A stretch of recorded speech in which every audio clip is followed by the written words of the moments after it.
Chapter 6. Some famous prosecutions. The societies of the elder world perished through the materialistic egoism of castes, becoming petrified on their own part, isolating the common people in a hopeless reprobation and reserving the reins of power to a small number of the elect, so that it was deprived of that circulation which is the principle of progress, motion, and life. Power without antagonism, without competition, and hence without control, proved fatal to the sacerdotal royalties. The republics, on the other hand, perished by the conflict of liberties which, in the absence of all duty, hierarchically and highly sanctioned, are speedily converted into so many tyrannies in rivalry with one another. To find a stable point between these two abysses, the idea of Christian hierophants was to create a society pledged to self-sacrifice by solemn vows, protected by severe rules, recruited by initiation, and, as sole depositary of the great religious and social secrets, making kings and pontiffs without being itself exposed to the corruptions of empire. Such was the secret of that kingdom of Christ Jesus which, without being of this world, ruled over all its grandeurs. The same idea presided over the establishments of the great religious orders which were so often at war with secular authorities, whether ecclesiastical or civil. A similar realization was also dreamed by dissident sects of Gnostics and Illuminati, which claimed to pin their faith on the primitive Christian tradition of St. John. A time came when this dream was an actual menace for the Church and the state, when a rich and dissolute order, initiated into the mysterious doctrines of the Kabbalah, seemed ready to turn on legitimate authority, on the conservative principles of the hierarchy, menacing the entire world with a gigantic revolution. The Templars, whose history is understood so little, were the terrible conspirators in question, and it is time at length to reveal the secret of their fall, so absolving the memory of Clement V and Philip the Fair. In 1118 9 crusading knights, then in the East, among whom was Geoffrey de Saint-Omer and Hugh de Payens, dedicated themselves to religion, placing their vows in the hands of the Patriarch of Constantinople, which seat had always been hostile, secretly or openly, to that of Rome since the days of Photius. The avowed object of the Templars was to protect Christians on pilgrimage to the holy places. Their concealed end was to rebuild the Temple of Solomon on the model foreshown by Ezekiel. Such a restoration, predicted formally by Judaizing mystics of the first Christian centuries, had become the secret dream of the Eastern patriarchs.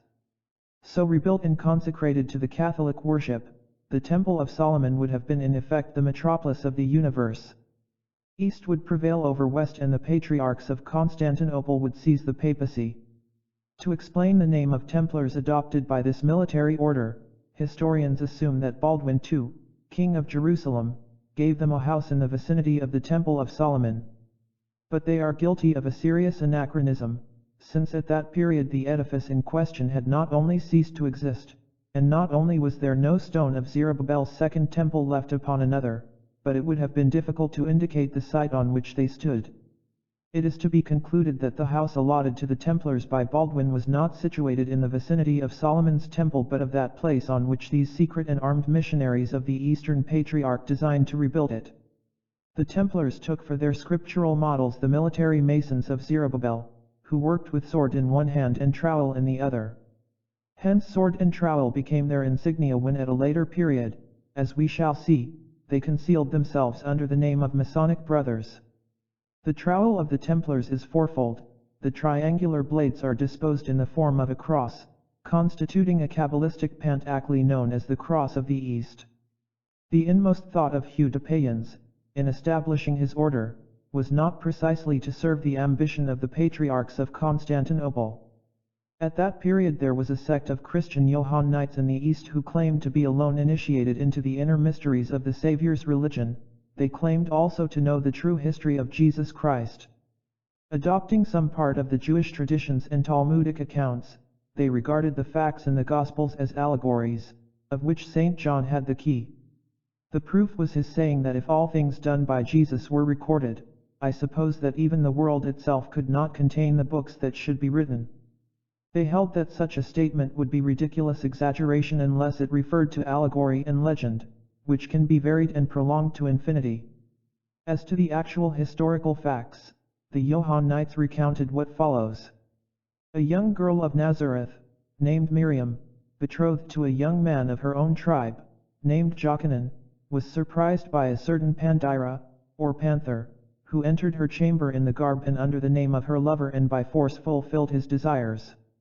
Jochanaan, becoming acquainted with her misfortune, left her without compromising her because as a fact she was innocent, and the girl was delivered of a son, who received the name of Joshua or Jesus. The infant was adopted by a rabbi named Joseph, who carried him into Egypt, where he was initiated into the secret sciences, and the priests of Osiris, recognizing that he was the true incarnation of Horus so long promised to the adepts, consecrated him sovereign pontiff of the universal religion. Joshua and Joseph returned to Judea, where the knowledge and virtue of the young man excited very soon the envy and hatred of the priests, who one day reproached him publicly with the illegitimacy of his birth. Joshua, who loved and venerated his mother, questioned his master and learned the whole history respecting the crime of Pandira and the misfortunes of Miriam. His first impulse was to deny her in public when he said in the middle of a marriage feast, "Woman, what is there in common between you and me?" But afterwards, realizing that an unfortunate woman must not be punished for having suffered what she could not prevent, he cried, "My mother has in no wise sinned, nor has she lost her innocence. She is virgin and yet is mother, let the twofold honor be paid to her. As for me, I have no father on earth, I am the son of God and humanity." We will not proceed further with a fiction so distressing to the hearts of Christians. Let it suffice to say that the Johannites went so far as to make Saint John the Evangelist responsible for this spurious tradition and that they attributed to the apostle in question the foundation of their secret church. The grand pontiffs of this sect assumed the title of Christ and claimed an uninterrupted transmission of powers from the days of Saint John. The person who boasted these imaginary privileges at the epoch of the foundation of the temple was named Theoclit. He was acquainted with Hugh de Payens, whom he initiated into the mysteries and the hopes of his supposititious church. He seduced him by ideas of sovereign priesthood and supreme royalty. In fine, he designated him his successor. Thus was the order of Knights of the Temple tainted from the beginning with schism and conspiracy against kings. These tendencies were wrapped in profound mystery, for the order made profession externally of the uttermost orthodoxy. The chiefs alone knew whither it was tending, the rest following in good faith. To acquire wealth and influence, to intrigue on the basis of these and at need fight for the establishment of Johannite dogma, such were the means and end proposed by the initiated brethren. Observe, they argued to themselves, the papacy and rival monarchies engaged in the work of haggling, selling one another, falling into corruption and tomorrow perhaps destroying one another. All this indicates heritage for the temple. A little while, and the nations will demand sovereigns and pontiffs from among us. We shall be the equilibrium of the universe, arbiters and masters of the world. The Templars had two doctrines, one was concealed and reserved to the leaders, being that of Johannism, the other was public, being Roman Catholic doctrine. They deceived in this manner the enemies that they hoped to supplant. The Johannism of the adepts was the Kabbalah of the Gnostics, but it degenerated speedily into a mystic pantheism carried even to idolatry of nature and hatred of all revealed dogma. Cor their better success, and in order to secure partisans, they fostered the regrets of every fallen worship and the hopes of every new cultus, promising to all liberty of conscience and a new orthodoxy which should be the synthesis of all persecuted beliefs. They went even so far as to recognize the pantheistic symbolism of the grand masters of black magic, and the better to isolate themselves from obedience to a religion by which they were condemned beforehand, they rendered divine honors to the monstrous idol Baphomet, even as of old the dissenting tribes had adored the golden calf of Dan and Bethel. Certain monuments of recent discovery and certain precious documents belonging to the 13th century offer abundant proof of all that is advanced here. Other evidences are concealed in the annals and beneath the symbols of occult masonry. With the seeds of death sown in its very principle, and anarchic because it was heretical, the order of Knights of the Temple had conceived a great work which it was incapable of executing, because it understood neither humility nor personal abnegation. Cor the rest, the Templars, being in most cases without education and capable only of wielding the sword successfully, possessed no qualification for overruling or for binding at need that queen of the world called public opinion. Pseudo-pagans did not possess the depth of view which distinguished at a later period the military founder of a militia not less formidable to kings. The Templars were Jesuits who failed. Their principle was to become rich in order to purchase the world, and, as a fact, they so became, for in 1312 they possessed in Europe alone more than 9,000 manors. Wealth was also the rock on which they broke. They became insolent and permitted their disdain for the religious and social institutions which they hoped to upset to appear in public. Everyone knows the answer of Richard Coeur de Lion to the confidential priest who had said to him, "Sire, you have 3 daughters who cost you dearly and of whom it would be to your great advantage if you were set free. They are ambition, avarice, and luxury." "That is true," said the king. "Well, well, let us marry them. I give ambition to the Templars, avarice to the monks and luxury to the bishops. I am certain in advance of the consent of all the parties." The ambition of the Templars proved fatal to themselves. Their projects were divined and anticipated. Pope Clement V and King Philip the Caer gave the signal to Europe, and the Templars, caught, so to speak, in a net, were arrested, disarmed and cast into prison.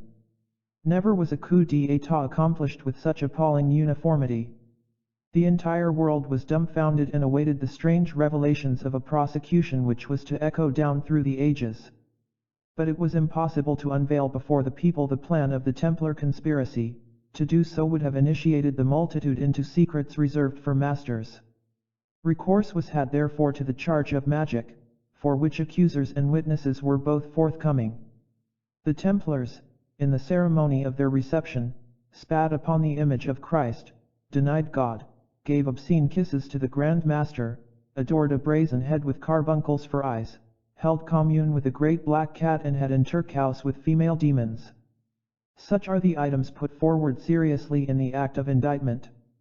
The end of this drama is familiar. Jacques de Molay and his companions perished in the flames, but before dying the Grand Master of the Temple organized and instituted occult masonry. Within the walls of his prison he founded 4 metropolitan lodges, at Naples for the east, Edinburgh for the west, Stockholm for the north and Paris for the south.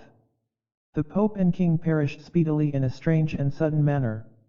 Squin de Clorian, the accuser-in-chief of the order, was assassinated. In breaking the sword of the Templars it was converted into a dagger and their proscribed trowels henceforth were utilized only in the erection of tombs. Let them pass at this point into darkness, wherein they took refuge while maturing their vengeance. We shall see them reappear at the great epoch of the Revolution and we shall recognize them by their signs and by their works. The greatest magical prosecution to be found in history, after that of the Temple, was the trial of a maid who was, moreover, almost a saint. The Church, in this case, has been accused of subservience to the base resentment of a vanquished party, and it has been asked earnestly what anathemas of the chair of Saint Peter fell upon the assassins of Joan of Arc. To those who are really unacquainted, it may be said at once that Pierre Cauchon, the unworthy Bishop of Beauvais, struck suddenly with death by the hand of God, was excommunicated after death by Calixtus IV, his remains being taken from consecrated ground and cast into the public sewers. It was not therefore the Church which judged and condemned the Maid of Orleans, but a bad priest and an apostate. Charles VII, who gave up this noble girl to her destroyers, fell afterwards into the hands of an avenging providence. He died of self-starvation, through dread of being poisoned by his own son. Fear is the torment of the base. The king in question gave up his life to a courtesan, and for her he burdened with debt a kingdom which had been saved to him by a virgin. Courtesan and virgin have been celebrated by our national poets, Agnes Sorel by Berenger and Joan of Arc by Voltaire. Joan perished in her innocence, but the laws against magic were vindicated soon after in the case of one who was chief among the guilty. The personage in question was one of the most valiant captains under Charles VII, but the services which he rendered to the state could not counterbalance the extent and enormity of his crimes. All tales of ogres and croquemitaine were realized and surpassed by the deeds of this fantastic scoundrel, whose history has remained in the memory of children under the name of Blue Beard. Gilles de Laval, Lord of Rayes, had indeed so black a beard that it seemed to be almost blue, as shown by his portrait in the Salle des Maracas, at the Museum of Versailles. A Marshal of Brittany, he was brave because he was French. Being rich, he was also ostentatious, and he became a sorcerer because he was insane. The mental derangement of the Lord of Reyes was manifested in the first instance by sumptuous devotion and extravagant magnificence. When he went abroad he was preceded invariably by cross and banner, his chaplains were covered with gold and vested like prelates, he had a college of little pages or choristers, who were always richly clothed. But day by day one of these children was called before the marshal and was seen no more by his comrades, a newcomer succeeded him who disappeared, and the children were sternly forbidden to ask what became of the missing ones or even refer to them among themselves. The children were obtained by the marshal from poor parents, whom he dazzled by his promises, and who were pledged to trouble no further concerning their offspring, these, according to his stories, being assured a brilliant future. The explanation is that, in his case, seeming devotion was the mask and safeguard of infamous practices. Ruined by imbecile prodigality, the marshal desired at any cost to create wealth. Alchemy had exhausted his last resources and loans on usurious terms were about to fail him. He determined therefore to attempt the last and most execrable experiments of black magic, in the hope of obtaining gold by the aid of hell. An apostate priest of the diocese of St. Malo, a Florentine named Prelati, and Seal, who was the marshal's steward, became his confidants and accomplices. He had espoused a young woman of high birth and kept her practically shut up in his castle at Magie, which had a tower with the entrance walled up. A report was spread by the marshal that it was in a ruinous state and no one sought to penetrate therein. This notwithstanding, Madame de Reyes, who was frequently alone during the dark hours, saw red lights moving to and fro in this tower, but she did not venture to question her husband, whose bizarre and somber character filled her with extreme terror. On Easter Day in the year 14,403 the marshal, having communicated solemnly in his chapel, bade farewell to the Lady of Magie, telling her that he was departing to the Holy Land. The poor creature was even then afraid to question, so much did she tremble in his presence. She was also several months in her pregnancy. The marshal permitted her sister to come on a visit as a companion during his absence. Madame de Reyes took advantage of this indulgence, after which Gilles de Laval mounted his horse and departed. To her sister Madame de Reyes communicated her fears and anxieties. What went on in the castle? Why was her lord so gloomy? What signified his repeated absences? What became of the children who disappeared day by day? What were those nocturnal lights in the walled-up tower? These and the other problems excited the curiosity of both women to the utmost degree. What, all the same, could be done? The marshal had forbidden them expressly even to approach the tower, and before leaving he had repeated this injunction. It must assuredly have a secret entrance, for which Madame de Reyes and her sister Anne proceeded to search through the lower rooms of the castle, corner by corner and stone after stone. At last, in the chapel, behind the altar, they came upon a copper button, hidden in a mass of sculpture. It yielded under pressure, a stone slid back and the two curiosity seekers, now all in a tremble, distinguished the lowermost steps of a staircase, which led them to the condemned tower. At the top of the first flight there was a kind of chapel, with a cross upside down and black candles. On the altar stood a hideous figure, no doubt representing the demon. On the second floor they came upon furnaces, retorts, alembics, charcoal, in a word, all the apparatus of alchemy. The third flight led to a dark chamber, where the heavy and fetid atmosphere compelled the young women to retreat. Madame de Reyes came into collision with a vase, which fell over, and she was conscious that her robe and feet were soaked with some thick and unknown liquid. On returning to the light at the head of the stairs she found that she was bathed in blood. Sister Anne would have fled from the place, but in Madame de Reyes' curiosity was even stronger than disgust or fear. She descended the stairs, took a lamp from the infernal chapel and returned to the third floor, where a frightful spectacle awaited her. Copper vessels filled with blood were ranged the whole length of the walls, bearing labels with a date on each, and in the middle of the room there was a black marble table, on which lay the body of a child murdered quite recently. It was one of these basins which had fallen, and black blood had spread far and wide over the grimy and worm-eaten wooden floor. The two women were now half dead with terror. Madame de Reyes endeavored at all costs to efface the evidence of her indiscretion.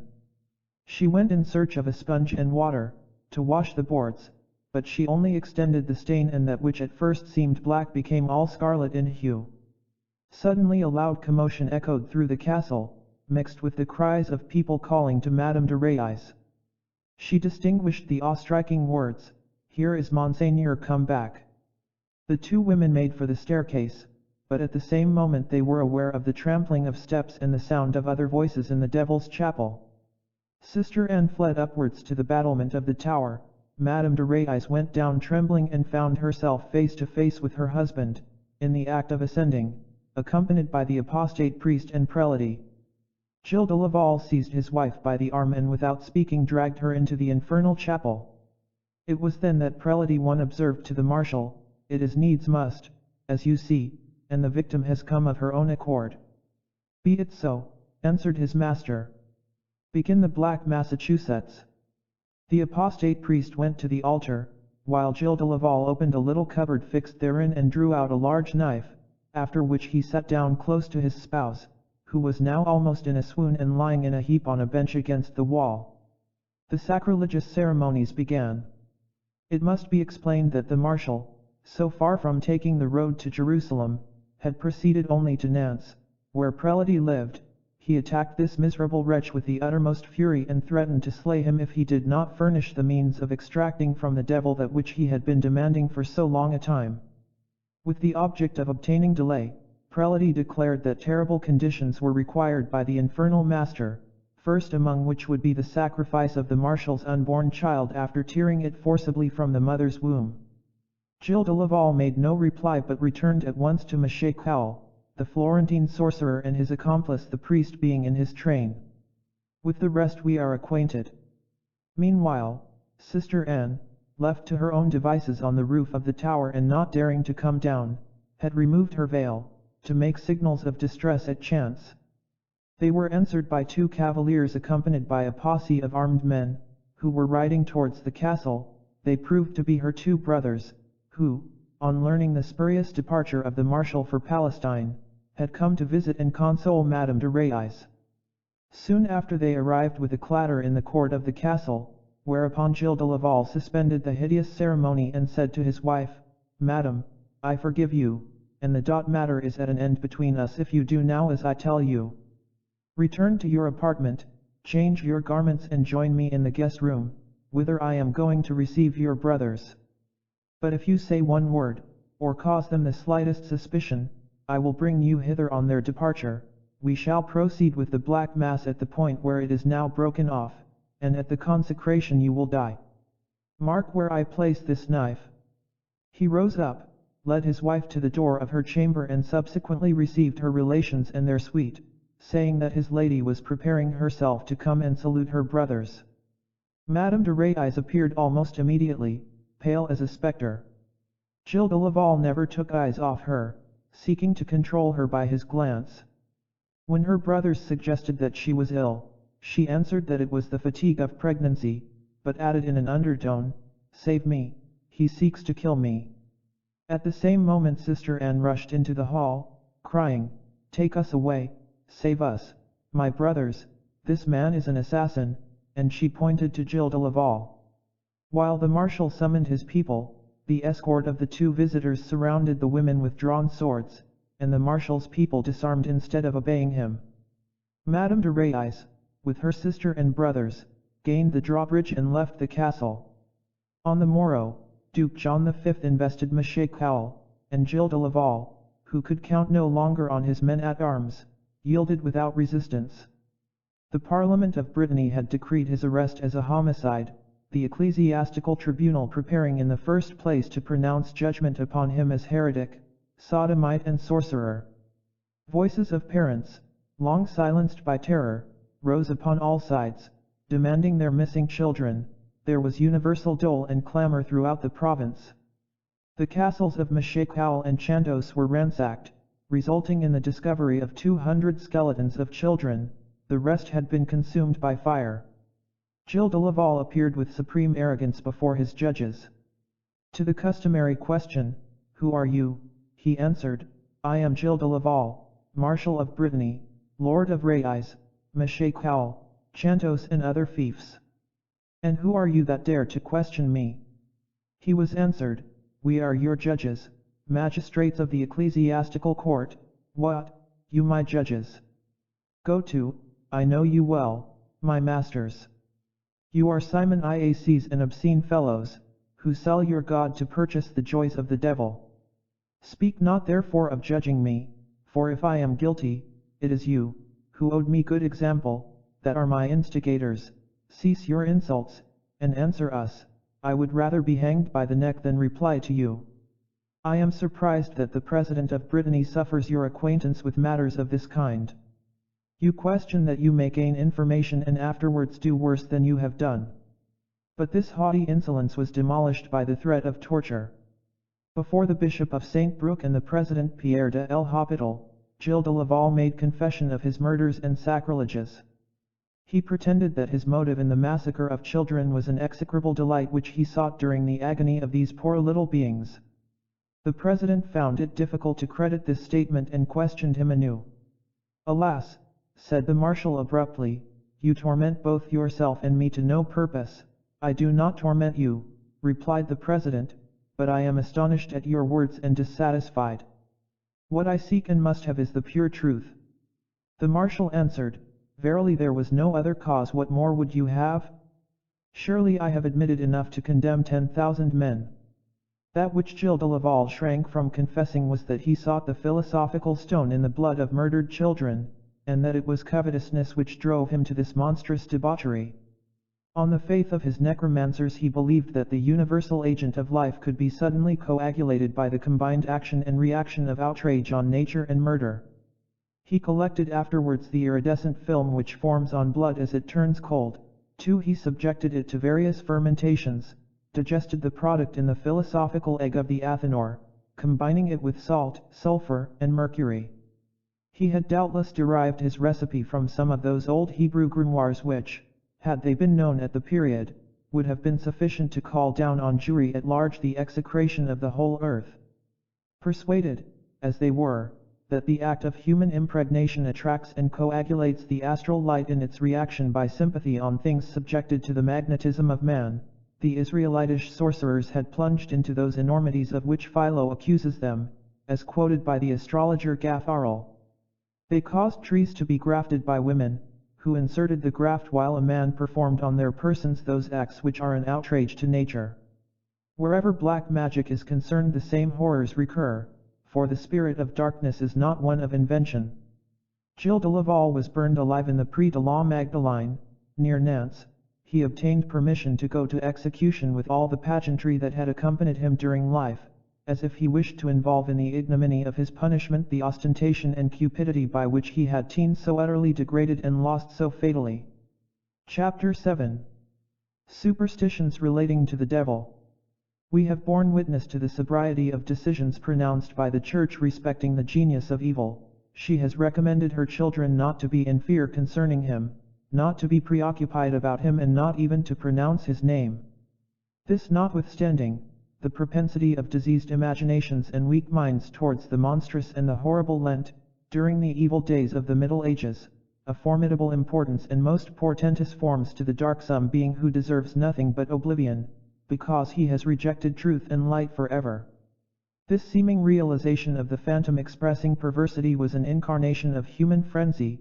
The devil became the nightmare of cloisters, the human mind fell a prey to its own fear and, though supposed to be reasonable, trembled at the chimeras which it had evoked.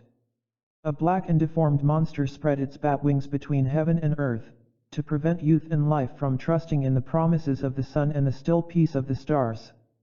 This harpy of superstition poisoned all things with its breath, infected all by its contact.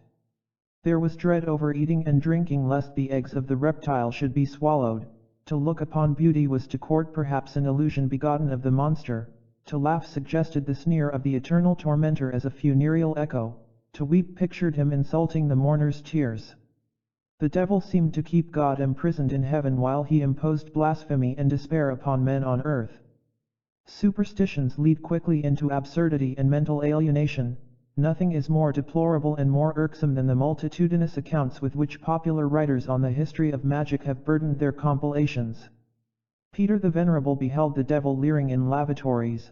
Another maker of chronicles recognized him under the form of a cat, which, however, resembled a dog and skipped like a monkey. A certain lord of Chorus was served by an imp named Orthon, which appeared as a sow, but exceedingly emaciated and indeed almost fleshless. The prior of Saint Germain-des-Prés, named William Edeline, testifies that he saw him in the form of a sheep which, as it seemed to him, must be kissed below the tail, as a mark of reverence and honor. Wretched old women confessed that he had been their lover. The Marshal Trivulus died of terror, while protecting himself by cut and thrust against the devils swarming in his room. Hundreds of wretched idiots and fools were burnt on admitting their former commerce with the malignant spirit. Rumors of incubi and succubi were heard on all sides. Judges deliberated gravely on revelations which should have been referred to doctors. Moreover, they were actuated by the irresistible pressure of public opinion.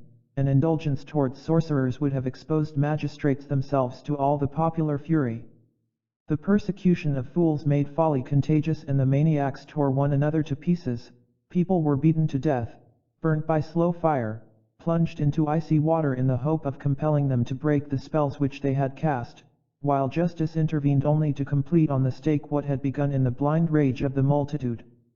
In recounting the history of Gilles de Laval we have indicated sufficiently that black magic may be not only a real crime but the gravest of all offenses.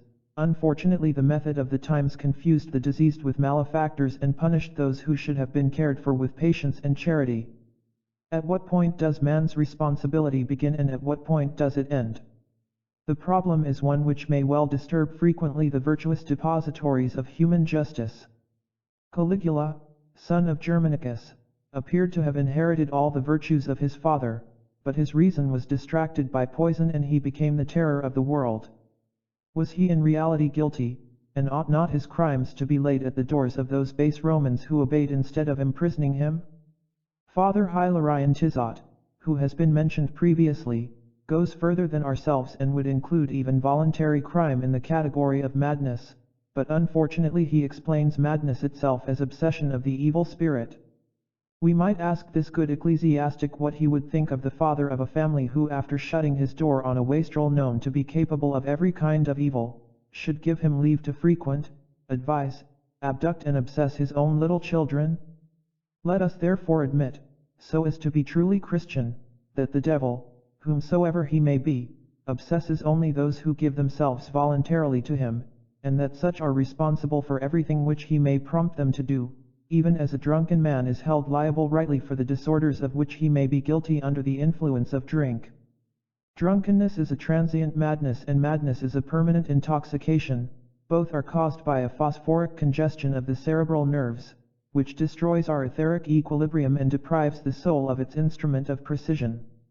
The spiritual and personal soul then resembles Moses bound and swaddled in his cradle of rushes, and abandoned to the rocking of the Nile waters.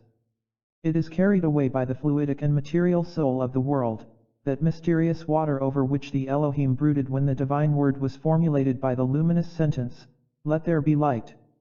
The soul of the world is a force which tends automatically to equilibrium.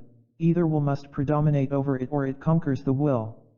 It is tormented by any incomplete life, as if this were a monstrosity, and it strives therefore to absorb intellectual abortions. Hence maniacs and hallucinated people experience an irresistible yearning for destruction and death. Annihilation seems to them a blessing, and they would not only attain death on their own part but would delight in witnessing that of others. They realize that life is escaping them.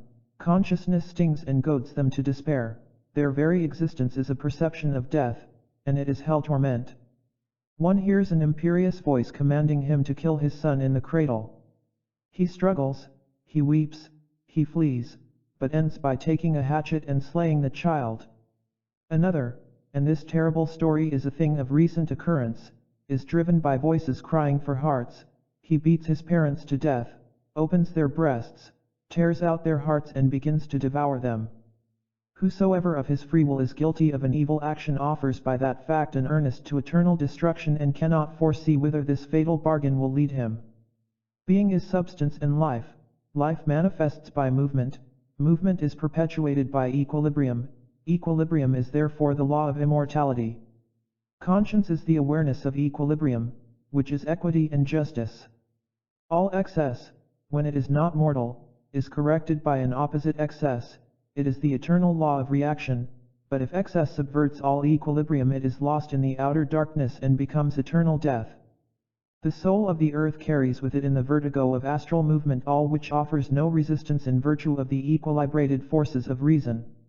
Wherever an imperfect and ill-formed life manifests, this soul directs its energies to destroy it, just as vitality pours in to heal wounds. Hence the atmospheric disorders which occur in the neighborhood of certain diseased persons, hence fluidic commotions, the automatic movement of tables, levitations, stone throwing, and the visible and tangible projection of astral hands and feet by obsessed persons. It is nature at work on a cancer which it is trying to extirpate, on a wound which it seeks to close, or on some vampire whose death is desired, that it may revert to the common source of life. The spontaneous movement of inert objects can result only from the operation of forces which magnetize the earth. A spirit, or in other words a thought, can raise nothing in the absence of a lever.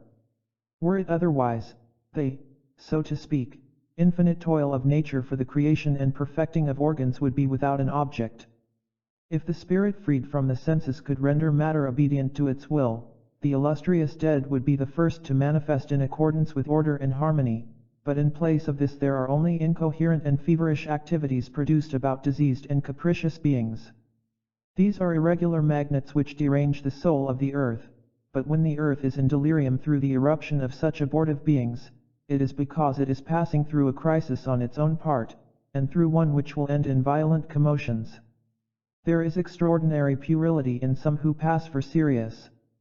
There is, for example, the Marquis de Merville, who refers all inexplicable phenomena to the devil. But, my dear sir, if the devil could intervene in the natural order, would he not demolish everything? By the hypothesis concerning his character, scruples could scarcely influence him. You will reply that God's power restrains, and that it does or does not is obvious, but on the first supposition the devil is rendered impotent, while on the second it is he who is master. M. de Merville might say further that God suffers him a little while. Does he mean just enough to deceive poor men, just enough to puzzle their heads, so wooden already, as is known? In this alternative it is no longer the devil who is master, it is rather God who is, but no, one dares not continue, to go further would be to blaspheme. We do not understand properly the harmonies of being, which follow an ordered sequence, as the illustrious maniac Courier well said. The spirit acts upon spirits by means of the word, matter receives the imprints of spirit and communicates therewith by means of a perfect organism. Harmony in forms is related to harmony in ideas, and the light is the common mediator. Light is spirit and life, it is the synthesis of colors, the accord of shadows, the harmony of forms, and its vibrations are living mathematics. But darkness and its fantastic illusions, the phosphorescent errors of slumber and words spoken in delirium, all these create nothing, realize nothing, and in a word do not exist. Such things belong to the limbus of life, are vapors of astral intoxication and delusions of tired eyes. To follow these will-o'-the-wisps is to walk in a blind alley, to believe in their revelations is to worship death, such is nature's testimony. Incoherence and abuse are the only messages of table-turning, they are echoes of the low-life deeps of thought, absurd and anarchic dreams, words which the scum of the people make use of to express defiance. There is a book by Baron de Goldenstub, who pretends to conduct a correspondence with the outer world. He has had answers, and such answers, obscene sketches, despairing hieroglyphics, and a Greek signature, which may be translated spirit of death. Such is the last word of the phenomenal revelations according to American doctrine, such is doctrine itself in separation from sacerdotal authority and in the attempt to establish it independently of hierarchic control.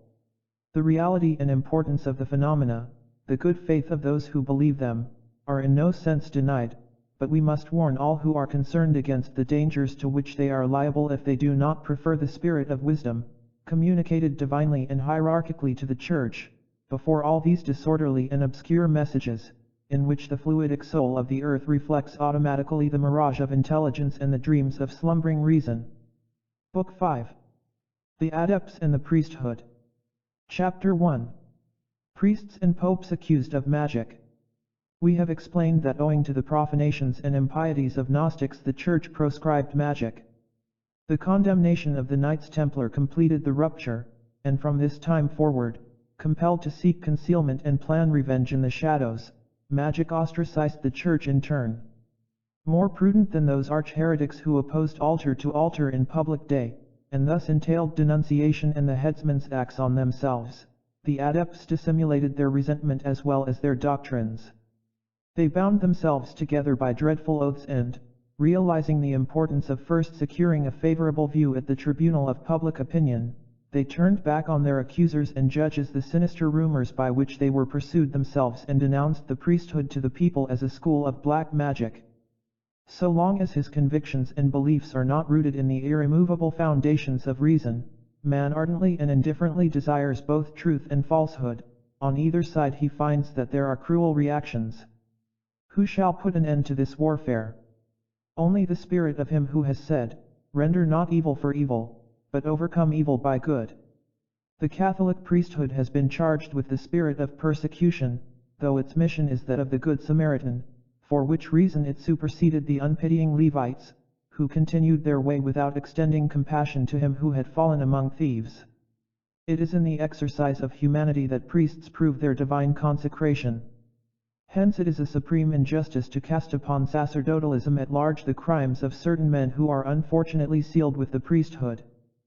A man, as such, it is always possible to be wicked, but a true priest is, on the contrary, always charitable. Now, the false adept did not look at the question from this standpoint. One, for them the Christian priesthood was made void and was hence an usurping power since the proscription of the Gnostics. What, said they, is a hierarchy whose degrees are no longer regulated by conscience? The same ignorance of the mysteries and the same blind faith drive into the same fanaticism or the same hypocrisy the prime leaders and lowest ministers of the sanctuary. The blind are leaders of the blind. The supremacy between equals is no longer anything but the result of intrigue and chance. The pastors consecrate the sacred elements with a gross and disordered faith. They are jugglers and bread and eaters of human flesh. They are no longer thaumaturgists, but sorcerers. Such was the sectarian verdict. To support the calumny they invented fables, affirming, for example, that the popes had been given over to the spirit of darkness ever since the 10th century. The learned Gerbert, who was crowned as Sylvester II, made confession, as it is said, to this effect on his deathbed. Honorius III, being he who confirmed the order of Saint Dominic and preached the Crusades, was himself an abominable necromancer, author of a grimoire which still bears his name and is reserved exclusively to priests. The same false adepts paraded and commented on this grimoire, seeking in such manner to turn against the Holy See the most terrible of all popular prejudices at that period, the mortal hatred of those who, wrongly or rightly, passed publicly for sorcerers. Some malevolent or credulous historians have favored these lying inventions. Thus Platina, a scandalous chronicler of the papacy, reproduces from Martinus Polonius the calumnies against Sylvester II. According to this fable, Gerbert, who was proficient in mathematical science and the Kabbalah, performed an evocation of the devil and required his assistance to attain the pontificate. The fulfillment of his ambition was not only promised by the demon, but it was affirmed further that he should not die except at Jerusalem, to which place it will be understood readily that the magician determined inwardly that he would never go. He became pope as promised, but on a certain day, when he was saying Mass in a church at Rome, he felt seriously ill, and remembering suddenly that the chapel wherein he was officiating was dedicated to the Holy Cross of Jerusalem, he realized what had come to pass. He caused a bed to be put up in the chapel and, summoning his cardinals, confessed publicly that he had engaged in commerce with demons. He ordained further that his dead body should be placed upon a chariot of green wood and should be drawn by 2 virgin horses, one black and the other white, that they should be started on their course but neither led nor driven, and that his remains should be interred wherever a halt was made. The chariot proceeded in this manner across Rome and stopped in front of the Lateran. Loud cries and groans were heard for a few moments, after which there was silence and the burial took place. So ends a legend the proper place of which is in the Hawker's chapbooks. Martinus Polonus, on the faith of whom Platon repeats such reveries, had borrowed them on his own part, a. from a certain Gaffridus and b. from Gervase, a maker of chronicles, whom Node terms the greatest forger of fables and the most notorious liar that ever took pen in hand. From sources of similar value the Protestants have derived a scandalous and obviously apocryphal story concerning a pretended Pope Joan, who was also a sorceress, as we have all heard. Indeed, she is one to whom books on black magic are still attributed. We have glanced at a memoir of this female pope by a Protestant historian and have taken note of 2 very curious engravings contained therein. They are assumed to be portraits of the heroine but are in reality ancient tarots, representing Isis crowned with a tiara. It is well known that the hieroglyphic figure on the second tarot card is still called the female pope, being a woman wearing a tiara on which are the points of the crescent moon, or the horns of Isis.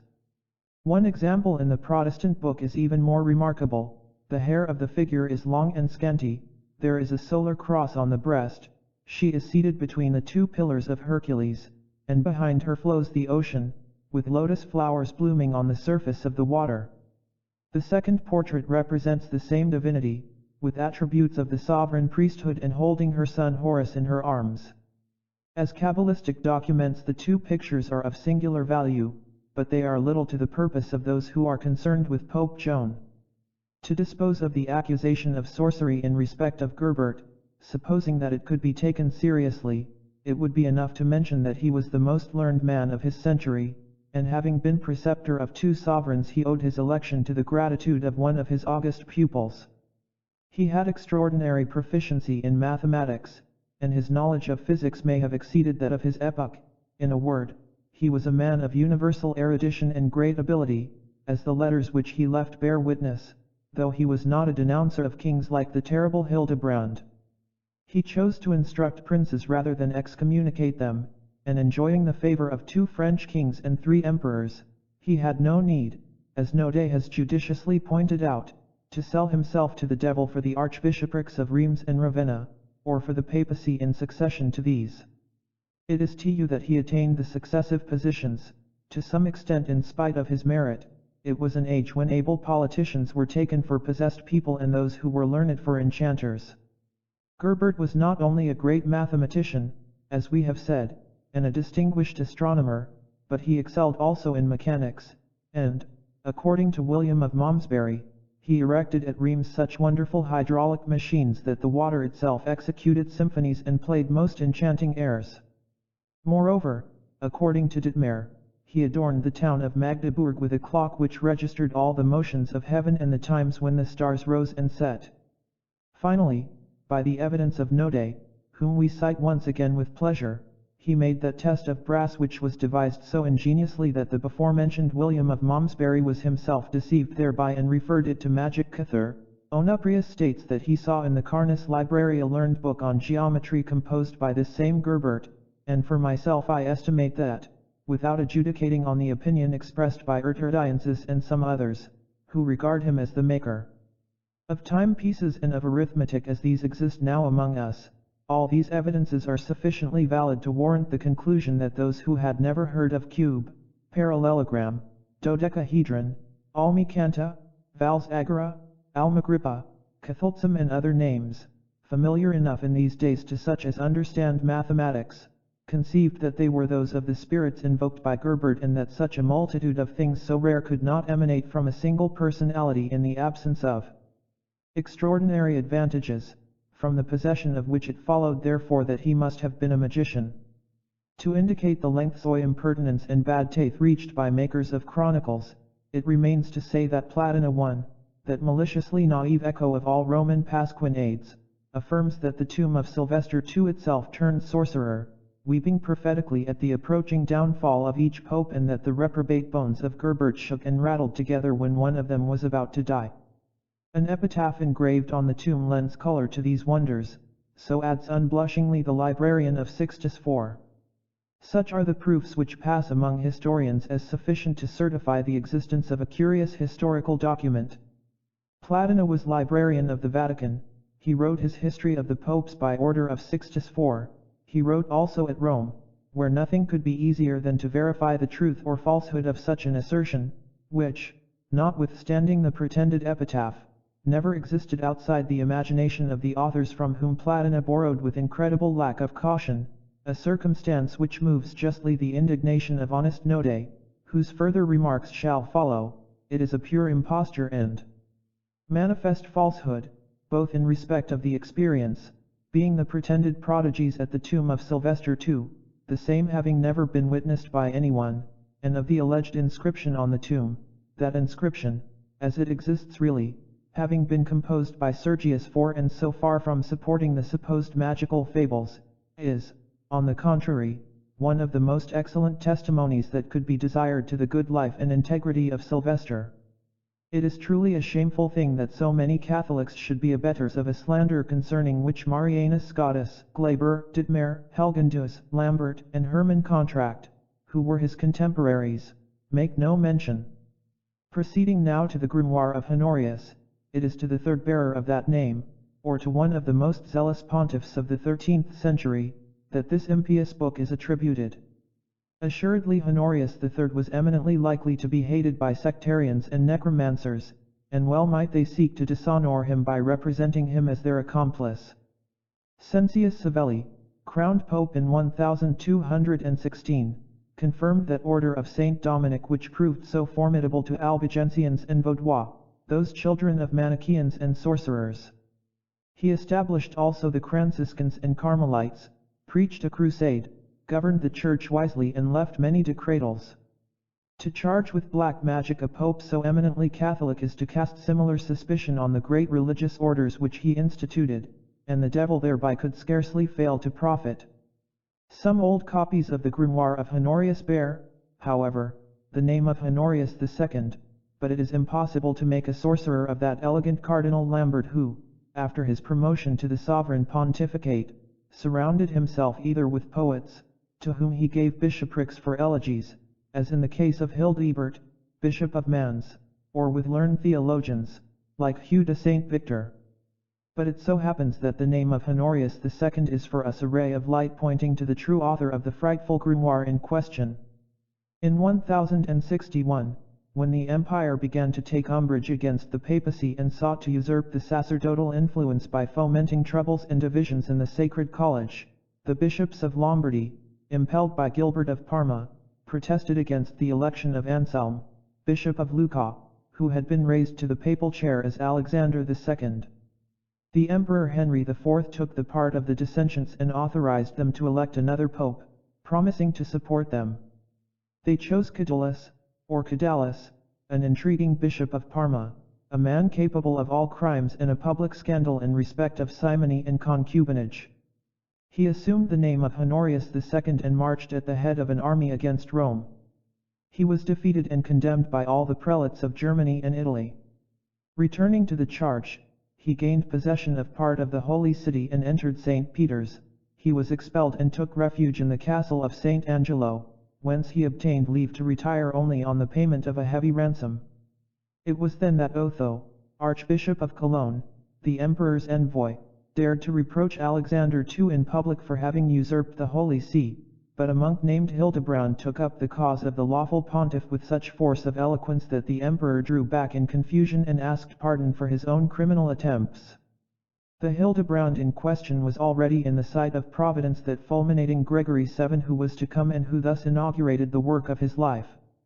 The antipope was deposed by the Council of Mantua and Henry IV obtained his pardon. Cadalus returned into obscurity, and it is then probably that he decided to become the high priest of sorcerers and apostates, in which capacity, and under the name of Honorius II, he composed the grimoire that passes under this name. What is known of the anti-pope's character lends color to an accusation of the kind.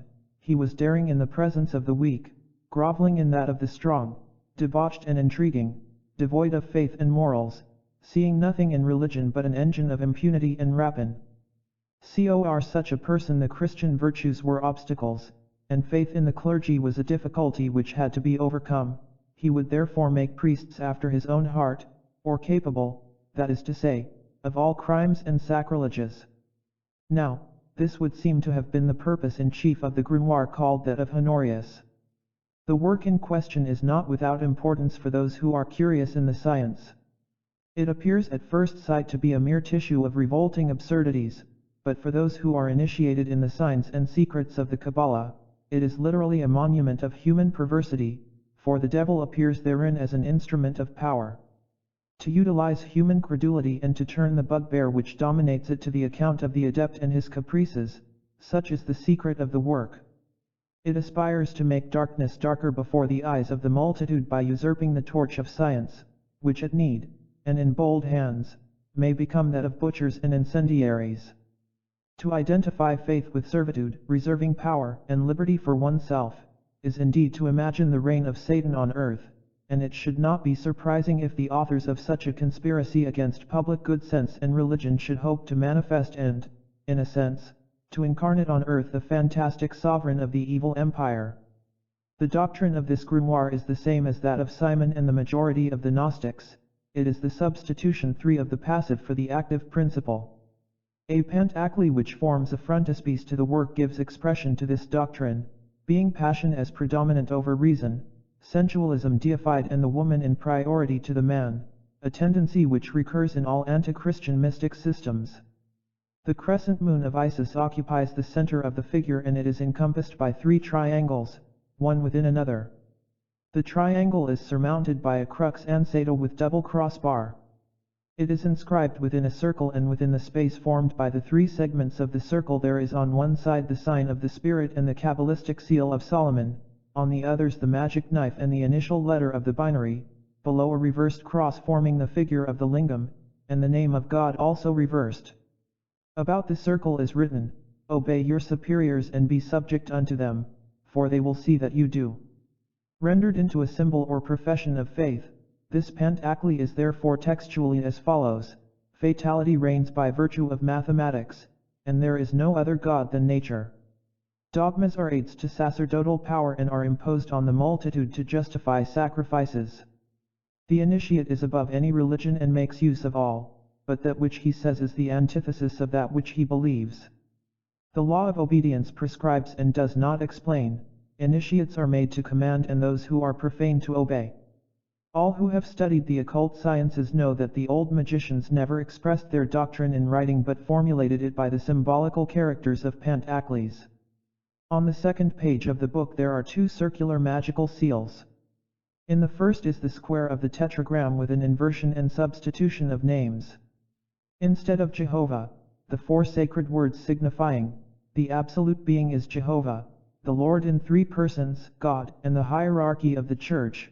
The author of the grimoire has substituted that which signifies Jehovah, the Lord, is none other than the fatal principle of eternal rebirth, personified by this same rebirth in the absolute being. The whole is a formula of materialism and fatality, which is too long, and, it may be, too perilous for explanation in this place. The prologue of the grimoire comes next in order and may be given at full length. The Holy Apostolic Chair, unto which the keys of the kingdom of heaven are given by those words that Christ Jesus addressed to Saint Peter, "I give unto thee the keys of the kingdom of heaven, and unto thee alone the power of commanding the prince of darkness and his angels, who, as slaves to their master, do owe him honor, glory, and obedience, by virtue of those other words of Christ Jesus, addressed to Satan himself, thou shalt worship the Lord thy God, and him only shalt thou serve, hence. By the power of these keys the head of the church has been made the Lord of hell. But seeing that until this present the sovereign pontiffs have alone had the charge of evoking and commanding spirits, His Holiness Honorius too, being moved by his pastoral care, has desired benignly to communicate the science and power of evocations and of empire over spirits to his venerable brethren in Jesus Christ, with the conjurations which must be used in such case, now therefore the whole is contained in the bull which here follows. Here in all truth is the pontificate of hell, that sacrilegious priesthood of antipopes which Dante seems to stigmatize in the raucous cry uttered by one of his princes of perdition, Pope Satan, Aleppi. Let the legitimate pontiff continue as Prince of Heaven, it is enough for the anti-pope Cadalus to be the sovereign of hell. Be he the God of good, for God of evil am I, we are divided, but my power is equal. The bull of the infernal pontiff follows, and the mystery of darksome evocations is expounded therein with a terrific knowledge concealed under superstitious and sacrilegious forms. Castings, watchings, profanation of mysteries, allegorical ceremonies, and bloody sacrifices are combined with artful malice. The evocations are not deficient in poetry or in enthusiasm, mingled with horror. For example, the author ordains that an operator should rise at midnight on the Thursday in the first week of evocations, should sprinkle his room with holy water and light a taper of yellow wax, prepared on the previous day and pierced in the form of a cross. By the uncertain light of this candle he must enter a church alone and read the office of the dead in a low voice, substituting in place of the 9th lesson at Matins the following rhythmic invocation which is here translated from the Latin, preserving its strange form and its refrains, which recall the monotonous incantations of old-world sorcerers. O Lord, deliver me from the infernal terrors. Exempt my spirit from sepulchral larvae.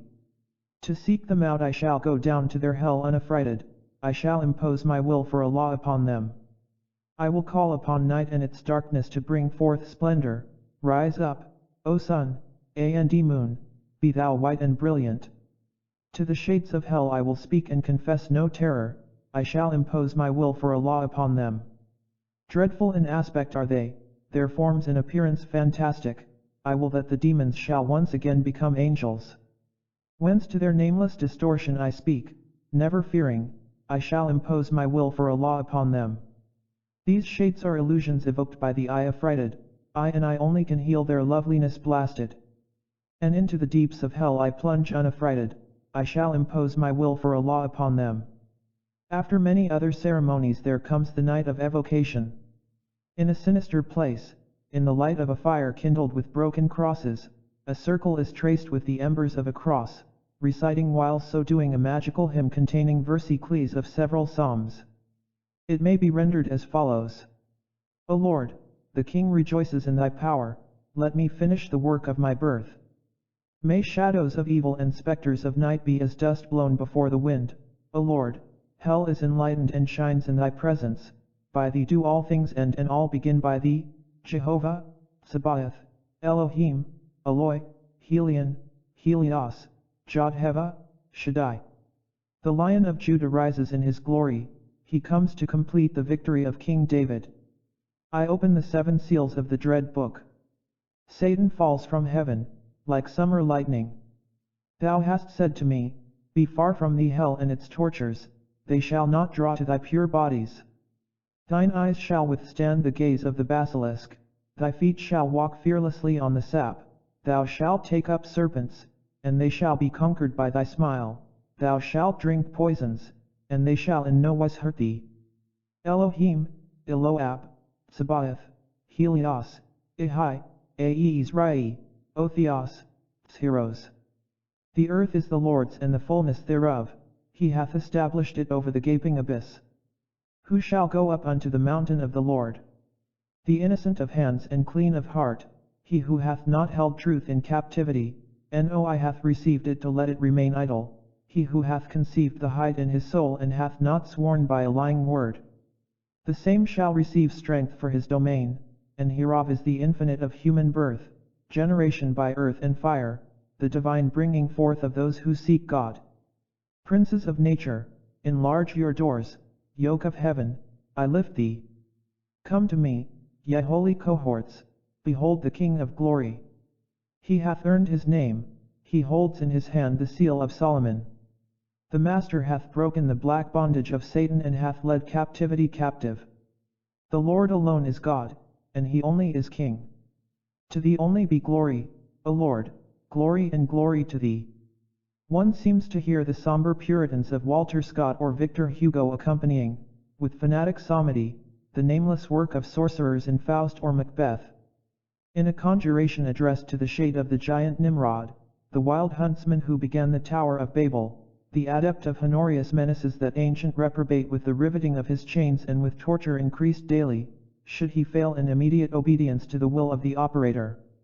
It is the sublimity of pride in delirium, and this anti-pope, who could only understand a high priest as a ruler of hell, seems to yearn after the usurped and mournful right of tormenting the dead eternally, as if in revenge for the contempt and rejection of the living. Chapter 2. Appearance of the Bohemian Nomads. At the beginning of the 15th century, hordes of unknown swarthy wanderers began to spread through Europe. Sometimes denominated Bohemians, because they claimed to come from Bohemia, sometimes Egyptians, because their leader assumed the title of Duke of Egypt, they exercised the arts of divination, larceny, and marauding. They were nomadic tribes, bivouacking in huts of their own construction. Their religion was unknown, they gave themselves out to be Christians, but their orthodoxy was more than doubtful. Among themselves they practiced communism and promiscuity, and in their divinations they made use of a strange sequence of signs, allegorical in form, and depending from the virtues of numbers. Whence came they? Of what accursed and vanished world were they the surviving waifs? Were they, as superstitious people believed, the offspring of sorceresses and demons? What expiring and betrayed savior had condemned them to roam forever? Was this the family at large of the wandering Jew, or the remnants of the 10 tribes of Israel, lost sight of in captivity and long enchained by Gog and Magog in unknown regions? Such were the doubting questions at the passage of these mysterious strangers, who seemed to retain only the superstitions and vices of a vanished civilization. Enemies of toil, they respected neither property nor family, they dragged their women and children after them, they pestered the peace of honest house-dwellers with their pretended divinations. However all this may be, their first encampment in the vicinity of Paris is told by one writer as follows. In the next year, 1427, on the Sunday after the middle ol August, being the 17th of the month, there came to the environs of Paris 12 so-called penitentiaries, a duke, earl, and 10 men, all on horses, saying that they were good Christians, originally of Lower Egypt. They stated further that in former times they were conquered and turned to Christianity, those refusing being put to death, while those who consented to baptism were left as rulers of the country. Some time subsequently the Saracens invaded them, and many who were not firm in the faith made no attempt to withstand or defend their country, as in duty bound, but submitted, became Saracens and abjured our Savior. The Emperor of Germany, the King of Poland and other rulers, having learned that the people renounced their faith so easily, becoming Saracens and idolaters, fell upon them and conquered them again easily. It appeared at first as if they had the intention to leave them in their country, so that they might be led back to Christianity, but, after deliberation in council, the emperor and the rest of the kings ordained that they should never own land in their native country without the consent of the Pope, to obtain which, they must journey to Rome. Thither they proceeded in a great body, the young and the old, involving great suffering for the little ones. They made confession of their sins at Rome, and the Pope, after considering with his advisers, imposed on them, by way of penance, a 7 years wandering through the world sleeping in no bed. He ordained further that every bishop and crochered abbot should give them, once and for all, 10 livres of the Tours currency as a contribution towards their expenses. He presented them with letters to this effect, gave them his benediction, and for 5 years they had been wandering through the world.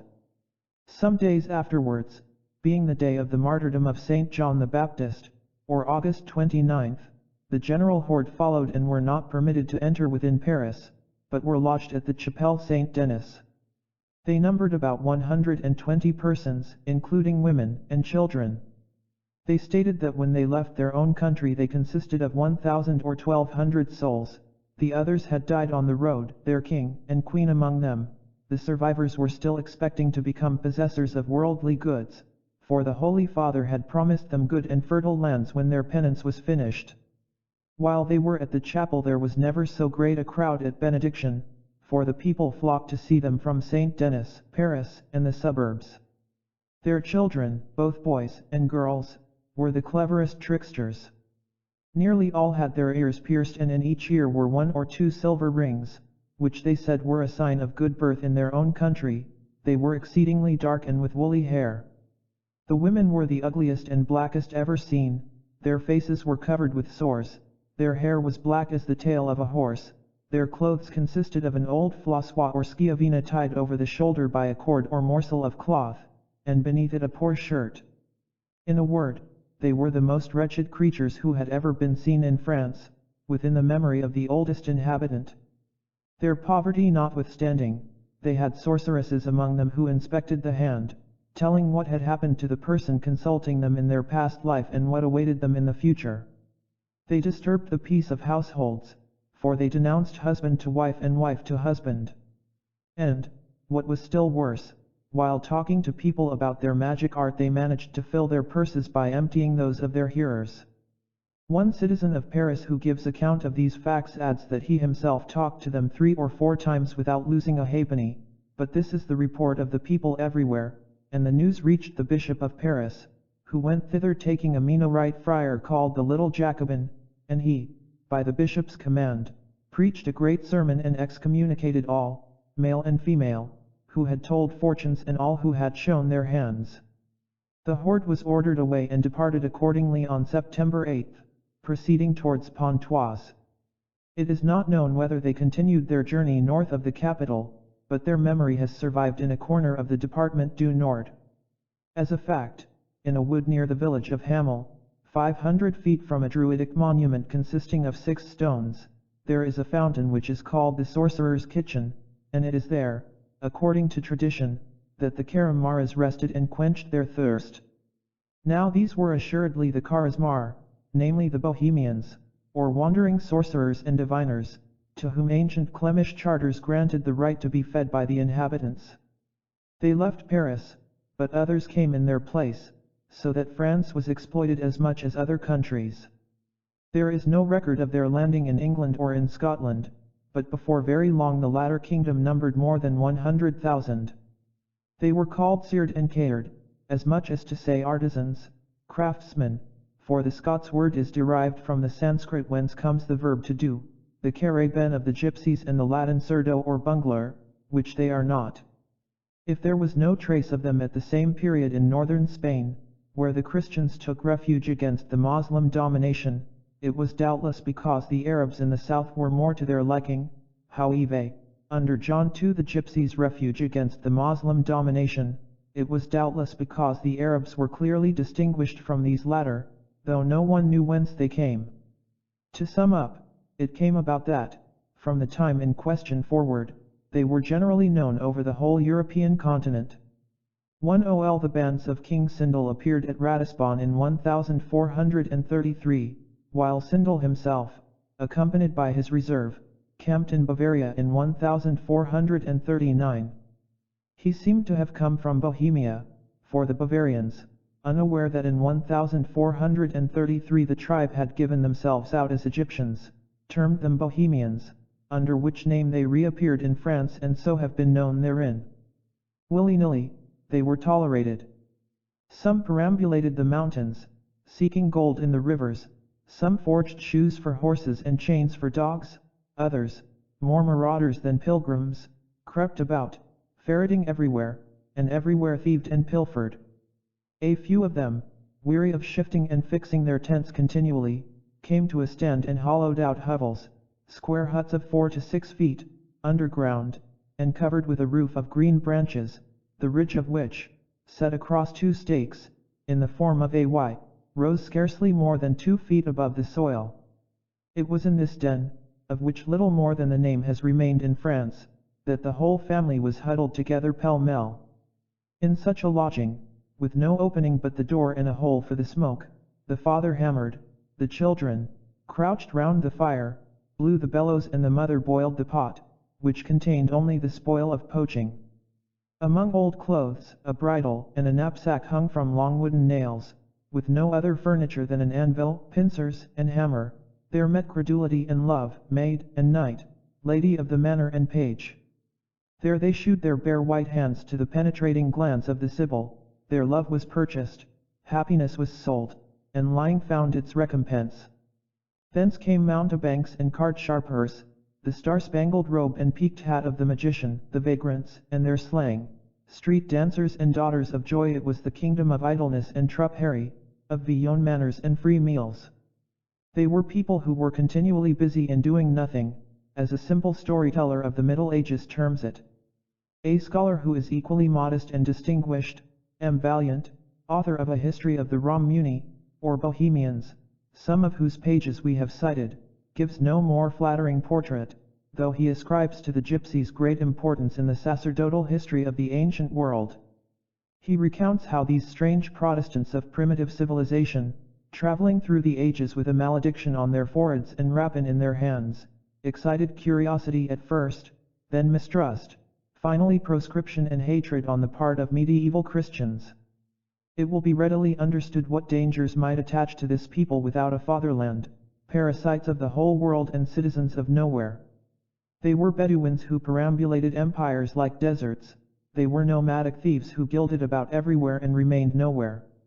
It came to pass speedily that the people regarded them as sorcerers, even as demons, casters of lots, stealers of children, and there was some ground for all this. Moreover, the nomads began to be accused everywhere of celebrating frightful mysteries in secret. They were held responsible for all unknown murders, for all mysterious abductions, as the Greeks of Damascus accused the Jews of killing one of their fraternity and drinking his blood. It was affirmed that they preferred boys and girls from 12 to 15 years old. Here was an effectual way to ensure that they should be held in horror and avoided by the young, but it was odious all the same, for the child and the common people are only too credulous, while a fear begets hatred, so also it tends to breed persecution. It was this which came to pass. They were not only avoided and fled from, but they were refused fire and water. Europe became like India in their respect, and every Christian was a Brahmin armed against them. In some countries, if a young girl approached one of them to give alms out of charity, her distracted governess would warn her to beware, for the gypsy was a katkaon, an ogre, who would suck her blood when she was asleep in the night. The girl drew back trembling. If a boy passed near enough for his shadow to fall on the wall near which they were seated, and where perhaps a whole gypsy family was eating or basking in the sun, his master would cry, "Keep off, child, these vampires will steal your shadow and your soul will dance at their Sabbath through all eternity." So did Christian hatred resuscitate the lemures and goblins, the vampires and ogres, as a ground of their impeachment. They were descended from Mombers, whose miracles competed against those of Moses. They were sent by the king of Egypt to spy everywhere on the children of Israel and render their lot intolerable. They were the murderers made use of by Herod to exterminate the firstborn of Bethlehem. They were pagans indeed, for others, but they did not understand a single word of Egyptian, their language comprising, on the contrary, a good deal of Hebrew, and they were therefore the refuse of that abject race, who slept in the tombs of Judea after devouring the corpses which they contained. They were otherwise those miscreant Jews who were tortured, chased, and burned in 1348 for having poisoned our wells and cisterns, and they had returned once again to the work. As a final alternative, whether Jews or Egyptians, Essenians or Chusseans, Pharaonians or Caphtorians, Assyrian Balistari or Philistines of Canaan, they were renegades, and it was testified in Saxony, France, and everywhere that they were fit only for burning and hanging. The proscription which came upon them fell also on that strange book in which they used to consult destiny and to obtain oracles. Its colored cards bearing incomprehensible figures are undoubtedly the monumental summary of all ancient revelations, the key to Egyptian hieroglyphics, the keys also of Solomon, the primeval scriptures of Enoch and Hermes. The author to whom we refer gives proof here of uncommon sagacity, speaking of the tarot as a man who as yet does not understand it perfectly but has made it a profound study. What he says is as follows. The form, disposition, arrangement of these tablets, and of the figures which they depict, though considerably modified by time, are so manifestly allegorical, while the allegories correspond so closely to the civil, philosophical, and religious doctrine of antiquity, that one is compelled to regard them as a synthesis of the matter of faith among ancient peoples. We have sought to make evident already that the tarot is a deduction from the sidereal book of Enoch, who is Henochia, that it is modeled on the astral wheel of Hathor, who is Astaroth, that, like the Indian Ottara, which is the polar bear or Arctura in the northern hemisphere, it is the force major, Tari, on which rests the solidity of the world and the sidereal firmament of earth. Consequently, like the polar bear, which is regarded as the chariot of the sun, the chariot of David and Arthur, it is the Greek fortune, the Chinese destiny, the Egyptian hazard, the lot of the Romanes, and that, in their unceasing revolution about the polar bear, the stars pour down on earth those auspices and fatalities that light and shadow, cold and heat, whence flow the good and evil, the love and hatred which make up human happiness. If the origin of this book is so lost in the night of time that no one knows where or when it was invented, everything leads us to believe that it is of Indo-Tartaric origin and that, variously modified among ancient nations, according to the phases of their doctrines and the characteristics of their wise men, it was one of their books of occult science, possibly even one of their Sibylline books. We have sufficiently indicated the road by which it has reached us. We have seen that it must have been known to the Romans and that it came to them not only from the first days of the empire but of the republic itself, by the intervention of those numerous strangers of Eastern origin, who were initiated into the mysteries of Bacchus and of Isis, and who brought their knowledge to the heirs of Numa. Valiant does not say that the 4 hieroglyphical signs of the tarot, being wands, cups, swords, and deniers, or golden circles, are found in Homer, sculptured on the shield of Achilles. But according to him, the cups are the arcs or arches of time, the vessels or ships of heaven. The deniers are the constellations, fixed and movable stars. The swords are fires, flames, rays, the wands are shadows, stones, trees, plants. The Ace of Cups is the vase of the universe, the arch of celestial truth, the principle of earth. The Ace of Deniers is the sun, the great eye of the world, the sustenance and element of life. The Ace of Swords is the spear of Mars, whence come wars, misfortunes, and victories. The Ace of Wands is the serpent's eye, the pastoral crook, the cowherd's goad, the club of Hercules, the emblem of agriculture. The Two of Cups is the cow, Io, or Isis, and the bull Apis or Navis. The Three of Cups is Isis, the moon, lady, and queen of night. The Three of Deniers is Osiris, the sun, lord, and king of day. The Nine of Deniers is the messenger Mercury, or the angel Gabriel. The Nine of Cups is the gestation of good destiny, whence comes happiness. Scenally, M. Valiant tells us that there is a Chinese diagram consisting of characters which form great oblong compartments, of equal size and precisely that of the tarot cards. These compartments are arranged in 6 perpendicular columns, the first 5 consisting of 14 compartments each, making 70 in all, whilst the 6th is only half filled and contains 7 compartments. Moreover, this diagram is formed after the same combination of the number 7, each complete column is of twice 7 or 14 compartments, while the half column contains 7 compartments. It is so much like the tarot that the 4 suits of the latter occupy the 4 first columns, in the 5th column are the 21 trumps, while the 7 remaining trumps are in the 6th column, the last representing the 6 days constituting the week of creation. Now, according to the Chinese, this diagram goes back to the first epoch of their empire, being the drying up of the waters of the deluge by Iao. The conclusion is, therefore, that this is either the original tarot or a copy thereof, that in any case the tarot is anterior to Moses, is referable to the beginning of the ages, 01 the epoch of the formulation of the zodiac, and that its age is consequently 6,600 years. Such is the Romani tarot, from which by transposition the Hebrews have made the word Torah, signifying the law of Jehovah. So far, then, from being a game, as it is at the present day, it was a book, and a serious book, the book of symbols and of emblems, of analogies, or the relations between stars and man, the book of destiny, by the aid of which the sorcerer unveiled the mysteries of fortune. Its figures, their names, their number, and the oracles drawn from these made it naturally regarded by Christians as the instrument of a diabolical art, a work of magic. It will be hence understood with what severity they proscribed it. the moment it became known to them by that abuse of confidence which the rashness of the Sagi committed on public credulity. In this manner, faith being lost in its message, the tarot became a game, while its pictures underwent modification according to the taste of nations and the successive spirit of centuries. It is to the work in this trivial form that we owe our modern playing cards, the combinations of which are comparable to those of the tarot in the same way as the game of draughts is comparable to the game of chess.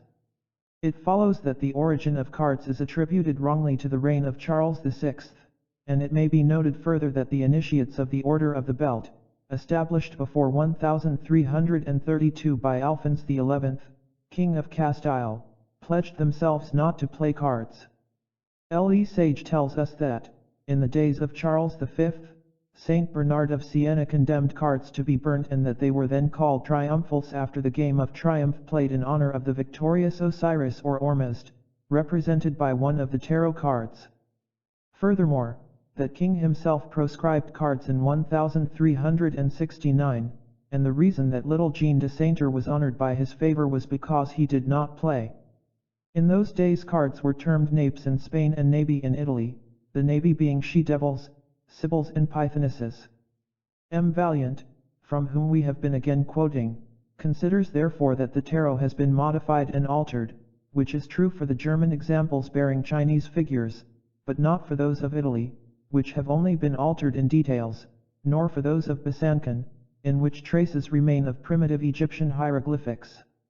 In the doctrine and ritual of transcendental magic we have shown how untoward in their results were the labors of Attila or Aliette in respect of the tarot. This illuminated hairdresser, after working for 30 years, only succeeded in producing a bastard set, the keys of which are transposed, so that the numbers no longer answer to the signs. In a word, it is a tarot suited to Attila and to the measure of his intelligence, which was not of great extent. We are scarcely in agreement with M. Valiant when he suggests that the gypsies were the lawful proprietors of this key to initiations. They owed it doubtless to the infidelity or imprudence of some Kabbalistic Jew. The gypsies originated in India, or their historian has at least shown the likelihood of this theory. Now the extant tarot is certainly that of the gypsies and has come to us by way of Judea. As a fact, its keys are in correspondence with the letters of the Hebrew alphabet, and some of its figures reproduce even their forms. What then were the gypsies? As a poet has said, they were the debased remnant of an ancient world, they were a sect of Indian Gnostics, whose communion caused them to be proscribed in every land, as they may be said to admit practically, they are profaners of the great arcanum, overtaken by a fatal malediction. A horde misled by some enthusiastic fakir, they had become wanderers through the world, protesting against all civilizations in the name of a pretended natural law which dispensed them from almost every duty. Now the law which seeks to prevail in violation of duty is aggression, pillage, and rapine. It is the hand of Cain raised against his brother, and society in defending itself seems to be avenging the death of Abel. In 1840 certain mechanics of the Faubourg Saint-Antoine, weary, as they put it, of being hoodwinked by journalists and of serving as tools for the ambition of ready speech makers, resolved to found and to edit a journal of pure radicalism and of logic apart from evasion or circumlocution. They combined therefore and deliberated for the firm establishment of their doctrines. They took as their basis the republican device of liberty, equality, and the rest. But liberty seemed to them incompatible with the duty of labor, equality with the law of property, and they therefore decided on communism. One of them, however, pointed out that in communism the sharpest would preside over the division and would get the lion's share. It was decreed thereupon that no one should have the right to intellectual superiority. But it was further remarked that even physical beauty might constitute an aristocracy, so they decreed that there should be an equality in ugliness. Finally, as those who till the ground are yoked to the ground, it was settled that true communists could not follow agriculture, must have only the world for their fatherland and humanity itself for their family, whence it became them to have recourse to caravans and go round the world eternally. We are not relating a parable, we have known those who were present at the convention in question and we have read the first number of their journal, which was entitled The Humanitarian and was suppressed in 1841.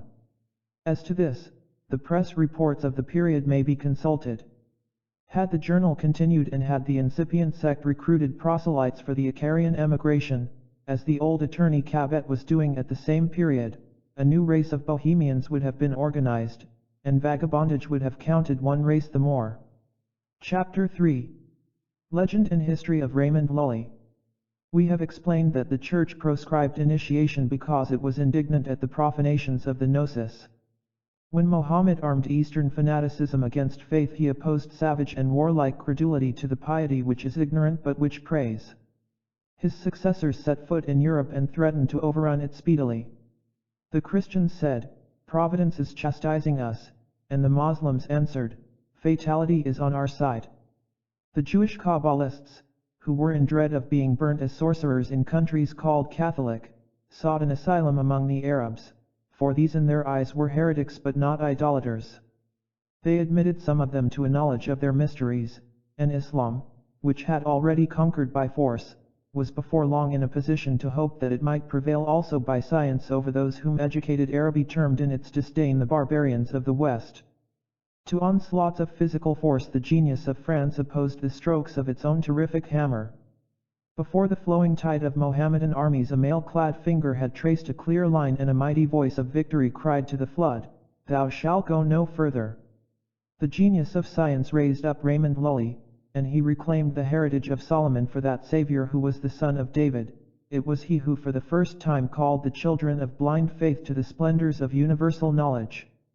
The pseudo-scholars, and the people who are wise in their own conceit, continue to speak with scorn of this truly great man, but the popular instinct has avenged him. Romance and legend have taken up his story, with the result that he is pictured as one impassioned like Abelard, initiated like Faust, an alchemist even as Hermes, a man of penitence and learning like Saint Jerome, a rover after the manner of the wandering Jew, a martyr in fine like Saint Stephen, and one who was glorious in death almost as the Savior of the world. Let us make our beginning with the romance. It is one of the most touching and beautiful that have come within our knowledge. On a certain Sunday, in the year 1250, a beautiful and accomplished lady, named Ambrosia di Castello, originally of Genoa, went, as she was accustomed, to hear Mass in the church of Palma, a town in the island of Majorca. A mounted cavalier of distinguished appearance and richly dressed, who was passing at the time in the street, noticed the lady and pulled up as one thunderstruck. She entered the church, quickly disappearing in the shadow of the great porch. The cavalier, quite unconscious of what he did, spurred his horse and rode after her into the midst of the affrighted worshippers. Great was the astonishment and scandal. The cavalier was well known. He was the Seigneur Raymond Lully, Seneschal of the Isles and Mayor of the Palace. He had a wife and 3 children, while Ambrosia di Castello was also married and enjoyed, moreover, an irreproachable reputation. Raymond Lully passed therefore for a great libertine. His equestrian entrance into the church of Palma was noised over the whole town, and Ambrosia, in the greatest confusion, sought the advice of her husband. He was apparently a man of sense, and he did not consider his wife insulted because her beauty had turned the head of a young and brilliant nobleman. He proposed that Ambrosia should cure her admirer by folly as grotesque as his own.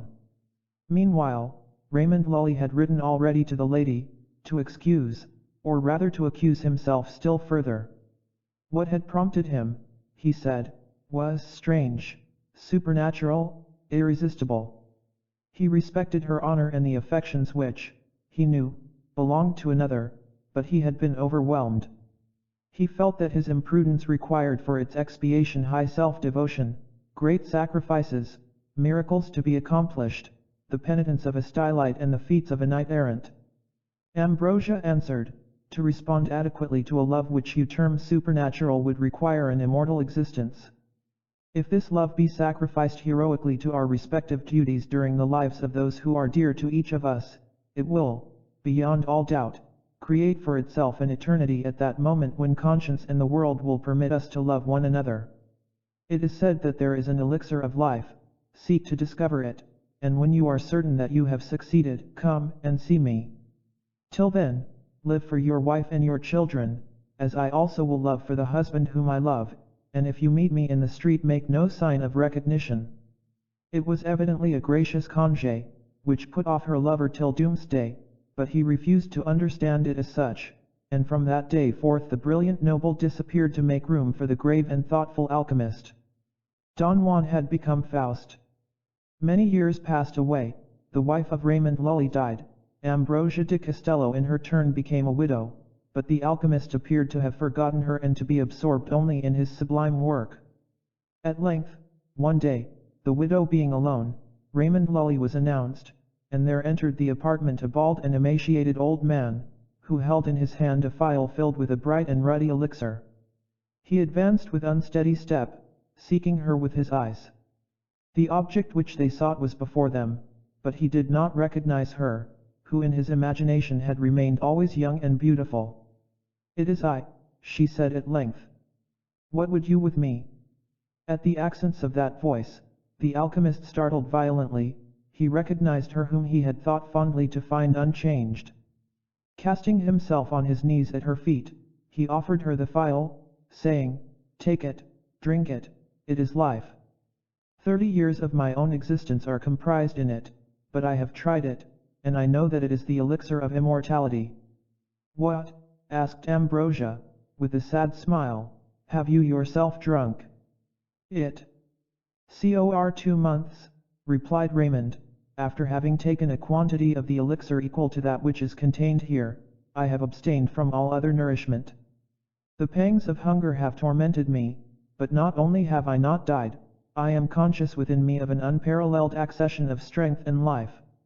"I believe you," said Ambrosia, "but this elixir, which preserves existence, is powerless to restore lost youth.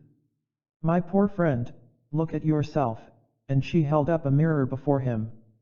Raymond Lully recoiled, for it is affirmed by the legend that he had never surveyed himself in this manner during the 30 years of his labors. "And now, Raymond," continued Ambrosia, "look at me," and she unbound her hair, which was white as snow, then, loosening the clasps of her robe, she exposed to him her breast, which was almost eaten away by a cancer. "Is it this," she asked piteously, "which you wish to immortalize?"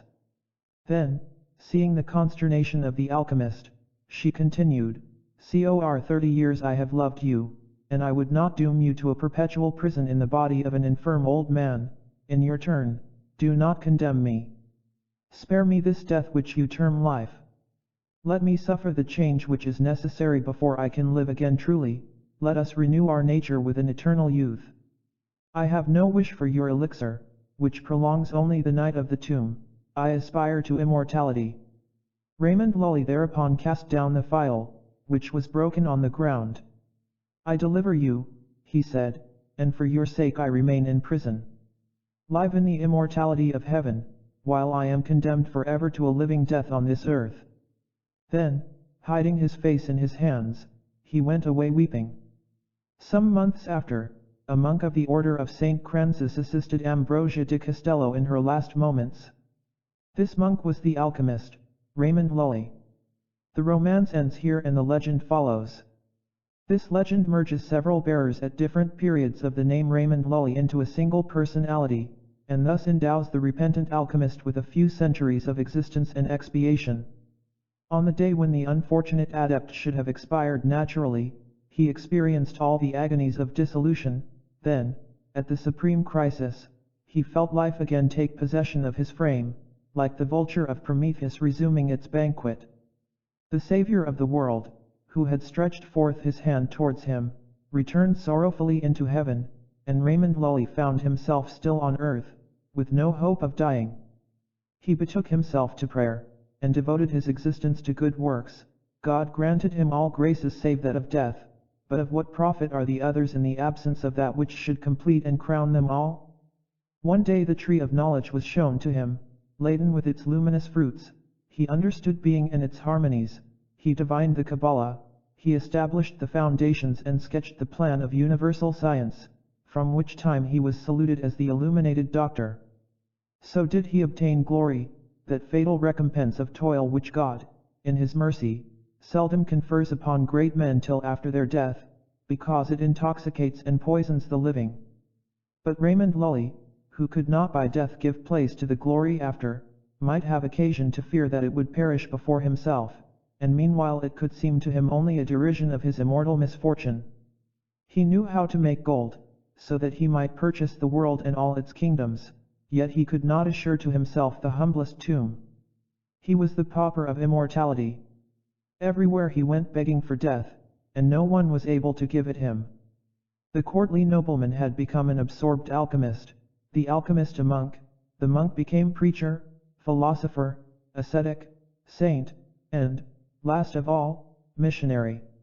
He engaged hand to hand with the learned men of Arabia, he battled victoriously against Islamism, and had everything to fear from the fury of its professors. Everything to fear, this means that he had something to hope, and that which he hoped for was death. He engaged a young Arab of the most fanatical class as his attendant, and posed before him as the scourge of the religion of Mohammed. The Arab assassinated his master, which was what he expected, but Raymond Lully did not die. It was the assassin that he would have forgiven who killed himself in despair at his failure, so that conscience had an added burden instead of deliverance and peace. He was scarcely cured of his wounds when he embarked for Tunis, in which place he preached Christianity openly, but the Bey in admiration of his learning and his courage protected him against the madness of the crowd and caused him to re-embark with all his books. Before long he returned to the same parts, preaching at Bone, Bujia and other African towns. The Moslems were stupefied and feared to lay hands upon him. In the end he revisited Tunis and collecting the people in the streets, he proclaimed that, though driven from the place, he had come back to confound the impious doctrines of Mohammed and to die for Jesus Christ. This time there was no protection possible, the enraged people hunted him, a veritable insurrection broke out, he fled, to encourage them further, already he was broken by many blows, pouring with blood, covered with wounds, and yet he continued to live. He sank finally, buried, literally speaking, under a mountain of stones. On the same night, says the legend, two Genoese merchants, Stephen Colin and Louis de Pasterga, sailing over the open sea, beheld a great light shining from the port of Tunis. They changed their course and, approaching the shore, discovered a mound of stones, which diffused far and near this miraculous splendor. They landed in great astonishment and finally discovered the body of Raymond Lully, mangled but still breathing. He was taken on board the ship and carried to Majorca, where in sight of his native land the martyr was permitted to expire. God set him free by a miracle and his penance was so finished. Such is the odyssey of the fabulous Raymond Lully. Let us come now to the historical realities. Raymond Lully, the philosopher and adept, being the one who deserved the title of illuminated doctor, was the son of that seneschal of Majorca who was made famous by his ill-starred passion for Ambrosia de Castello. He did not discover the elixir of immortality, but he made gold in England for King Edward III, and this gold was called aurum Raymunii. There are extant certain very rare coins which are called Raymondins by experts. Louis Seguier identifies these with the rose nobles which were struck during the reign in question, and suggests, a little frivolously, that the alchemy of Raymond Lully was only a sophistication of gold which would be difficult to detect at a period when chemical processes were much less perfect than they are at the present day. This notwithstanding, he recognizes the scientific importance of Lully and gives his judgment concerning him as follows. Raymond Lully, whose genius embraced all branches of human knowledge, and who brought together in the Ars Magna a vast system of philosophy, summarizing the encyclopedic principles of science as it then stood, could not fail to bequeath a valuable heritage to chemists. He perfected and described carefully various compounds which are used widely in chemistry. We owe him the preparation of carbonate of potassium by means of tartar and by wood ashes, the rectification of spirits of wine, the preparation of essential oils, the cupellation of silver, and the preparation of sweet mercury. Other scientists, feeling sure that the rose nobles were pure as gold, have speculated that, having regard to the very imperfect processes of practical chemistry during the Middle Ages, such transmutations as those of Raymond Lully, and indeed other adepts, were merely the separation of the gold found in silver mines, and purified by means of antimony, which is actually indicated, in a great number of hermetic symbols, as the efficient and chief element in the powder of projection. We agree with them that chemistry was non-existent at the period in question, and we may add that it was created by adepts, or rather that the adepts, while keeping to themselves those synthetic secrets which were the treasure of the magical sanctuaries, instructed their contemporaries as to some of the analytical processes. These were afterwards perfected, but they have not as yet led men of science to reach that ancient synthesis which constitutes Hermetic philosophy, in the proper sense of the term. In this philosophical testament, Raymond Lully has set forth all the principles of this science, but in a veiled manner, following the practice and indeed the duty of adepts. He also composed a key to the testament mentioned, and finally a key to the key, or, more definitely, a codicil, which is in our opinion the most important of his writings on alchemy. Its principles and modes of procedure have nothing in common either with the sophistication of pure metals or with the separation of alloys. As a theory, it is in conformity with the principles of Geber, and as a practice with those of Arnaldus de Villanova. In respect of doctrine it is in conformity with the most exalted ideas of the Kabbalah. Those earnest minds who refuse to be discouraged by the discredit into which ignorance brings the great things should study Kabbalistically the codicil of Raymond Lully, if they seek to carry on that research of the absolute which was followed by the greatest men of genius in the elder world. The whole life of this preeminent adept, the first initiate after St. John, who was devoted to the hierarchic apostolate of Holy Orthodoxy, his entire life, we repeat, was passed in pious foundations, in preachings, in immense scientific labors. Thus, in 1276, he established at Palma a college of Franciscans dedicated to the study of Oriental languages, and Arabic especially, with the object of refuting the works of Mohammedan doctors and of preaching the Christian faith among the Moors. John XXI confirmed this institution by a pastoral letter dated from Viterbo on December 16, in the first year of his pontificate. From 1293 to 1311 Lully solicited and obtained from Pope Nicholas IV and from the kings of France, Sicily, Cyprus, and Majorca the establishment of many other colleges for the same purpose. Wherever he went he gave instructions in his great art, which is a universal synthesis of human knowledge, and has as its prime object the institution of one language among men as also one mode of thought. He visited Paris and there astonished the most learned doctors. Afterwards he crossed over to Spain, tarried at Complude, where he founded a central academy for the study of languages and sciences. He reformed a number of convents, went on to Italy and recruited soldiers for a new military order, the institution of which he advocated at the very Council of Vienna which condemned the Templars. The Catholic science and the true initiation of St. John were intended thereby to rescue the protecting sword of the temple from faithless hands. The great ones of this world derided poor Raymond Lully, and yet in their own despite they did all that he desired. This illuminated personality, termed by derision Raymond the Fantastic, seems to have been Pope of Popes and King of Kings. He was poor as Job and gave alms to sovereigns. He was called a fool, and he was of that order of folly which confounds sages. The greatest politician of the period, Cardinal Ximenes, whose mind was as vast as it was serious, never spoke of him except as the divine Raymond Lully and the most enlightened doctor. He died in 1314, according to Genebrard, or in 1315, according to the author of the preface to the Meditations of the Hermit Blake Wern. He was 80 years old, and the end of his toilsome and holy existence came on the festival of the martyrdom of St. Peter and St. Paul. A disciple of the great Kabbalists, Raymond Lully sought to establish an absolute and universal philosophy by substituting for the conventional abstractions of systems a fixed notion of natural actualities and by substituting a simple and natural mode of expression for the ambiguous terms of scholasticism. He condemned the definitions of the scholars at his period because they perpetuated disputes by their inexactitude and amphibology. According to Aristotle, man is a reasonable animal, but it may be replied that he is not an animal and is only rarely reasonable. Moreover, the words animal and reasonable cannot be brought into harmony. A fool, in this sense, would not be a man, and so forth. Raymond Lully defined things by their right names and not by their synonyms or approximations. Afterwards he explained the names by etymology. To the question, what is man, he would therefore reply that the word, in its general acceptation, signified the state of being human, but taken in a particular acceptation it designates the human personality. What, however, is this human personality? Originally, it is the personality which God made by breathing life into a body compounded of earth, humus, literally, it is you, it is I, it is Peter, Paul, and so on.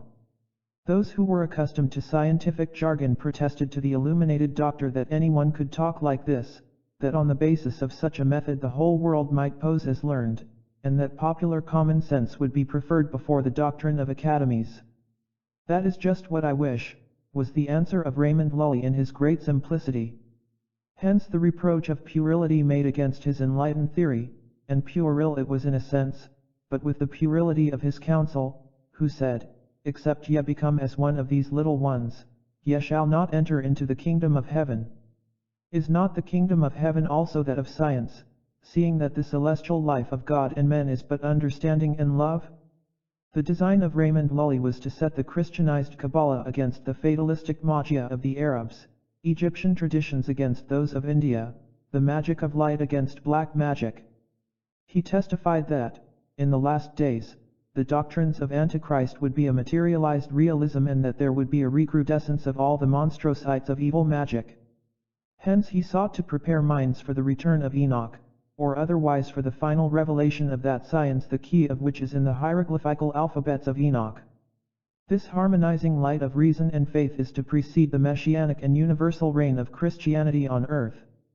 So was Lully a great prophet for true Kabbalists and seers, while for skeptics who at least can respect exalted characters and noble aspirations he was a sublime dreamer. Chapter 4. On certain alchemists. Nicholas Flamel belongs to alchemy exclusively, and he enters into our consideration only because of the hieroglyphical book of Abraham the Jew, in which the scrivener of the Rue Saint-Jacques-la-Boucherie found the absolute keys of the great work. This book was founded on the keys of the tarot and was simply a hieroglyphical and hermetic commentary on the Sefer Yetzirah. We find as a fact, by the description of Flamel himself, that the leaves were 21 in number, making 22 with the title, and that they were divided into 3 septenaries, having a blank leaf at every 7th page. Let us here bear in mind that the Apocalypse, that sublime Kabbalistic and prophetic summary of all occult types, also divided its symbols into 3 septenaries, between each of which there is silence in heaven, thus instituting a striking analogy with the uninscribed leaf in the mystic book of Flamel. The septenaries of the Apocalypse are, a. 7 seals to open, meaning 7 mysteries to be learned and 7 difficulties to be overcome, b. 7 trumpets to sound, being 7 utterances to understand, c. 7 vials to empty, which signify 7 substances which must be volatilized and fixed. In the work of Flamel the first 7th leaf has as its hieroglyphical character the wand of Moses overcoming the serpents brought forth by the magicians of Pharaoh. They are seen devouring one another, and the figure as a whole is analogous to the victor of the tarot, yoking to his cubic chariot the white and black sphinxes of Egyptian magic. The symbol in question corresponds to the 7th dogma in the Creed of Maimonides: we acknowledge but one prophet, who is Moses. It represents the unity of science and the work. It represents further the mercury of the wise, which is formed by the dissolution of composites and by the reciprocal action of the sulfur and salt of metals. The emblem on the 14th page was the brazen serpent set upon a cross. The cross represents the marriage of the purified sulfur and salt, as also the condensation of the astral light. The 14th trump card in the tarot depicts an angel, who is the spirit of the earth, mingling the liquids in 2 ewers, one of gold and one of silver. It is the same symbol formulated after another manner. On the 21st leaf of Flamel's book there was the type of space and universal life, represented by a desert with springs of water and serpents gliding hither and thither. In the tarot, space is typified by the 4 signs allocated to the cardinal points of heaven, and life is represented by a naked girl dancing in a circle. Flamel does not specify the number of springs and serpents, but the former would probably be 4, springing from one source, as in the Pantacley of Eden. The serpent would be 4, 7, 9, or 10. On the fourth leaf was the figure of Time, preparing to cut off the feet of Mercury. Close by was a rose tree in blossom, the root being blue, the stem white, the leaves red, and the flowers golden. The number 4 is that of elemental realization. Time is atmospheric niter, his scythe is the acid which is extracted from this niter, and the mercury is fixed thereby, being transformed into salt. The rose tree represents the work and the successive colors which characterize its stages. It is the mastery passing through the black, white, and red aspects, out of which gold is produced as a blossom that buds and unfolds. The number 5 is that of the great mystery, and on the 5th page blind men were represented digging up the ground round the rose tree in search of the grand agent which is present everywhere. Some others, who were better advised, were weighing a white water, resembling a solidified air. On the reverse side of this page was the massacre of the innocents, with the sun and moon descending to bathe in their blood. This allegory, which is the literal secret of Hermetic art, has reference to that process of taking air into air, as Aristeas puts it, or, to speak intelligible language, of using air as force, expanding it by means of astral light, just as water is changed into steam by the action of fire. This can be accomplished by the aid of electricity, magnets, and a powerful projection of the operator's will, when directed by science and good intent. The children's blood represents that essential light which is extracted by philosophical fire from elementary bodies. When it is said that the sun and moon come down to bathe, the meaning is that the silver therein is tinctured into gold, and that the gold acquires a grade of purity by which its sulfur is transformed into the true powder of projection. We are not writing a treatise on alchemy, although this science is really transcendental magic put into operation. We reserve its revelations and wonders for other special and more extended works. Popular tradition affirms that Clément did not die and that he buried a treasure under the tower of Saint Jacques la Boucherie. According to illuminated adepts, this treasure, contained in a cedar box covered with plates of the 7 metals, was the original copy of the famous book attributed to Abraham the Jew, with commentaries in the writing of Clément and sufficient specimens of the powder of projection to transmute the sea into gold, supposing that the sea were mercury. After Flamel came Bernard Trevisan, Basil Valentine, and other famous alchemists. The 12 keys of Basil Valentine are at once Kabbalistic, magical and hermetic. Then in 1480 appeared Trithemius, who was the master of Cornelius Agrippa and the greatest dogmatic magician of the Middle Ages. Trithemius was an abbot of the order of Saint Benedict, of irreproachable orthodoxy and unimpeachable conduct. He was not so imprudent as to write openly on occult philosophy, like his venturesome disciple Agrippa. All his magical works turn on the art of concealing mysteries, while his doctrine was expressed in a pantacly, after the manner of true adepts. This pantacly is excessively rare, and is found only in a few manuscript copies of his tract De Septem Secundius. A Polish gentleman and man of exalted mind and noble heart, Count Alexander Broniewski possesses a curious example which he has kindly shown to us. The pantacly consists of 2 triangles joined at the base, one white and the other black. At the apex of the black triangle there is a fool crouching, who turns his head with difficulty and gazes awestruck into the triangle, where his own likeness is reflected. On the apex of the white triangle stands a man in the prime of life, armed as a knight, having a steady glance and an attitude of strong and peaceful command. In this triangle are inscribed the letters of the divine tetragram.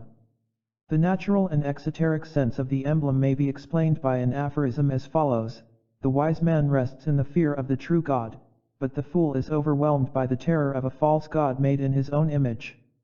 By meditating on the pantacly as a whole, and thereafter on its constituents successively, the adepts, however, will find therein the last word of Kabbalism and the unspeakable formula of the great arcanum.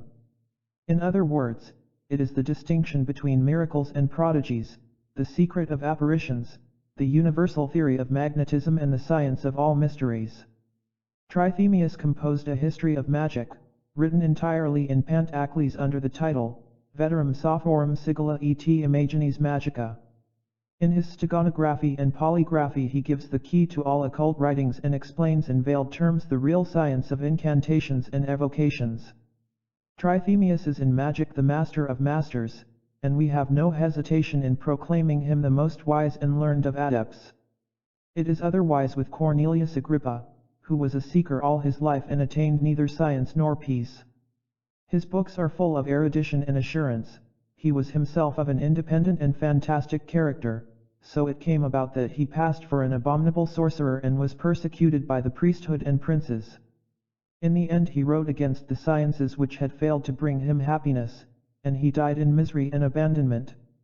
We now come to the mild and pleasing figure of that learned and sublime Postel, who is known only by his over-mystical love for an elderly but illuminated woman. There is something far different in Postel from the disciple of Mother Jean, but vulgar minds prefer to disparage rather than to learn and have no wish to see anything better in him. It is not for the benefit of these that we propose to make known the genius of William Postel. He was the son of a poor peasant, belonging to the district of Barenton in Normandy. By force of perseverance and much sacrifice he contrived to teach himself and became the most learned man of his time, but poverty pursued him always and want occasionally compelled him to sell his books. Full of resignation and sweetness, he worked like a laboring man to win a morsel of bread and then went back to his studies. He acquired all known languages and sciences of his period. He discovered rare and priceless manuscripts, including the apocryphal Gospels and the Sefer Yetzirah. He initiated himself into the mysteries of the transcendental Kabbalah, and in his simple admiration for that absolute truth, for that supreme reason of all philosophies and dogmas, it was his ambition to reveal it to the world. He therefore spoke the language of mysteries openly and wrote a book entitled The Key of Things Kept Secret from the Foundation of the World. He dedicated this work to the fathers assembled at the Council of Trent, entreating them to enter the path of conciliation and universal synthesis. No one understood him, some accused him of heresy and the most moderate were contented to say that he was a fool. The Trinity, according to Postel, made man in its image and its likeness. The human body is dual and its triadic unity is through the union of the two halves. The human soul is also dual, it is animus and anima, or intellect and emotion. It has also two sexes, the male being resident in the head and the female in the heart. Redemption in its completion must also be dual in humanity. The mind by its purity makes good the errors of the heart, and then the generosity of the heart must rescue the egoistic barrenness of the brain. Christianity, from Postel's standpoint, has been so far understood only by the reasoning mind and has not entered into the heart. The Word has been made man, but the world will be saved when the Word shall have been made woman. The sublime grandeurs of the spirit of love will be taught by the maternal genius of religion, and then reason will be harmonized with faith, because it will comprehend, interpret, and restrain the sacred excesses of devotion. Observe, he remarks, how religion is understood by the majority of Christians.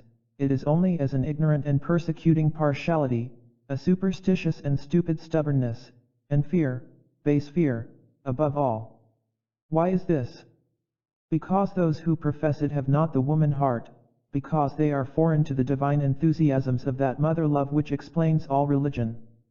The power that has invaded the brain and binds the spirit is not that of the good, understanding, and long-suffering God, it is of the wicked, imbecile and cowardly Satan. It comes about in this manner that there is far more fear of the devil than love for the divine. The frozen and shriveled brain weighs on the dead heart like a tombstone. What an awakening will it be for understanding, what a rebirth for reason, what a victory for truth, when the heart shall be raised by grace. Why am I the first and almost the only person to comprehend this, and what can one who has attained resurrection perform alone among the dead, who can hear nothing? Come therefore and come quickly, O Mother Spirit, who appeared to me at Venice in the soul of a virgin inspired by God, descend and teach the women of the New World their redeeming mission and their apostolate of holy and spiritual life. It is a fact that Postel owed these noble inspirations to a pious woman named Jean, whose acquaintance he had made at Venice. He was the spiritual advisor of this elect soul and was drawn into the current of mystic poetry which eddied about her. When he administered the Eucharist to her she became radiant and transfigured in his eyes, and although she was more than 50 years old the poor priest confesses innocently that he would have taken her for less than 15, so did the sympathy of their hearts transform her in his eyes. One must have followed the life of asceticism to understand such celestial hallucinations and lyrical puerilities, such a mystic marriage between two virginal beings, such extraordinary enthusiasms of love in two pure souls. In her he discerned the living spirit of Jesus Christ by which the world would be regenerated. I have seen, says he, this light of the heart which will drive the hideous spectre of Satan from all minds. It is no chimera of my dreams, she has appeared in the world, has taken flesh in a maid, in whom I have hailed the mother of the world to come. This is analyzing rather than translating Postel, but the rapid abridgment of his sentiments and language will make plain that he spoke figuratively, and, as maintained by the learned Jesuit Despilens in his notice on the life and works of Postel, that nothing was further from his thoughts than to represent, as some have pretended, a second incarnation of divinity in this poor hospital sister who had only drawn him by the brightness of her humble virtues. We are utterly certain that all those who have slandered and ridiculed Postel are not worth one mergine. The mystical relations of Postel and the nun continued for about 5 years, at the end of which time she died, assuring her confessor that she would never be parted from him but would help him when freed from the bond of material life. She kept her promise, says Postel. She has been with me at Paris, has enlightened me with her own light and has harmonized my reason and my faith. 2 years after her ascent into heaven her spiritual body and substance descended into me and permeated sensibly my whole body, so that it is she rather than myself who lives in me. After this experience Postel always regarded himself as a risen being and signed himself Postellus Restitutus. As a matter of fact, one curious result followed. His white hair became again black, his wrinkles disappeared and the ruddy color of youth was assumed by his countenance, previously made thin and pallid by his austerities and vigils. His derisive biographers assert that he dyed his hair and painted his face. It was insufficient to picture him as a fool, and so out of his noble and generous character they produced a juggler and charlatan. Assuredly the imbecility or bad faith of cold and skeptic minds, when they pass judgment on enthusiastic hearts, is more wonderful than the eloquent unreason of the latter. It has been imagined, writes Father Despilens, and is still, I understand, believed that the regeneration supposed to have been accomplished by Mother Jean is the foundation of his system. It had however been completely developed before he was aware of her existence, and he never departed from it, unless indeed he did so a few years before his death. It had come into his mind that the evangelical reign of Jesus Christ, established by the apostles, could be no longer maintained among Christians or propagated among infidels unless enforced by the light of reason. To this principle, which affected him personally, he added another, being the destination of the King of France to universal monarchy. The way of the Second Advent must be prepared by conquest of hearts and conviction of minds, that there may be henceforth but one faith in Jesus Christ reigning over the whole world in the person of a single king and in virtue of one law. According to Father Despilens, this proves that Postel was mad. Mad for having thought that religion should reign over minds by the supreme reason of its doctrine, and that the monarchy, to be strong and permanent, should bind hearts together by the victories of public prosperity under the dominion of peace. Mad for having believed in the coming of that kingdom about which we say daily, his kingdom come. Mad because he believed in reason and justice on earth. Well, they spoke truly, poor Postel was mad. The proof of his madness is that he wrote, as already said, to the fathers of the Council of Trent, entreating them to bless the whole world and to launch anathemas against no one. As another example, he tried to convert the Jesuits and cause them to preach universal concord among men, peace between sovereigns, reason among priests, and goodness among the princes of this world.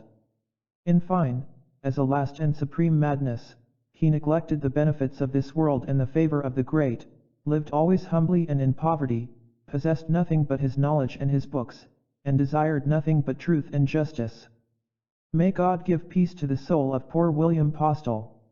He was so mild and so good that his ecclesiastical superiors took pity upon him and, thinking probably, as was said later on of La Fontaine, that he was more silly than wicked, they were contented with shutting him up in his convent for the rest of his days. Postel was grateful for the quiet thus ensured towards the close of life, and he died peaceably, retracting everything that his superiors required. The man of universal concord could not be an anarchist. He was before all things the sincerest of Catholics and humblest of Christians. The works of Postel will be rediscovered one of these days and will be read with wonder. Let us pass to another maniac who was called Theophrastus or Olaus Bombast and was known in the world of magic under the famous name of Paracelsus.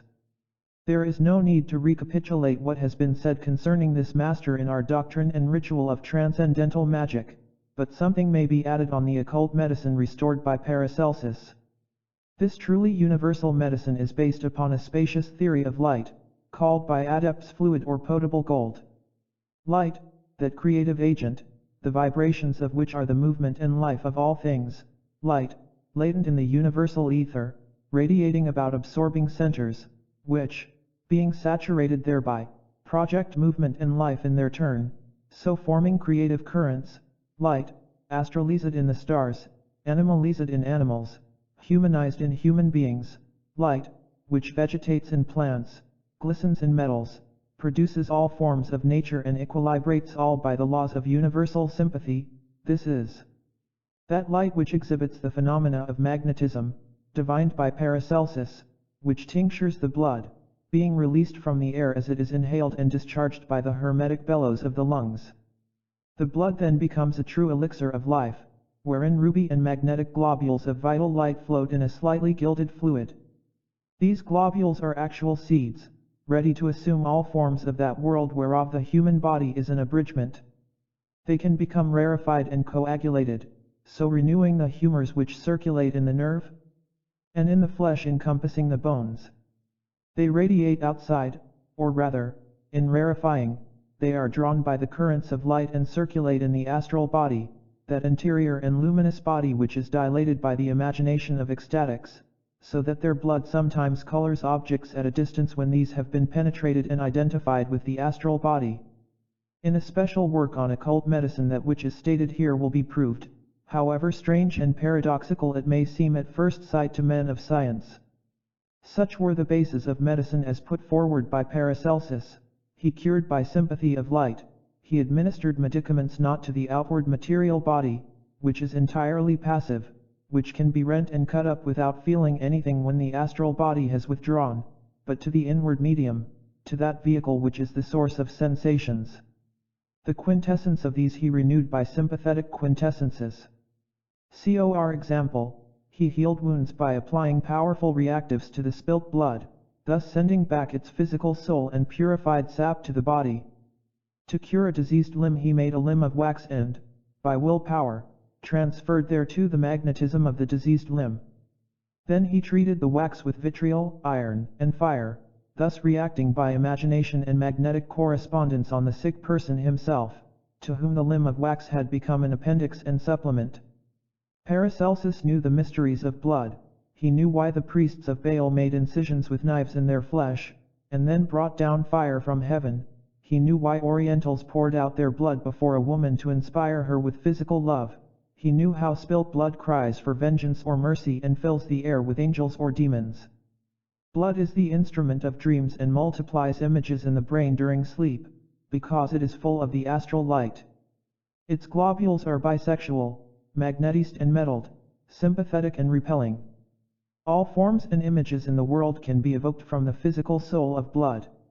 At Baroche, says the estimable traveler Tavernier, there is a first-class English house, which I reached on a certain day with the English president, on my way from Agra to Surat. There came also certain jugglers, asking leave to exhibit some of their professional skill, and the president was curious to see it. In the first place they lighted a great fire, at which they heated iron chains, then wound them about their bodies and pretended that they were suffering in consequence, but no harm followed. They next took a morsel of wood, set it in the ground and asked one of the spectators to choose what fruit he liked.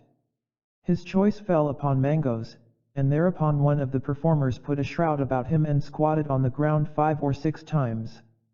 I had the curiosity to ascend to an upper room, where I could see through a fold in the sheet what was being done by the man. He was actually cutting the flesh under the armpits with a razor, and rubbing the wood with his blood. Each time he rose up the wood grew visibly. On the third occasion there were branches and buds thereon. on the fourth the tree was covered with leaves, and on the fifth it was bearing flowers. The English president had brought his chaplain from Ahmedabad to baptize a child of the Dutch commander, the president acting as godfather. The Dutch, it should be mentioned, do not have chaplains except where soldiers and merchants are gathered together. The English clergyman began by protesting that he could not consent to Christians assisting at such spectacles, and when he saw how the performers brought forth from a bit of dry wood, in less than half an hour, a tree of 4 or 5 feet in height, having leaves and flowers as in springtime, he felt it his duty to put an end to the business. He announced therefore that he would not administer communion to those who persisted in witnessing such occurrences. The president was thus compelled to dismiss the jugglers. Dr. Clever de Maldini, to whom we owe this extract, regrets that the growth of the mangoes was thus stopped abruptly, but he does not explain the occurrence. To our mind it was a case of fascination by the magnetism of the radiant light of blood, a phenomenon of magnetized electricity, identical with that termed palingenesis, by which a living plant is made to appear in a vessel containing ashes of the same plant long since perished. Of such were the secrets known by Paracelsus, and it was in the application of these hidden natural forces to purposes of medicine that he made at once so many admirers and enemies. Cor the rest, he was by no means a simple personality like Postel, he was naturally aggressive and of the mountebank type, so did he affirm that his familiar spirit was hidden in the pommel of his great sword, and never left his side. His life was an unceasing struggle, he traveled, debated, wrote, taught. He was more eager about physical results than moral conquests, and while first among practical magicians he was last among adepts of wisdom. His philosophy was one of sagacity and, on his own part, he termed it philosophia sagax. He divined more than anyone without knowing anything completely.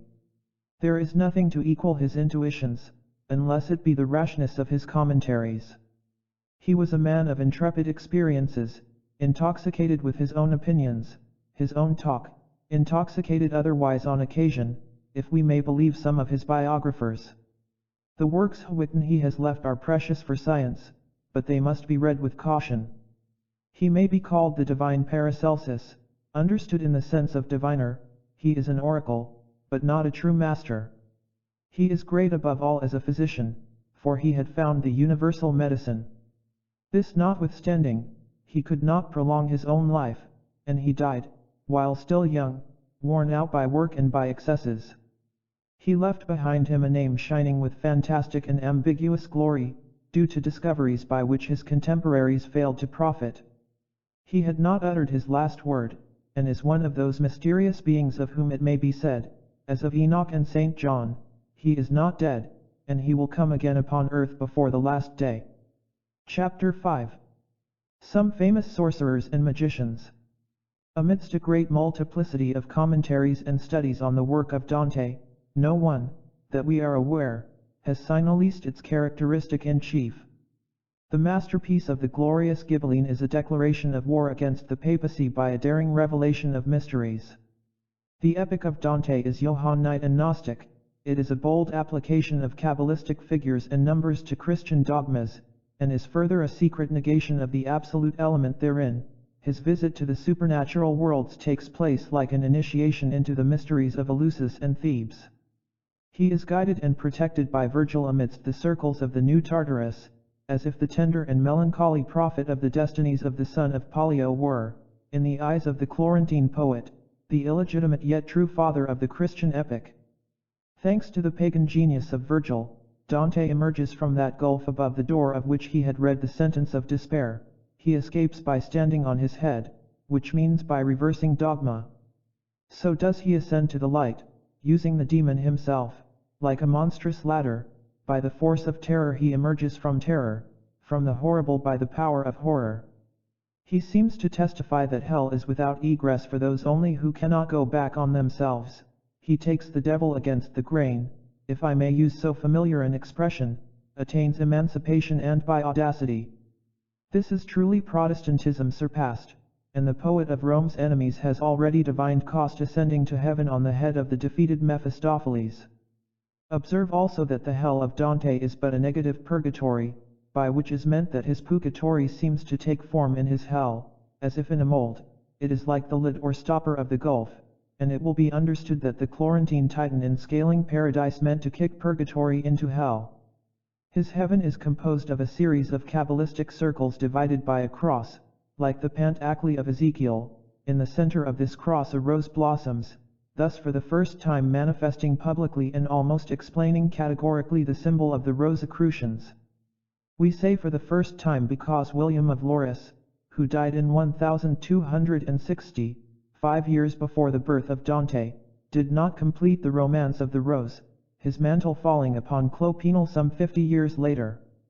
It will be discovered with a certain astonishment that the Romance of the Rose and the Divine Comedy are two opposite forms of a single work, initiation by independence of spirit, satire on all contemporary institutions and an allegorical formula of the grand secrets of the Brotherhood of the Rosy Cross.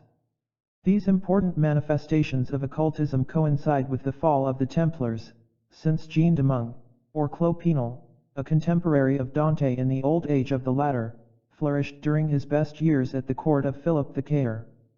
The Romance of the Rose is the epic of Old France, a profound work in a trivial form, a revelation of occult mysteries as instructed as that of Apuleius. The roses of Clément, Jean de Meung and Dante belong to the same bush. A genius like Dante could not be an arch-heretic. Great men give an impetus to intelligence, and the impetus takes effect subsequently in activities which are startled by restless mediocrities. It may have been that Dante was never read, and he would assuredly not have been understood, by Luther. This notwithstanding, the mission of the Ghibellines, made fruitful by the potent thought of the poet, raised up the empire against the papacy by slow degrees. It was continued from century to century under various names, and in the end it made Germany Protestant. It was certainly not Luther who produced the Reformation, it was the latter which took possession of Luther and impelled him forward. This square-shouldered monk could boast only obstinacy and daring, but he was the needful instrument for revolutionary ideas. Luther was the Danton of anarchic theology, superstitious and rash. He believed that he was obsessed by the devil. It was the devil who dictated his arguments against the church, made him declaim, spout nonsense, and above all things write. The inspiring genius of all the Cains asked nothing at that time but ink, preassured that, given this fluid flowing from the pen of Luther, there would be presently a sea of blood. Luther was conscious of the fact, and he hated the devil because he was another master. One day he threw the inkhorn at his head, as if to satiate him by the violent libation. The episode recalls that jocular regicide who daubed his accomplices with ink when he signed the death warrant of Charles I. The device of Luther was, Turk rather than Papist, and as a fact Protestantism at its root is, like Islamism, simple deism organized into a conventional cultus, or if it differs therefrom it is only by its remnants of Catholicism imperfectly effaced. From the standpoint of the negation of Catholic dogma, the Protestants are Muslims with a few superstitious the more and a prophet the less. Men renounce God less unwillingly than they give up the devil, as the apostates of all times have proved abundantly. Speedily subdivided by anarchy, the disciples of Luther had but one bond of belief in common, all had faith in Satan, and this spectre, magnifying in proportion as their spirit of revolt took them the farther from God, reached terrible proportions at last. Carlus Ted, Archdeacon of Württemberg, being one day in the pulpit, saw a black man enter the temple, take a seat in front of him and stare at him with dreadful fixity through the entire length of his sermon. He became anxious, left the pulpit and questioned the assistants, but no one had seen the phantom. Carlus had returned home in a state of dismay. He was met by the youngest of his sons, who said that a stranger in black had inquired for him and promised to return in 3 days. There was no room for doubt in the mind of the hallucinated archdeacon. That stranger was the spectre of his vision. A fever was brought on by his terror. He retired to bed and died before the 3rd day. These unhappy heretics were afraid of their own shadows. Their consciences had remained Catholic and consigned them to hell without pity. Walking one evening with his wife Catherine Deborah, Luther looked up to heaven, which was bright with stars, and said in an undertone, as he sighed deeply, "Ah, beautiful sky, which I shall never see, what exclaimed his wife. "Do you then think that you are condemned?" Luther answered, "Who knows whether God will not punish us for having been unfaithful to our vows?" Supposing that Catherine, seeing his lack of self-confidence, had cursed and left him, it may be that the reformer, overcome by the divine warning, would have recognized his criminal offense in betraying that church which was his first spouse and would have turned weeping towards the cloister which he had left willfully. But God, who withstands the proud, doubtless found him unworthy of this saving affliction. The sacrilegious comedy of Luther's marriage was the providential punishment of his pride, and as he remained obstinate in his sin, that punishment was always with him and derided him to the end. He died between the devil and his wile, appalled at the one and exceedingly embarrassed by the other. Corruption and superstition are well paired together. The epoch of the dissolute Renaissance, equally persecuting and credulous, was certainly not that of the second birth of reason. Catherine de' Medici was a sorceress, Charles IX consulted necromancers, Henry III played at devotion and debauch. It was the heyday then of astrologers, though a few of them were tortured from time to time, to make them change their predictions. There were, moreover, the court sorcerers, who dabbled a little in poisoning and deserved the hangman's rope. Troiselles, the magician of Charles IX, was a juggler and rogue. One day he made confession to the king and his misdeeds were not peccadillos. The king forgave him, but promised his cure on the gallows if he had a relapse. He did relapse, and was hanged in due course. When the League vowed the death of the weakly and miserable Henri III, it had recourse to witchcraft and black magic. Elitoile 1 declares that a wax image of the king was set on the altars where priests of the League said Mass, and that the image was stabbed with a knife during a prayer embodying maledictions and anathemas. When the king failed to die with sufficient celerity, it was concluded that he was also a sorcerer. Pamphlets were published representing Henri III as holding conventions where the crimes of Sodom and Gomorrah were but the prelude of more frightful and unheard of outrages. Included among the king's minions there was said to be one who was the devil in person, and young virgins were abducted and prostituted by force to Beelzebub. The people believed these fables, and a fanatic was found at last to execute the threats of sorcery. Jacques Clement suffered from visions and imperious voices, which commanded him to kill the king. He sought regicide like a martyr and died laughing like the heroes of Scandinavian mythology. Scandal-mongering chronicles have pretended that a great lady of the court supplemented the inspirations of the monk's solitude by the magnetism of her caresses, but the anecdote is wanting in probability. It was the monk's continence which promoted his exaltation, and had he begun to lead the blind life of passion, an insatiable appetite for pleasure would have possessed his entire nature and he would not have been willing to die. Whilst religious wars incommoded the world, secret illuministic associations, which were nothing but theurgic and magical schools, were incorporated in Germany. The most ancient of these seems to have been that of the Rosicrucians, whose symbols go back to the times of the Guelphs and the Ghibellines, as we see by the allegories in the poem of Dante and by the emblems in the romance of the rose. The rose, which from all times has been the type of beauty, life, love, and pleasure, expressed mystically the secret thought of all protests manifested at the Renaissance. It was the flesh in rebellion against the oppression of spirit, it was nature testifying that, like grace, she was a daughter of God, it was love refusing to be stifled by the celibate, it was life in revolt against sterility, it was humanity aspiring towards natural religion, full of reason and love, founded on the revelations of the harmony of being, of which the rose, for initiates, was the living floral symbol. It is in truth a pentacly, the form is circular, the leaves of the corolla are heart-shaped and rest harmoniously on one another, its tint offers the most harmonious shades of the primitive colors, its calyx is of purple and gold. We have seen that flamel, or rather the Book of Abraham the Jew, represents it as the hieroglyphical sign of the fulfillment of the great work. Here is the key to the romance of Clopinel and William Dolores. The conquest of the rose was the problem offered by initiation to science, whilst religion was at work to prepare and to establish the universal, exclusive, and final triumph of the cross. The problem proposed by high initiation was the union of the rose and the cross, and in effect occult philosophy, being the universal synthesis, must take into account all phenomena of being. Considered solely as a physiological fact, religion is the revelation and satisfaction of a need of souls. Its existence as a fact is scientific, and to deny it would be a denial of humanity itself. No one has invented it. Like laws and civilizations, it is formed by the necessities of moral life. From this merely philosophical and restrained standpoint, religion must be regarded as fatal if one explains all by fatality, and as divine if one confesses to a supreme intelligence as the mainspring of natural laws. Hence it follows that the characteristic of every religion, properly so called, being to depend directly from divinity by a supernatural revelation, no other mode of transmission providing a sufficient sanction of dogma, it must be concluded that the true natural religion is religion that has been revealed.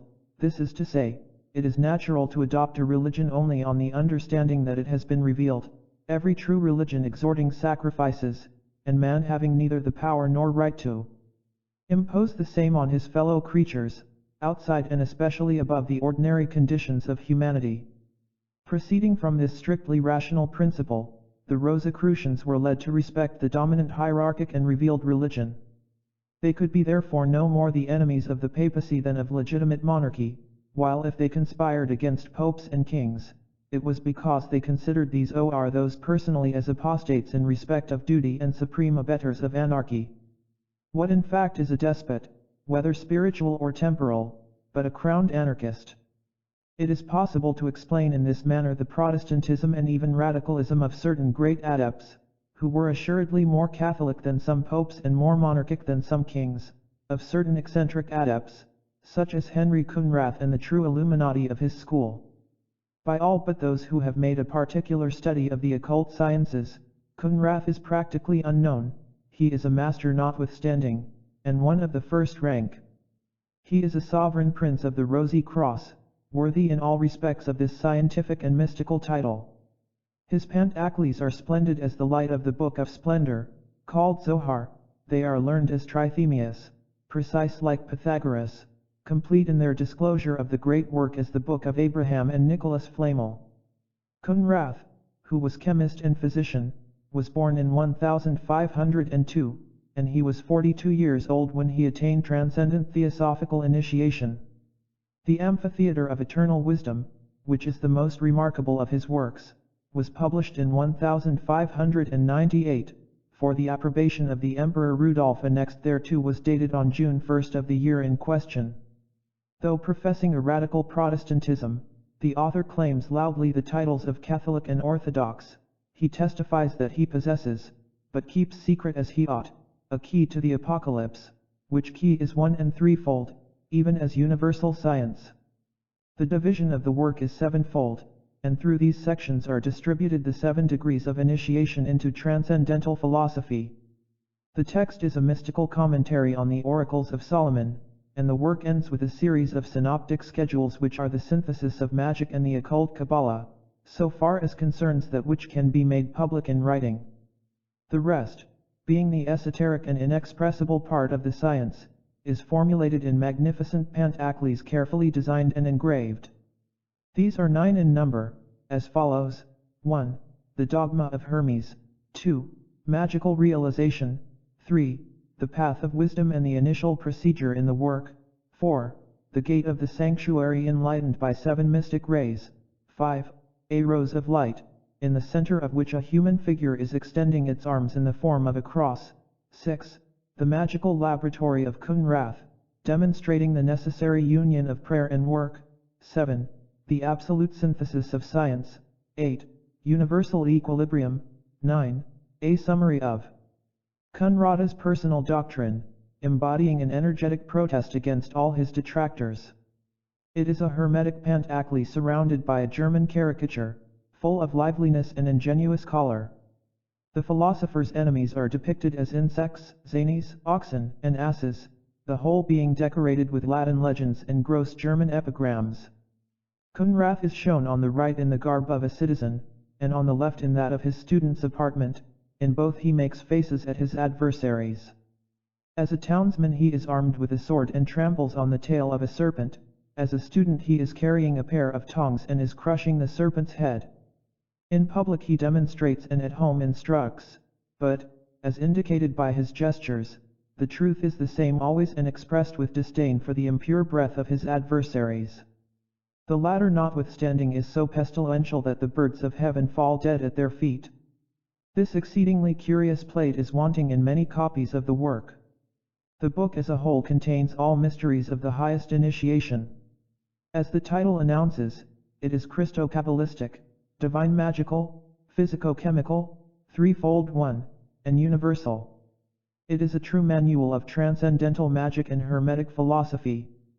A more complete and perfect initiation cannot be found elsewhere, unless indeed it is in the Sefer Yetzirah and Zohar.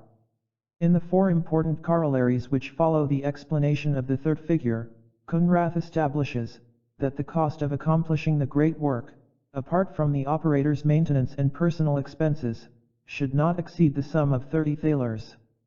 He adds, I speak with authority, having learned from one who had knowledge, those who expend more deceive themselves and waste their money. It follows that either Kunrath had not himself composed the philosophical stone or did not wish to admit it for fear of persecution. He proceeds to establish the duty of the adept not to devote more than the 10th part of his wealth to his personal use, the rest being consecrated to the glory of God and works of charity. Finally, he affirms that the mysteries of Christianity and nature interpret and illuminate one another, and that the future reign of Messiah will rest on the dual foundation of science and faith. The oracles of the Gospel being thus confirmed by the Book of Nature, it will be possible to convince Jews and Mohammedans regarding the truth of Christianity on the grounds of science and reason, so that, with the help of divine grace, they will be converted infallibly to the religion of unity. He ends with this maxim, the seal of nature and of art is simplicity. Contemporary with Kunrath there was another initiated doctor, hermetic philosopher, and disciple of Paracelsian medicine. This was Oswald Crollius, author of the Book of Signatures, or True and Vital Anatomy of the Greater and Lesser World. The preface to this work is a sketch of hermetic philosophy, exceedingly well done. Crollius seeks to demonstrate that God and nature have, so to speak, signed all their works, that every product of a given natural force bears the stamp of that force printed in indelible characters, so that he who is initiated in the occult writings can read, as in an open book, the sympathies and antipathies of things, the properties of substances and all other secrets of creation. The characters of different writings were borrowed primitively from these natural signatures existing in stars and flowers, on mountains, and the smallest pebble. The figures of crystals, the marks on minerals, were impressions of the thought which the Creator had in their formation. The idea is rich in poetry and grandeur, but we lack any grammar of this mysterious language of worlds and a methodical vocabulary of this primitive and absolute speech. King Solomon alone is credited with having accomplished the dual labor, but the books of Solomon are lost. The enterprise of Crollius was not a reconstitution of these, but an attempt to discover the fundamental principles obtaining in the universal language of the creative word.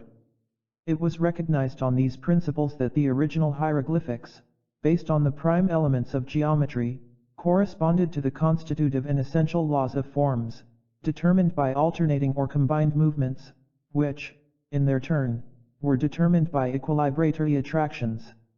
Symbols were distinguished from composites by their external figures, and by the correspondence between figures and numbers it became possible to make a mathematical classification of all substances revealed by the lines of their surfaces. At the root of these endeavors, which are reminiscences of Edenic science, there is a whole world of discoveries awaiting the sciences. Paracelsus had divined them, Crollius indicates them, another who shall follow will realize and provide the demonstration concerning them. What seemed the folly of yesterday will be the genius of tomorrow, and progress will hail the sublime seekers who first looked into this lost and recovered world, this Atlantis of human knowledge. The beginning of the 17th century was the great epoch of alchemy. It was the period of Philip Muller, John Torneberg, Michael Mayer, Ortelius, Potrius, Samuel Norton, Baron de Beausoleil, David Planiscamp, Jean Duchesne, Robert Claude, Benjamin Mustafa, Diespagnet, the cosmopolite, who is in the first rank, de Newsmont, who translated and published the cosmopolite's writings, John Baptist van Helmont, Irene Aeus Philelithes, Rodolphe Glauber, the sublime shoemaker Jacob Boehme. The chief among these initiates were devoted to the researches of transcendental magic, but they concealed most carefully that detested name under the veil of hermetic experiments. The mercury of the wise which they desired to discover and hand on to their disciples was the scientific and religious synthesis, the peace which abides in the sovereign unity. The mystics themselves were but blind believers in the true Illuminati, while Illuminism, properly so called, was the universal science of light. In the spring of 1623 the following strange proclamation was placarded through the streets of Paris: "We who are the authorized messengers of the Brothers of the Rosy Cross, making visible and invisible sojourn in this town, by the grace of the Most High, towards whom the hearts of sages turn, do give instruction, without external means, in speaking the language of the countries wherein we dwell, and do rescue men who are our fellow workers from terror and from death. If anyone shall seek us out of mere curiosity, he will never communicate with us, but if he be actuated by an earnest desire to be inscribed on the register of our fraternity, we, who are discerners of thoughts, will make manifest to such an one the truth of our promises, so only that we do not disclose the place of our abode, since thought in its union with the firm will of the reader shall be sufficient to make us known to him and him likewise to us." Public opinion took hold of this mysterious manifesto, and if anyone asked openly who were those Brothers of the Rosy Cross, an unknown personage would perchance take the inquirer apart, and say to him gravely, "Predestined to the reformation which must take place speedily in the whole universe, the Rosicrucians are depositaries of supreme wisdom, and as undisturbed possessors of all gifts of nature, they can dispense these at pleasure. In whatsoever place they may be, they know all things which are going on in the rest of the world better than if they were present amongst them, they are superior to hunger and thirst and have neither age nor disease to fear. They can command the most powerful spirits and genii. God has covered them with a cloud to protect them from their enemies, and they cannot be seen except by their own consent, had anyone eyes more piercing than those of the eagle. Their general assemblies are held in the pyramids of Egypt, but, even as the rock whence issued the spring of Moses, these pyramids proceed with them into the desert and will follow them until they enter the promised land." Chapter 6. Some magical prosecutions. The Greek author of the allegorical tablet of Cebes gives expression to this admirable conclusion: "There is one only real good to be desired, and this is wisdom. There is but one evil to fear, and it is madness." Moral evil, wickedness, and crime are indeed and literally mania. Cather Hilarion Tizot has therefore our heartfelt sympathy when he proclaims without ceasing in his extravagantly daring pamphlets that in place of punishing criminals we must take them under our charge and cure them. But, sympathy notwithstanding, reason rises in protest against excessively charitable interpretations of crime, the consequence of which would be to destroy the sanction of morality by disarming law. We liken mania to intoxication, and seeing that the latter is nearly always voluntary, we applaud the wisdom of judges who punish the misdemeanors and crimes committed in the state of drunkenness, not regarding the voluntary loss of reason as an excuse. There may come even a day when the self-induced condition will be counted as an aggravating circumstance, and when the intelligent being who by his own act sets himself outside reason will find that he is also outside the pale of law. Is not law the reason of humanity? Woe to him who gets drunk, whether with wine, pride, hatred, or even love. He becomes blind, unjust, the sport of circumstance, he is a walking scourge and living fatality, he may slay or violate, he is an unchained fool, and let him be denounced as such. Society has the right of self-defense, it is more than a right, it is duty, for society has children. These reflections are prompted by the magical prosecutions of which we have to give some account. The Church and society have been too often charged with the judicial murder of fools. We admit that the sorcerers were fools, but theirs was the folly of perversity. If some innocent but diseased persons have perished among them, these things are misfortunes for which neither society nor the Church can be held responsible. Every man who is condemned according to the laws of his country and the judicial forms of his time is condemned justly, his possible innocence being henceforth in the hands of God. Before men he is and must remain guilty. In a remarkable romance, called The Sorceress's Sabbath, Ludwig Tieck depicts a holy woman, a poor old creature outworn by macerations, mentally enfeebled by fasts and prayers, who, being full of horror at sorcerers, yet disposed by excess of humility to accuse herself of all crimes, ends in believing that she is a witch, confesses it, is convicted by error and prejudgment, and finally is burnt alive. What would such a history prove, supposing that it were true? Neither more nor less than the possibility of a judicial blunder. But if such mistakes are possible, in fact they cannot be so in equity, or what would become of human justice? Socrates, condemned to death, might have had recourse to flight, and his own judges would have furnished the means, but he respected the laws and resolved therefore to die. The severity of certain sentences must be blamed to the laws and not the tribunals of the Middle Ages. Was Gilles de Laval, whose crimes and their punishment have been narrated, condemned unjustly, and must he be absolved as a fool? Were those horrible imbeciles innocent who composed philters from the fat of little children? Moreover, black magic was the general mania of this unfortunate epoch. By their incessant application to questions of sorcery, the very judges occasionally ended by thinking that they also had committed the same crimes. The plague became epidemic in many localities, and executions seemed to multiply the guilty. Demonographers like Delancre, Del Rio, Sprenger, Bowden, and Torreblanca give reports of many prosecutions, the details of which are equally tedious and revolting. The condemned creatures were mostly hallucinated and idiotic, but they were wicked in their idiocy and dangerous in their hallucination. Erotic passion, greed, and hatred were the chief causes which brought about disorder in their reason. They were indeed capable of anything. Sprenger says that sorceresses were in league with midwives to secure dead bodies of newborn children. The midwives killed these innocents at the very moment of their birth, driving long needles into the brain. The babe was said to have been stillborn and was buried as such. On the night following, the Striges dug up the ground and removed the corpse, which they stewed in a pan with narcotic and poisonous herbs, afterwards distilling this human gelatin. The liquor did duty as an elixir of long life, and the solid part, pounded and incorporated with soot and the grease of a black cat, was used for magical rubbing. The stomach turns with loathing at such abominable revelations, and pity is silenced by anger, but when one refers to the trials themselves, sees the credulity and cruelty of judges, the lying promises of mercy employed to extract admissions, the atrocious tortures, obscene examinations, shameful and ridiculous precautions, and finally the public execution, with the derisive ministrations of a priesthood which surrendered to the secular arm and asked mercy on those whom it had just condemned to death. Amidst all this chaos, one is forced to conclude that religion alone rests holy, but that human beings are all and equally either idiots or scoundrels. In the year 1598 a priest of Limousin, named Pierre Opti, was burned alive for ridiculous confessions extracted from him by torture.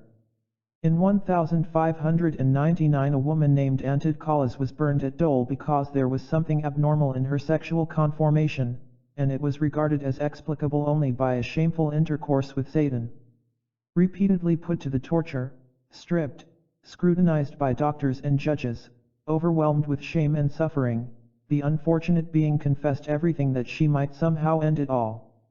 Henri Boguet, judge of Saint Claude, relates how he caused a woman to be tortured as a sorceress because there was a piece missing from the cross of her rosary, and it was a certain sign of witchcraft in the view of this ferocious maniac. A child of 12 years, brought up by the inquisitors, accused his own father of taking him to the Sabbath. The father died in prison as the result of his sufferings, and it was proposed to burn the boy, which was opposed by Boguet, who made a virtue of the clemency. Rolande de Vernois, 35 years old, was imprisoned in such a freezing dungeon that she promised to admit herself guilty of magic if she might be allowed to go near a fire. As soon as she felt its warmth she fell into frightful convulsions, accompanied by fever and delirium.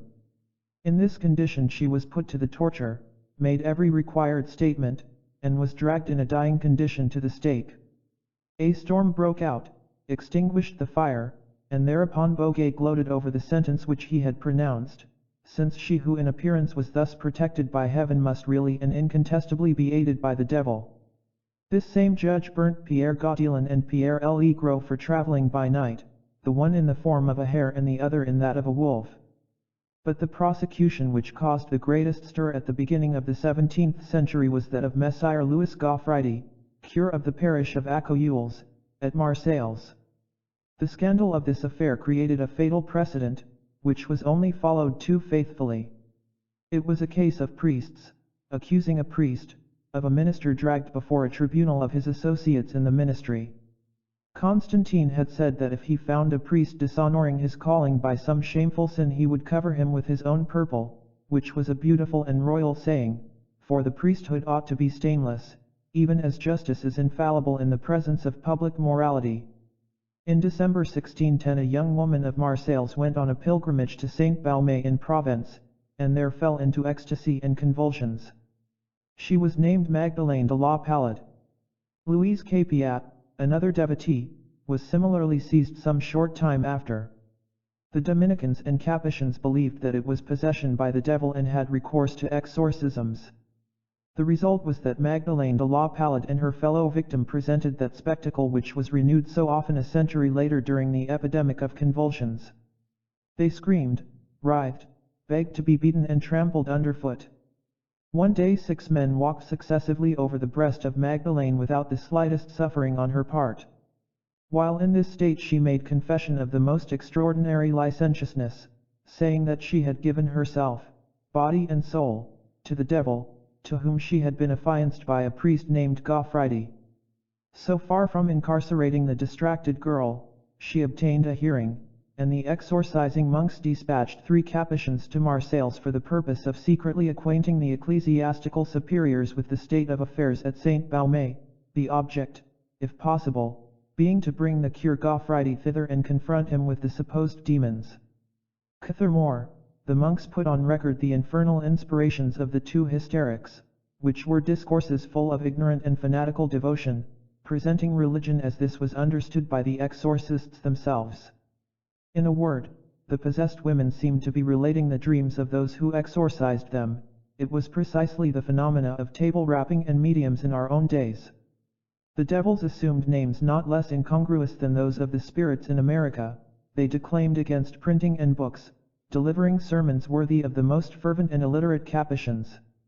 In the presence of demons made in their own image and their own likeness, the fathers were confirmed in the fact of the possession and in the veracity of the infernal spirits. The phantoms of their diseased imaginations assumed bodily shape and living manifestation in the 2 women, whose obscene admissions at once stimulated their curiosity and their indignation, full of secret lust. Such were their dispositions when the unhappy Louis Gaufridi was at length brought before them. Gaufridi was an all too worldly priest, of agreeable countenance, weak character, and more than dubious morality. He had been the confessor of Magdalene de la Palade and had inspired her with an insatiable passion, which, being changed by jealousy into hatred, became a fatality and drew the unfortunate priest into its whirlpool of madness, by which he was carried ultimately to the stake. Whatsoever was said by the accused in his own defense was turned against him. He called on God and Christ Jesus, on the Blessed Mother of Christ and the precursor Saint John Baptist, but they answered, "You are excellent at reciting the litanies of the Sabbath. By God, you understand Lucifer, by Jesus Christ, Beelzebub, by the Holy Virgin, the apostate mother of Antichrist, by Saint John Baptist, the false prophet and precursor of Gog and Magog." Gaufridi was put to the torture and promised mercy if he would sign the declarations of Magdalene de la Palade. Distracted, circumvented, broken, the poor priest signed whatever was required. It was sufficient for his burning, and this was the object in view. This also was the frightful spectacle which the Provençal Capuchins gave to the people as a lesson in violating the privileges of the sanctuary. They shewed how priests are killed, and the people remembered later on. A rabbi who witnessed the prodigies which went before the destruction of Jerusalem by Titus exclaimed, "O holy temple, what is it that possesses thee, and why frighten thyself in this manner?" Neither chair of Peter nor bishops protested against the murder of Gaufridi, but the 18th century was to come, bringing the revolution in its wake. One of the possessed women who had destroyed the cure of Accoules testified that the demon was leaving her to prepare the murder of another priest, whom she named prophetically in advance and in the absence of all personal knowledge. This was Urbain Grandier. It was then the reign of that terrible Cardinal de Richelieu, for whom absolute authority alone could guarantee the salvation of states. Unfortunately, his tendencies were political and subtle rather than truly Christian. One limitation which characterized this great man was a certain narrowness of heart, which made him sensible to personal offense and also implacable in revenge. And further, that which he was least ready to pardon in talent was independence. While he preferred men of parts for auxiliaries rather than flatterers, he took a certain pleasure in destroying whatsoever desired to shine apart from him. His ambition was to dominate all. Cather Joseph was his right hand and Laubardemont his left. There was then in the provinces, at Loudun, an ecclesiastic of remarkable genius and exalted character, possessed also of learning and talent but lacking in circumspection. Made to please multitudes and attract the sympathies of the great, he might on occasion have become a dangerous partisan. Protestantism was at that period bestirring in France, and the cure of St. Peter's at Loudun, predisposed to the new ideas by his dislike of ecclesiastical celibacy, might prove at the head of such a party a preacher more brilliant than Calvin and not less daring than Luther. He was named Urbain Grandier. Serious differences with his bishop had already given instances of his ability and his inflexible character, but by mischance it was maladroit ability, since from enemies who were powerful he had appealed to the king and not, unhappily, to the cardinal. The king held that he was right, but it remained for the cardinal to teach him how far he was wrong. Grandier meanwhile had gone back in triumph to Loudun, and had indulged in the unclerical display of entering the town bearing a branch of laurel. From that time he was lost. The Lady Superior of the Ursuline nuns at Loudun was named Mother Jeanne des Anges in religion, otherwise Jeanne de Bellefille, granddaughter of the Baron de Caux. She could not be termed fervent in piety, and her convent was not to be ranked among the strictest in the country. In particular, nocturnal scenes took place which were attributed to spirits. Relatives withdrew boarders, and the house was on the point of being denuded of all resources. Grandier was responsible for certain intrigues and was a little careless regarding them, while he was much too public a character for the idleness of a small town not to make a noise over his shortcomings. The pupils of the Ursulines heard them discussed mysteriously by their parents. The nuns spoke of them, deploring the scandal and dwelling over much upon him through whom it arose.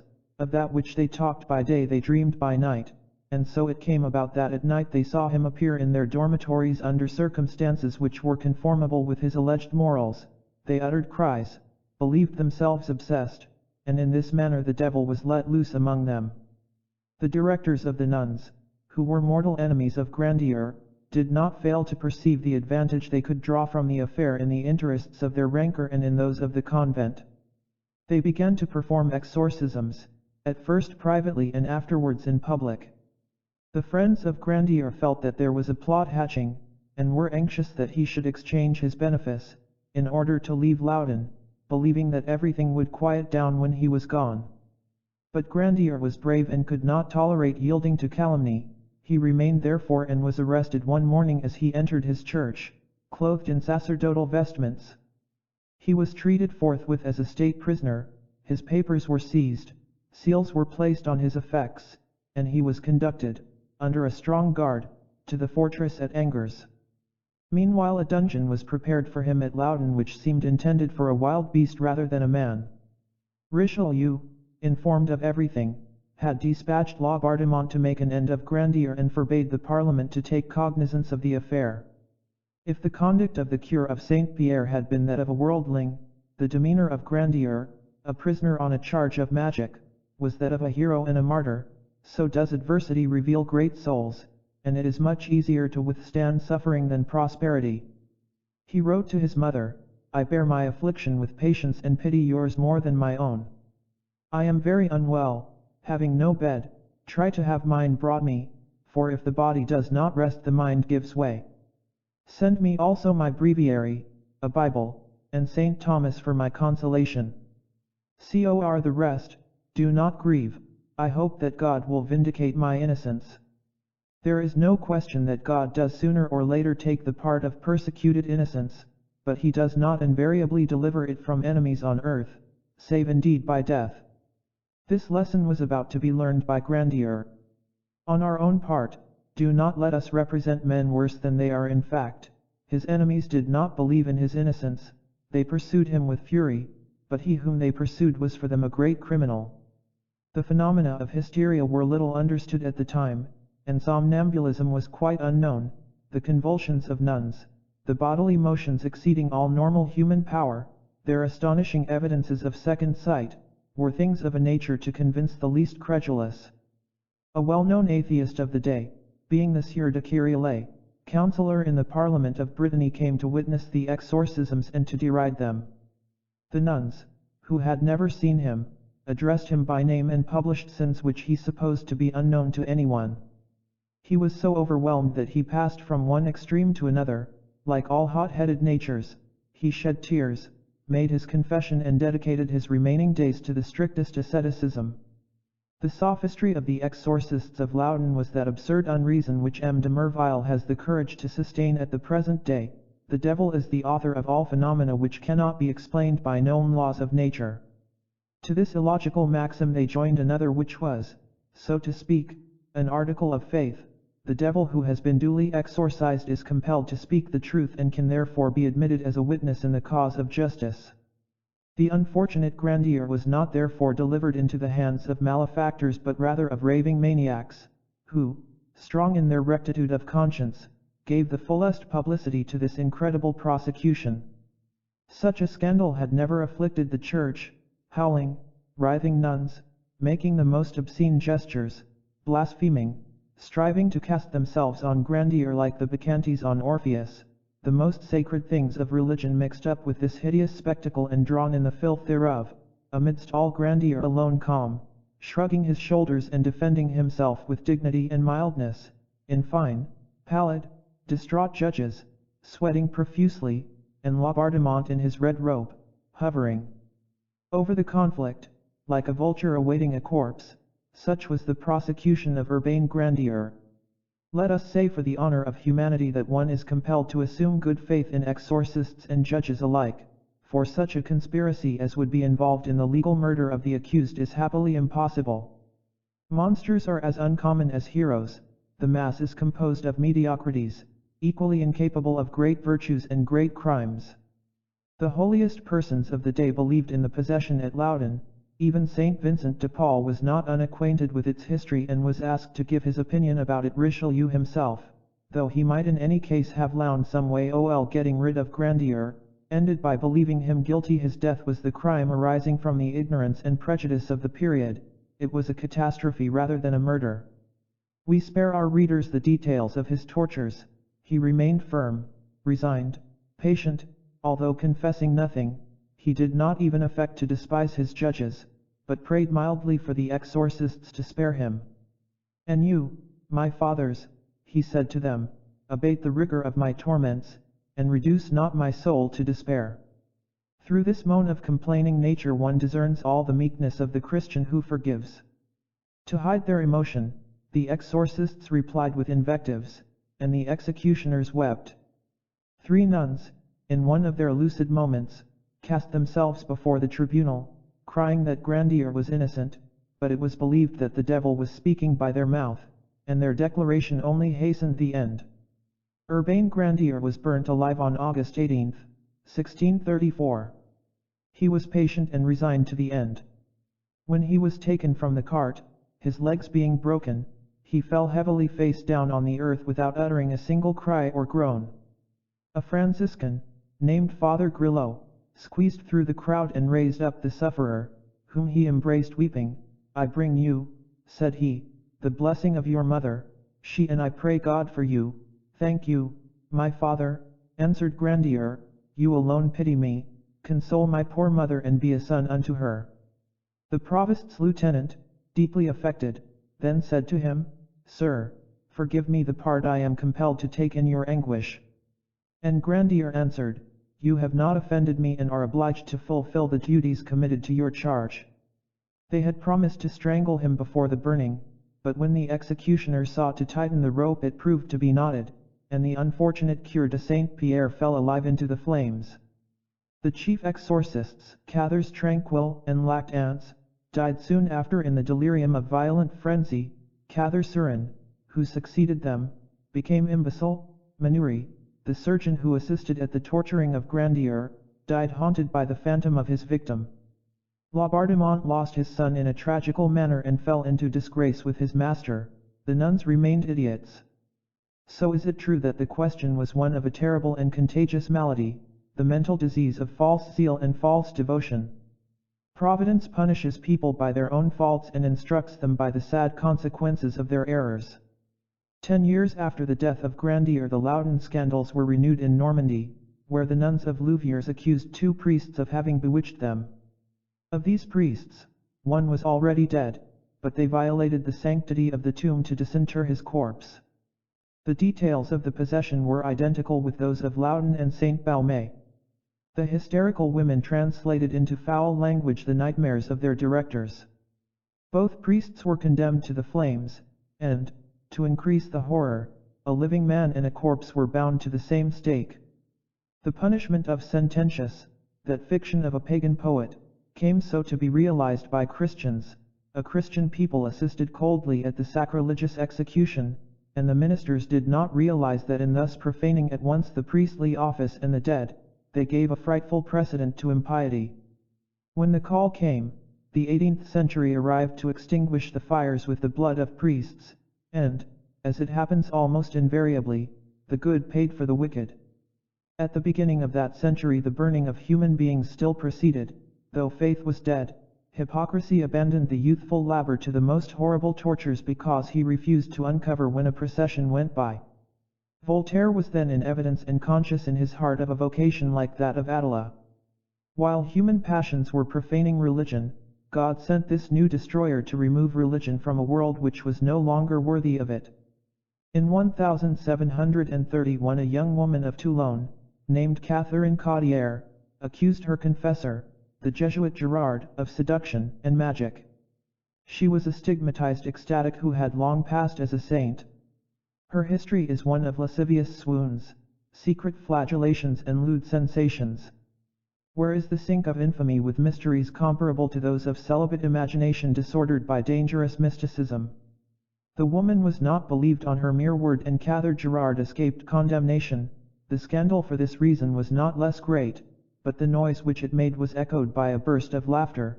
We have said that Voltaire was among us. Superstitious people till then had explained extraordinary phenomena by the intervention of the devil and of spirits, equally absurd on its own part.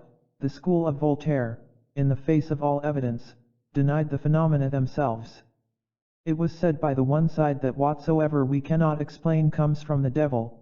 The answer on the other side was that the things which we cannot explain do not exist. By reproducing under analogous circumstances the same series of eccentric and wonderful facts, nature protested in the one case against presumptuous ignorance and in the other against deficient science. Physical disturbances have, in all times, accompanied certain nervous maladies. Fools, epileptics, cataleptics, victims of hysteria have exceptional faculties, are subject to infectious hallucinations and produce occasionally, in the atmosphere or in surrounding objects, certain commotions and derangements. He who is hallucinated exteriorizes his dreams and is tormented by his own shadow. The body is surrounded with its own reflections, distorted by the sufferings of the brain. The subject beholds his own image in the astral light. The powerful currents of that light, acting like a magnet, displace and overturn furniture. Noises are then heard and voices sound as in dreams. These phenomena, so often repeated at this day that they have become common, were attributed by our fathers to phantoms and demons. Voltairian philosophy found it more easy to deny them, treating the ocular witnesses of the most incontestable facts as so many imbeciles and idiots. What, for example, is better accredited than the extraordinary convulsions at the grave of Paris the Deacon, or at the meetings of Saint Medard ecstatics? What is the explanation of the strange buffetings demanded by the convulsionaries? Blows rained by thousands on the head, compressions which would have crushed a hippopotamus, torsions of breasts with iron pincers, even crucifixion with nails driven into hands and feet? And then the superhuman contortions and levitations? The followers of Voltaire refused to see anything but sport and frolic therein. The Jansenists cried miracle, the true Catholics sighed, science which should have intervened, and that only, to explain the fantastic disease, held aloof. It is to her nevertheless that there now belong the Ursulines of Loudun, the nuns of Louviers, the convulsionaries, and the American mediums. The phenomena of magnetism have placed science on the path of new discoveries, and the coming chemical synthesis will lead our physicians to a knowledge of the astral light. When this universal force is once known, what will prevent them from determining the strength, number, and direction of its magnets? A revolution will follow in science, and there will be return to the transcendental magic of Chaldea. Much has been talked about the presbytery of Sideville, de Merville, Gougenot des Messieurs, and other uncritical believers have seen in the strange occurrences which took place therein a contemporary revelation of the devil, but the same things happened at Saint Maur in 1706, and thither all Paris flocked. There were great rappings on walls, beds rocked without being touched, other furniture was displaced. The manifestations finished in a climax during which the master of the house, a young man of 24 or 25 years old, and a person of weak constitution, fell into a deep swoon and believed that he heard spirits speaking to him at great length, though he could never repeat subsequently a single word that they said. One history of an apparition at the beginning of the 18th century may here follow. The simplicity of the account proves its authenticity. There are certain characteristics of truth which cannot be simulated by inventors. A pious priest of Volognes, named Bezuel, was invited to dinner on January 7, 1708, by a lady related to the Abbé de Saint-Pierre, the abbé being also of the company, and the priest recounted, at their request, the appearance of one of his deceased comrades in open day, some 12 years previously. In 1695 he told them that he was a young scholar, about 15 years old, and that he was acquainted with two lads, sons of a Bacchani, a solicitor, who were scholars like himself. The elder was my own age, and the other, who was some 18 months younger, was named Desfontaines. We walked together and shared our amusements, and whether or not Desfontaines had greater friendship toward me, or was more lively, more affable, more intelligent than his brother, I know that I cared for him more. We were wandering in the cloister of the Capucins, in 1696, when he told me that he had been reading a story of two friends who had promised one another that whichever of them died first should bring news of his condition to him who survived, that one of them who did pass away redeemed his pledge and told the survivor astonishing things. Desfontaines then said that he had a favor to ask me, which was to make a similar promise, he doing likewise on his own part. I was, however, unwilling, and indeed declined the proposal. Several months passed away, during which he recurred frequently to the idea, I always resisting. About August 1696, when he was on the point of leaving to continue his studies at Seine, he pressed me so much, and with tears in his eyes, at length I consented. He produced thereupon two little slips of paper on which he had written beforehand, one signed with his blood, and in which he promised me, in the event of his death, to give me news of his state, the other in which I entered into a similar bond. I pricked my finger, and with the blood which issued therefrom I signed my own name. He was delighted to receive the promise and embraced me with 1,000 thanks. Some time after he left, accompanied by his brother. The separation was grievous to both of us. We wrote from time to time, and then there was a silence for the space of 6 weeks, after which the event happened that I am about to relate.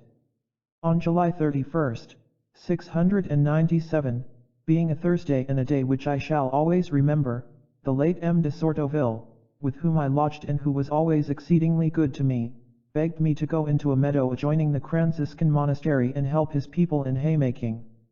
I had not been there for more than a quarter of an hour when, about 2:30, I suddenly felt giddy and overcome with weakness. It was to no purpose that I tried to lean on my hay fork. I felt obliged to lie down on the hay, and so remained for about half an hour, trying to recover my strength. The feeling passed away, but, having never had such an experience previously, it caused me some surprise, and I feared that it was the beginning of an illness. I have no special recollection regarding the remainder of the day, but on the following night I slept less than usual. At the same hour next day, as I was walking in the meadow with M. de Saint-Simon, grandson of M. de Sortoville, then about 10 years old. I was overcome in exactly the same way and sat down in the shade on a stone. It passed again and we continued our walk. Nothing further occurred on that day, and the next night I slept scarcely at all. Finally, on the morrow, being the 2nd day of August, I was in the loft where they stacked the hay at precisely the same hour, when I was again seized with a similar giddiness and weakness, but more serious than before. I swooned and lost all consciousness. One of the servants saw me and asked what was the matter, to which it is said that I replied, stating that I had seen what I should have never believed. I do not, however, recollect either the question or answer. The memory which does remain with me is that I had seen someone in a state of nakedness to the waist, but it was not anyone whom I recognized.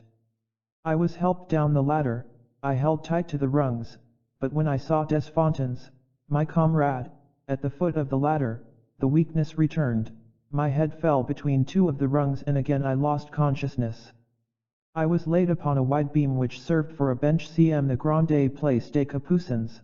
I saw nothing of M. de Sortoville nor of his servants, though they were present, but I observed Desfontaines, still by the foot of the ladder, signaling for me to come to him, and I drew back on my seat as if to make room for him. Those who were by me, and whom I did not see, though my eyes were open, observed this movement. He did not respond and I rose to go towards him. He then came forward, and taking my left arm in his own right arm, he led me some paces forward into a quiet street, with arms still interlocked. The servants, thinking that my giddiness had passed and that I was going about some business of my own, went back to their work, with the exception of one youth, who told M. de Sortoville that I was talking to myself. He came up to me and heard me questioning and answering, as he has since told me. I was there for nearly 3/4 of an hour, talking to Desfontaines, who said, I promised that if I died before you I would come and tell you. I was drowned the day before yesterday in the river at Seine. It was just about this time, and I was walking with some friend. It was exceedingly warm. We decided to bathe. A weakness came over me and I sank to the bottom. My companion, the Abbé de Menelgene, dived to bring me up. I caught hold of his leg, and as I clung very tight he may have thought that it was a salmon or he may have had to come up quickly, but he struck out so roughly with his leg that I received a blow upon the chest, throwing me again to the bottom, where the depth is considerable at that point. Desfontaines subsequently told me all that had happened in their walk and the subjects discussed between them. I was anxious to learn whether he was saved, whether he was damned, whether he was in purgatory, whether I was myself in a state of grace and whether I should follow him speedily, but he continued speaking as if he had not heard or refused to listen. I tried to embrace him several times, but I seemed to embrace nothing, yet I felt him still holding me tight by the arm, and when I attempted to turn away my head, so as not to see him because of the grief which it caused me, he tightened his grasp as if to compel me to look as well as to listen. He seemed taller than when I had last seen him and taller even than he was at the time of death, though he had grown a good deal during the 18 months since we met. I saw him as far as his waist only and he was naked, his head bare and a white paper twisted in his beautiful fair hair over the forehead. The paper had writing on it, but I could read only the word, in, etc. His voice was the same voice. He seemed neither gay nor sad, but in a calm and tranquil state. He begged me on his brother's return to give him certain messages for his father and mother. He begged me also to say the 7 penitential psalms, which had been imposed on him as a penance the previous Sunday and which he had not yet recited. Finally, he again advised me to speak to his brother and then bade me farewell, saying as he went, "Till I see you again," which was our usual formula when we parted at the end of a walk. He told me also that at the time he was drowned his brother, who was making a translation, regretted having let him go apart from him, in case of an accident. He described so well where he was drowned, and the tree in the Avenue de Louvigny on which he had cut some words, that 2 years afterwards, when in the company of the late Chevalier de Goteau, one who was with him at the time, I pointed out the very spot, and counting the trees on one side, as Desfontaines had specified, I went straight to the tree, there to find the inscription. I learned also that it was true about the 7 psalms which had been given him as a penance at confession. His brother also told me that he was writing his translation and reproached himself for not being with him. As a month went by before I was able to do as Desfontaines asked me in regard to his brother, he appeared to me on 2 other occasions before dinner in a country house a few miles away, to which I had been invited feeling unwell. I made an excuse of being tired, saying that it was nothing and that I should return. I went into a corner of the garden and Desfontaines reproached me for not having spoken to his brother. He talked to me for a quarter of an hour, but would not answer questions on my own part. The second appearance was in the morning, as I was going to Notre Dame de la Victoire, but the apparition was for a shorter time. He impressed on me about speaking to his brother and left me, repeating, "Till I see you again," still without answering my questions. One remarkable fact is that I always had a pain in the arm where he had taken a hold of me the first time, and it remained till I had spoken to his brother. For 3 days I had no sleep owing to the astonishment in which I was. After the first conversation I told M. de Varonville, my schoolfellow and neighbor, that Desfontaines had been drowned, that he had appeared to me and told me so. He hurried to his relations, asking whether this was true. They had just had news on the subject, but, owing to a misunderstanding, believed that it was the elder boy. He assured me that he had seen the letter of Desfontaines and he thought that this was correct. I maintained that it must be wrong, for Desfontaines himself had appeared to me. He went again to his relatives and returned in tears saying, "It is only too true. Nothing has happened to me since, and such was my experience simply. It has been told in many ways, but I have never related it otherwise than as I do now." The late Chevalier de Goteau stated that Desfontaines also appeared to M. de Menelgene, but I do not know him. He is 50 miles from here, near Argenton, and I can tell you no more. We should notice the characteristics of dream which prevail throughout in this vision of a man who is awake, but in a state of semi-asphyxiation produced by the emanations of the hay. The astral intoxication following congestion of the brain will be recognized. The somnambulistic condition which followed showed M. Bezuel the last living reflection left by his friend in the astral light. He was naked and was visible down to the waist only, because the rest of his body was immersed in the water of the river. The supposed paper in his hair was probably a handkerchief used to confine his hair when bathing. Bezuel had further a somnambulistic intuition of all that took place, and it seemed to him that he was learning it from the lips of his friend. The friend appeared neither sad nor gay, an indication of the impression made upon him by an image which was lifeless and consisting only of reminiscence and reflection. On the occasion of the first vision, M. Bezuel, intoxicated by the scent of the hay, fell off the ladder and injured his arm. It seemed, with the logic of dreams, that his friend was grasping the arm, and when he came to himself he still felt the pain, which is explained quite naturally by the hurt that he had received. The rest, the conversation of the deceased person was simply retrospective. There was nothing about death or the other life, proving once more how impossible is the barrier which separates this world from the next. In the prophecy of Ezekiel, life is represented by wheels which turn within one another. The elementary forms are symbolized by 4 beasts, which ascend and descend with the wheel and pursue one another without ever overtaking, like the signs of the zodiac. The wheels of perpetual movement never return on themselves. Forms never go back to the stations which they have quitted, to return whence one has come. The entire circle must have been traversed in a progress always the same and yet always new. The conclusion is that whatsoever manifests to us in this life is a phenomenon which belongs to this life, and it is not given here below to our thought, to our imagination, or even to our hallucinations and our dreams, to overstep even for an instant the formidable barriers of death. Chapter 7. The Magical Origin of Freemasonry. That great Kabbalistical association known in Europe under the name of Masonry appeared suddenly in the world when revolt against the Church had just succeeded in dismembering Christian unity. The historians of the order are one and all in a difficulty when seeking to explain its origin. According to some, it derived from a certain guild of Masons who were incorporated for the construction of the Cathedral of Strasbourg. Others refer its foundation to Cromwell, without pausing to consider whether the rites of English Masonry in the days of the Protector were not more probably developed as a counterblast to this leader of puritanical anarchy. In fine, some are so ignorant that they attribute to the Jesuits the maintenance and direction, if not indeed the invention, of a society long preserved in secret and always wrapped in mystery.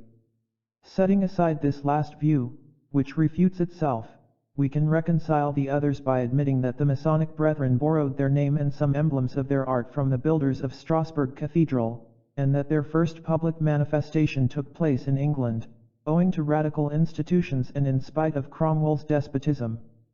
It may be added that the Templars were their models, the Rosicrucians their immediate progenitors, and the Johannite sectarians their more remote ancestors.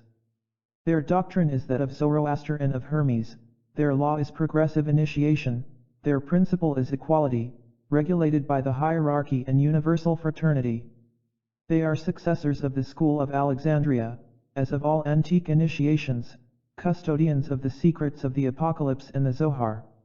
Truth is the object of their worship, and they represent truth as light. They tolerate all forms of faith, profess one philosophy, seek truth only, teach reality, and their plan is to lead all human intelligence by gradual steps into the domain of reason. The allegorical end of Freemasonry is the rebuilding of Solomon's temple. The real end is the restoration of social unity by an alliance between reason and faith and by reverting to the principle of the hierarchy, based on science and virtue, the path of initiation and its ordeals serving as steps of ascent. Nothing, it will be seen, is more beautiful, nothing greater than are such ideas and dedications. Unhappily, the doctrines of unity and submission to the hierarchy have not been maintained in universal Masonry. In addition to that which was orthodox, there arose a dissident Masonry, and all that is worst in the calamities of the French Revolution were the result of this schism. Now, the Freemasons have their sacred legend, which is that of Hiram, completed by another concerning Cyrus and Zerubbabel. The legend of Hiram is as follows. When Solomon projected his temple, he entrusted the plans to an architect called Hiram. This master builder, to ensure order in the work, divided the craftsmen according to their degrees of skill. They were a great multitude, and in order to recognize craftsmen, so that they might be classified according to merit or remunerated in proportion to their work, he provided passwords and particular signs for each of 3 categories, or otherwise for the apprentices, the companions and the masters. It came about that 3 companions coveted the rank of master without having earned it by their ability. They set an ambush at the 3 chief gates of the temple, and when Hiram was issuing from one of them, the first of these companions demanded the master word, threatening the architect with his rule. Hiram answered, "It is not thus that I received it." Thereupon the companion in his fury struck him with the iron tool and gave him the first wound. The builder fled to the second gate, where he met with the second companion, who made the same demand and received the same answer.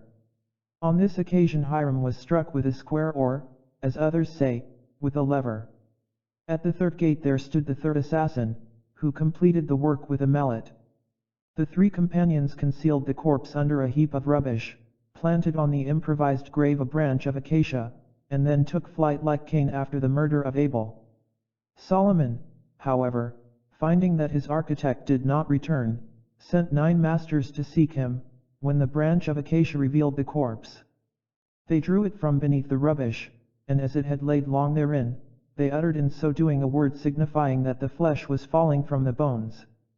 The last offices were rendered duly to Hiram, and 27 masters were dispatched subsequently by Solomon in search of the murderers. The first of these was taken by surprise in a cavern.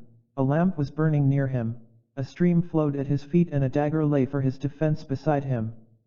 The master who had been first to enter recognized the assassin, seized the weapon and stabbed him with the exclamation Nekom, a word signifying vengeance.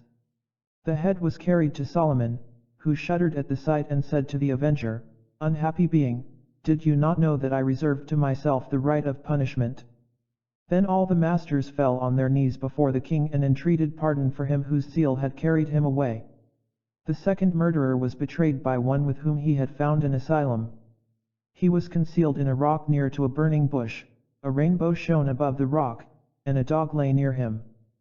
Eluding the vigilance of the dog, the masters seized the criminal, bound and carried him to Jerusalem, where he perished in the utmost tortures.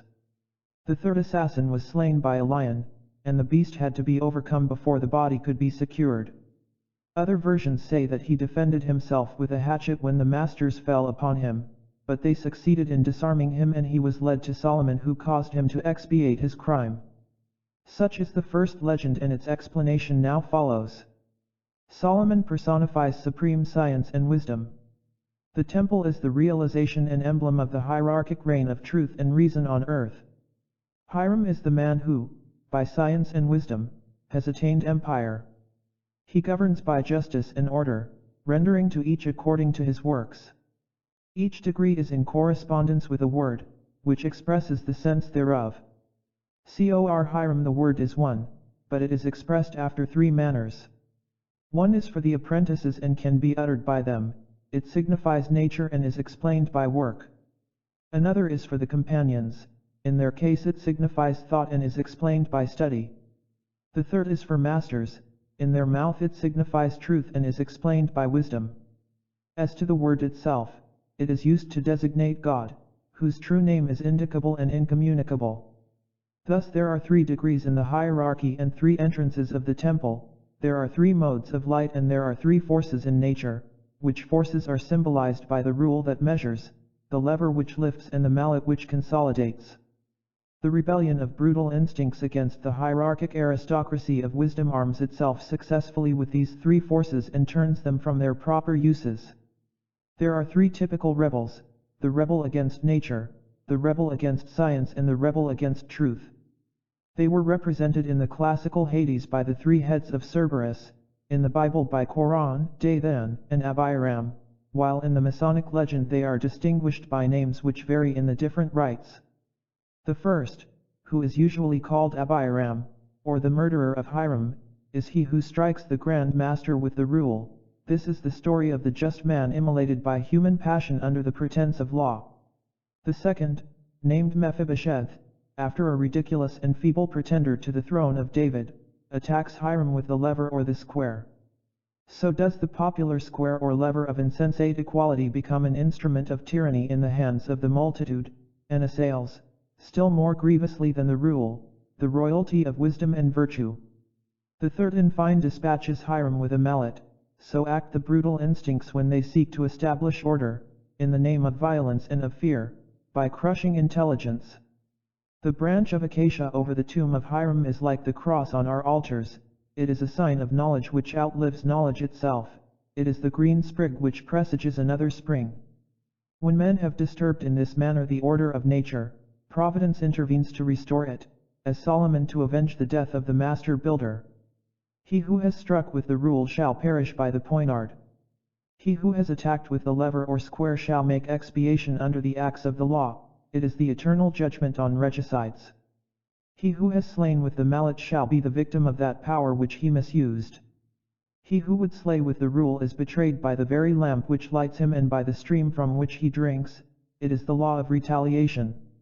He who would destroy with the lever is surprised when his watchfulness fails like a sleeping dog, and he is given up by his own accomplices, for anarchy is the mother of treason. He who struck with the mallet is devoured by the lion, which is a variant of the Sphinx of Oedipus, while he who can conquer the lion shall deserve to succeed Hiram. The decaying body of the builder indicates that forms may change but the spirit remains. The spring of water in the vicinity of the first murderer recalls that deluge which punished crimes against nature. The burning bush and rainbow which betray the second assassin typify life and light denouncing outrage on thought. Scenally, the vanquished lion represents the triumph of mind over matter and the definite subjection of force to intelligence. From the dawn of the intellectual travail by which the temple of unity is erected, Hiram has been slain often, but ever he has risen from the dead. He is Adonis destroyed by the wild boar, Osiris put to death by Typhon, Pythagoras in his proscription, Orpheus torn to pieces by Bacchantes, Moses abandoned in the caverns of Mount Nebo, Jesus crucified by Judas, Caiaphas, and Pilate.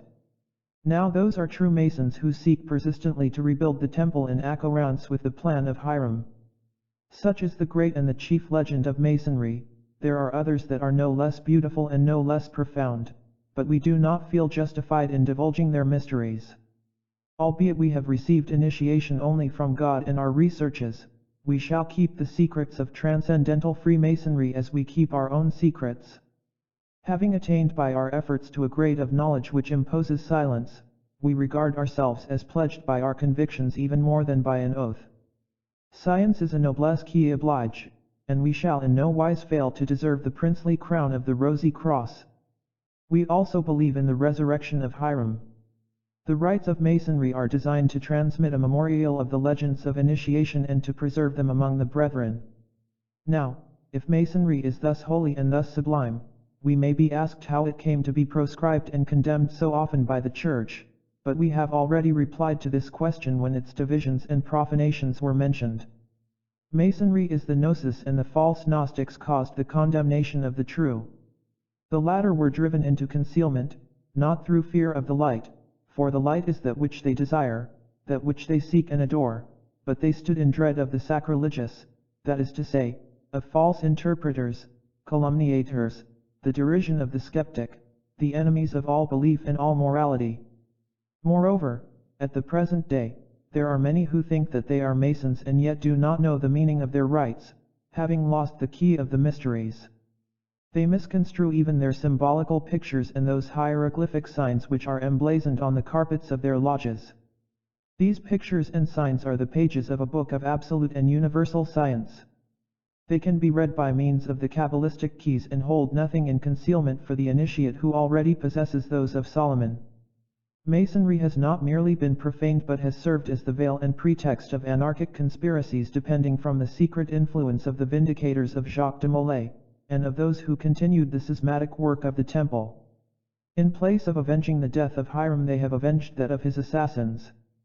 The anarchists have resumed the rule, square, and mallet, writing upon them the words liberty, equality, fraternity, liberty, that is to say, for all the lusts, equality in degradation and fraternity in the work of destruction. Such are the men whom the Church has condemned justly and will condemn forever. Book 6. Magic and the Revolution. Chapter 1. Remarkable authors of the 18th century. China was practically unknown to the outside world until the end of the 17th century, when its vast empire, explored in part by our missionaries, began to be revealed by them and appeared like a necropolis of all sciences in the past. The Chinese may be compared to a race of mummies. Nothing progresses with them, for they live in the immobility of their traditions, from which the spirit and the life have long since withdrawn. They know nothing any longer, but they have a vague recollection of everything. The genius of China is the dragon of the Hesperides, which defends the golden apples in the garden of science. Their human type of divinity, instead of conquering the dragon, like Cadmus, cowers fascinated and magnetized by the monster who flashes before it a changing mirage of its scales. Mystery alone is alive in China. Science is in a state of lethargy, or at least is in a deep sleep and speaks only in dream. We have said that the Chinese tarot is based on the same Kabbalistic and absolute data as the Hebrew Sefer Yetzirah, but China has also a hieroglyphical book consisting exclusively of combinations of two figures. This is the Wickham, attributed to the Emperor Co Hai, and M. de Maison, in his letters on China, states that it is utterly indecipherable. Its difficulties, however, are not greater than those of the Zohar, of which it appears to be a curious complement and is indeed a valuable appendix thereto. The Zohar explains the work of the balance, or of universal equilibrium, and the Wickham is the hieroglyphic and ciphered demonstration thereof. The key of the work is a pentacle known as the trigrams of Co Hai. According to a legend related in the Vky, a collection of great authority in China, composed by Lian Tao Yun, under the dynasty of the Soms, some 700 or 800 years ago, the Emperor Co Hai was meditating one day on the bank of a river about the great secrets of nature, when he saw a sphinx come out of the water, meaning an allegorical animal, having the composite form of a horse and a dragon. Its head was elongated like that of a horse, it had 2 feet and ended in the tail of a serpent, the back was covered with scales, on each of which there shone the symbol of the mysterious trigrams. They were smaller towards the extremities than those on the breast and back, but were in perfect harmony throughout. The dragon was reflected in the water but with all its characteristics inverted. This serpentine horse, the inspirer, or rather the bearer of inspirations, like the Pegasus of Greek mythology, that symbol of universal light, or like the serpent of Cronus, initiated Seohai into universal science. The trigrams served as the introduction. He numbered the scales and combined the trigrams in such a manner that he conceived a synthesis of the sciences compared and united with one another by the pre-existent and necessary harmonies of nature. The tables of the Wickham were the result of this marvelous combination. The numbers of Seohai are the same as those of the Kabbalah, while his Pantacli is analogous to that of Solomon, as explained already in our Doctrine and Ritual of Transcendental Magic. His tables correspond to the 32 paths and the 50 gates of light, consequently the Wickham cannot be obscure for those who have the key of the Sefer Yetzirah and Zohar. The science of absolute philosophy has therefore existed in China. The Kims are commentaries on this absolute which is hidden from the profane, and their relation to the Wickham is like that of the Pentateuch of Moses to the revelations in the Sefer Geniaut Ha, which is the book of mysteries and the key of the Hebrew Zohar. Kongfuzi, or Confucius, was the revealer or veiler of this Kabbalah, the existence of which he might have denied, to turn the researches of the profane into a wrong path, just as that learned Talmudist Maimonides denied the realities of the Key of Solomon. After Confucius came the materialistic Seo, who substituted the traditions of Indian sorcery for the remnants of Egyptian transcendental magic. The cultus of Seo paralyzed the progress of the sciences in China, and the abortive civilization of this great people collapsed into routine and stupor. A philosopher of sagacity and admirable profundity, the learned Leibniz, who deserved most assuredly initiation into the supreme truths of absolute science, thought that he could discern in the Wickham his own discovery of the differential calculus, while in the straight and divided line he recognized the characters I-O, employed in his own calculations. He was on the threshold of the truth, but, seeing it in only one of its details, he could not grasp it as a whole. The most important discoveries on religious antiquities in China have been the result of theological disputes. This came about through the question whether the Jesuits were justified in permitting the worship of heaven and ancestral worship among the Chinese who were converted to Christianity, in other words, whether the educated Chinese regarded their heaven as God or simply as space and nature. It was reasonable to have recourse to the educated themselves and to public good sense, but these do not constitute theological authorities. There was therefore much debate, much writing, and more intriguing.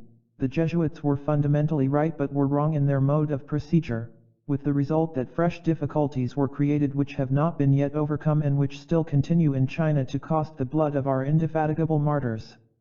Whilst the conquests of religion in Asia were thus disputed, a great spirit of unrest was agitating Europe. The Christian faith seemed on the point of being extinguished, though on every side there was a rumor of new revelations and miracles. A man who had a definite position in science and in the world otherwise, namely, Emanuel Swedenborg, was astonishing Sweden by his visions, and Germany was swarming with new Illuminati. Dissident mysticism conspired to replace the mysteries of hierarchic religion by mysteries of anarchy. A catastrophe was in preparation and was imminent. Swedenborg, the most sincere and the mildest among the prophets of false Illuminism, was not for this less dangerous than the others. As a fact, the pretense that all men are called to communicate immediately with heaven replaces regular religious instruction and progressive initiation by every divagation of enthusiasm, by all excesses of imagination and of dream. The intelligent Illuminati felt that religion was a great need of humanity and hence must never be destroyed, not only religion itself but the fanaticism which it carries along with it as a fatal consequence of enthusiasm inspired by ignorance, were, however, to be used as arms for the overthrow of hierarchic church authority, they recognizing that from the war of fanaticism there would issue a new hierarchy, of which they hoped to be founders and chiefs. You shall be as gods, knowing all without having the trouble of learning anything. You shall be as kings, possessing everything without the trouble of acquiring anything. Such, in a summary form, are the promises of the revolutionary spirit to envious multitudes. The revolutionary spirit is the spirit of death. It is the old serpent of Genesis, which notwithstanding it is the father of movement and of progress, seeing that generations are renewed only by death. It is for this reason that the Indians worship Shiva, the pitiless destroyer, whose symbolical form was that of physical love and material generation. The system of Swedenborg is no other than the Kabbalah, minus the principle of hierarchy. One, it is the temple without the keystone and without base. It is a vast edifice, tortuously all airy and fantastic, for had anyone attempted to realize it on this earth it would collapse upon the head of the first child who sought, not indeed to overthrow it, but merely to lean against one of its chief pillars. To organize anarchy is the problem which the revolutionaries have undertaken to solve, and it is with them forever. It is the rock of Sisyphus which will invariably fall back upon them. To exist for a single moment they are and will ever be compelled fatally to improvise a despotism having no other justification than necessity, and it is one which is blind and violent like anarchy. Emancipation from the harmonious monarchy of reason is attained only by passing under the disorderly dictatorship of folly. The means proposed indirectly by Swedenborg for communication with the supernatural world constitute an intermediate state allied to dream, ecstasy and catalepsy. The illuminated Swede affirmed the possibility of such a state, without furnishing any intimation as to the practices necessary for its attainment. Perhaps his disciples, in order to supply the omission, might have had recourse to Indian ceremonial magic, when a genius came forward to complete the prophetic and Kabbalistic intuitions of Swedenborg by a natural thaumaturgy. This man was a German physician named Mesmer. It was he who had the glory of rediscovering, apart from initiation and apart from occult knowledge, the universal agent of light and its prodigies. His aphorisms, which scholars of his time regarded as a bundle of paradoxes, will ultimately form a basis for the physical synthesis. Mesmer postulated two modes in natural being. These are substance and life, producing that fixity and movement which constitute the equilibrium of things. He recognized further the existence of a first matter, which is fluidic, universal, capable of fixity and motion. Its fixation determines the constitution of substances, while its continual motion modifies and renews forms. This fluidic matter is active and passive. As passive it indraws and as active it projects itself. In virtue of this matter the world and those who dwell therein attract and repel. It passes through all by a circulation comparable to that of the blood. It maintains and renews the life of all beings, is the agent of their force and may become the instrument of their will. Prodigies are results of exceptional wills or energies. The phenomena of cohesion and elasticity, of density or subtlety in bodies, are produced by various combinations of these two properties in the universal fluid or first matter. Disease, like all physical disorders, is owing to a derangement in the normal equilibrium of the first matter in this or that organized body. Organized bodies are sympathetic or antipathetic to one another, by reason of their particular equilibrium. Sympathetic bodies may cure each other, restoring their equilibrium mutually. This capacity of bodies to equilibrate one another by the attraction or projection of the first matter was called magnetism by Mesmer, and as it varies according to the forms in which it acts, he termed it animal magnetism when he studied its phenomena in living beings. Mesmer proved his theory by his experiments, which were crowned with complete success. Having observed the analogy between the phenomena of animal magnetism and those of electricity, he made use of metallic conductors, connecting with a common reservoir containing earth and water, so as to absorb and project the two forces. The complicated apparatus of tubs has now been abandoned, as it can be replaced by a living chain of hands superposed upon a circular non-conducting body like a wooden table, or on silk or wool. He subsequently applied to living organized beings the processes of metallic magnetization and attained certitude as to the reality and similitude of the phenomena which followed. One step only was left for him to take, and it was to affirm that the effects attributed in physics to the four imponderable fluids are diverse manifestations of one and the same force differentiated by its usages, and that this force, inseparable from the first and universal matter which it sets in motion, now resplendent, now igneous, now electric, now magnetic, has but one name, indicated by Moses in Genesis, when he describes its manifestation by the fiat of the Almighty before all substances in all forms. That word is the light. Let us now have the courage to affirm one truth which will be acknowledged hereafter. The great thing of the 18th century is not the encyclopedia, not the sneering and derisive philosophy of Voltaire, not the negative metaphysics of Diderot and d'Alembert, not the malignant philanthropy of Rousseau, it is the sympathetic and miraculous physics of Mesmer.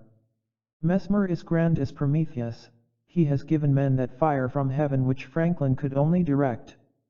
There was wanting to the genius of Mesmer neither the sanction of hatred nor the consecration of persecution and insult. He was hunted out of Germany, ridiculed in France, which, however, provided him with a fortune, for his cures were evident, and the patients who went to him paid him, though they may have stated afterwards that their restoration was a matter of chance, so that they might not draw down upon themselves the hostility of the learned. The authorized bodies did not even so far honor the thaumaturge as to examine his discovery, and the great man resigned himself perforce to pass for a skillful impostor. It was only the really instructed who were not hostile to mesmerism. Sincerely religious persons were alarmed by the dangers of the new discovery, while the superstitious cried out at the scandal and the magic. The wise foresaw abuses, the imbecile would not so much as tolerate the exercise of this marvelous power. Some thought that the miracles of the Savior and his saints would be need in the name of magnetism, others wondered how it would fare with the power of the devil. True religion, notwithstanding, has nothing to fear from the discovery of truth, and, further, in putting a limit to human power, does not magnetism give a new sanction to divine miracles instead of destroying them? It follows that the fools will ascribe fewer prodigies to the devil, which will leave them the less opportunity to exercise their hatred and their rage, but persons of real piety will not find this a ground of complaint. The devil must lose ground when light manifests and ignorance recedes. But the conquests of science and of light extend, strengthen, and increase more and more our love of the empire and the glory of God. Chapter 2. Thaumaturgic Personalities of the 18th Century. The 18th century was credulous about nothing but magic, and the explanation is that vague beliefs are the religion of souls devoid of true faith. The miracles of Jesus Christ were denied, while resurrections were ascribed to the Comte de Saint-Germain. This exceptional personality was a mysterious theosophist who was credited with possessing the secrets of the great work, and the manufacture of diamonds and of precious stones. Cor the rest, he was a man of the world, agreeable in conversation and highly distinguished in manners. Madame de Genlis, who saw him almost daily during his early years, says that even his representations of gems in pictures had a natural fire and gleam, the secret of which could not be divined by any chemist or painter. None of his pictures are in evidence, and it can only be speculated whether he had contrived to fix light on canvas or whether he employed a preparation of mother of pearl, or some metallic coating. The Comte de Saint-Germain professed the Catholic religion and conformed to its practices with great fidelity. This notwithstanding, there were reports of suspicious evocations and strange apparitions. He claimed also to have the secret of eternal youth. Was this mysticism or was it madness? His family connections were unknown, and to hear him talk of past events suggested that he had lived for many centuries. Of all that was in kinship with occult science he said but little, and when the benefit of initiation was demanded at his hands he pretended to know nothing on the subject. He chose his own disciples, required passive obedience on their part, and then talked of a royalty to which they were called, being that of Melchizedek and Solomon, a royalty of initiation, which is a priesthood at the same time. Be the torch of the world, he said. If your light is that only of a planet, you will be as nothing in the sight of God. I reserve for you a splendor, of which the solar glory is a shadow. You shall guide the course of stars, and those who rule empires shall be governed by you. These promises, the proper meaning of which is quite intelligible to true adepts, are recorded substantially, if not in the words here given, by the anonymous author of a history of secret societies in Germany, and they are evidence as to the school of initiation with which the Comte de Saint-Germain was connected. The following details have been so far unknown concerning him. The Comte de Saint-Germain was born at Lent-Meritz in Bohemia at the end of the 17th century. He was either the natural or an adopted son of a Rosicrucian who called himself Comes Cabbalicus, the companion Kabbalist, ridiculed under the name of Comte de Gabalis by the unfortunate Abbé de Villers. Saint-Germain never spoke of his father, but he mentions that he led a life of proscription and errantry in a world of forest, having his mother as companion. This was at the age of 7 years, which, however, is to be understood symbolically and is that of the initiate when he is advanced to the grade of master. His mother was the science of the adepts, while the forest, in the same kind of language, signifies empires devoid of the true civilization and light. The principles of Saint Germain were those of the Rosy Cross, and in his own country he established a society from which he separated subsequently when anarchic doctrines became prevalent in fellowships which incorporated new partisans of the Gnosis. Hence he was disowned by his brethren, was charged even with treason, and some memorials on Illuminism seem to hint that he was immured in the dungeons of the Castle of Rouen. On the other hand, Madame de Genlis tells us that he died in the Duchy of Holstein, a prey to his own conscience and terrors of the life beyond. It is certain in any case that he vanished suddenly from Paris, no one exactly knowing where, and that his companions in illumination permitted the veil of silence and oblivion to fall as far as possible upon his memory. The association which he had formed under the title of Saint Jachin, which has been turned into Saint Joachim, continued till the Revolution, when it dissolved or was transformed, like so many others. A story is told concerning it in a pamphlet against Illuminism. It is derived from a correspondence in Vienna, and, though it is worth reproducing, there is nothing that can be termed certain or authentic therein. Owing to your introduction, I had a cordial welcome from MNZ, who had been informed already of my arrival. Of the harmonica he approved highly. He spoke first of all about certain trials, but of this I understood nothing. It is of late only that I have been able to grasp the meaning. Yesterday, towards evening, I accompanied him to his country house, the grounds of which are very beautiful. Temples, grottos, cascades, labyrinths, caves form a long vista of enchantments, but an exceedingly high wall which encompasses the whole pleasaunce was extremely displeasing to me, for beyond this there is also a wonderful prospect.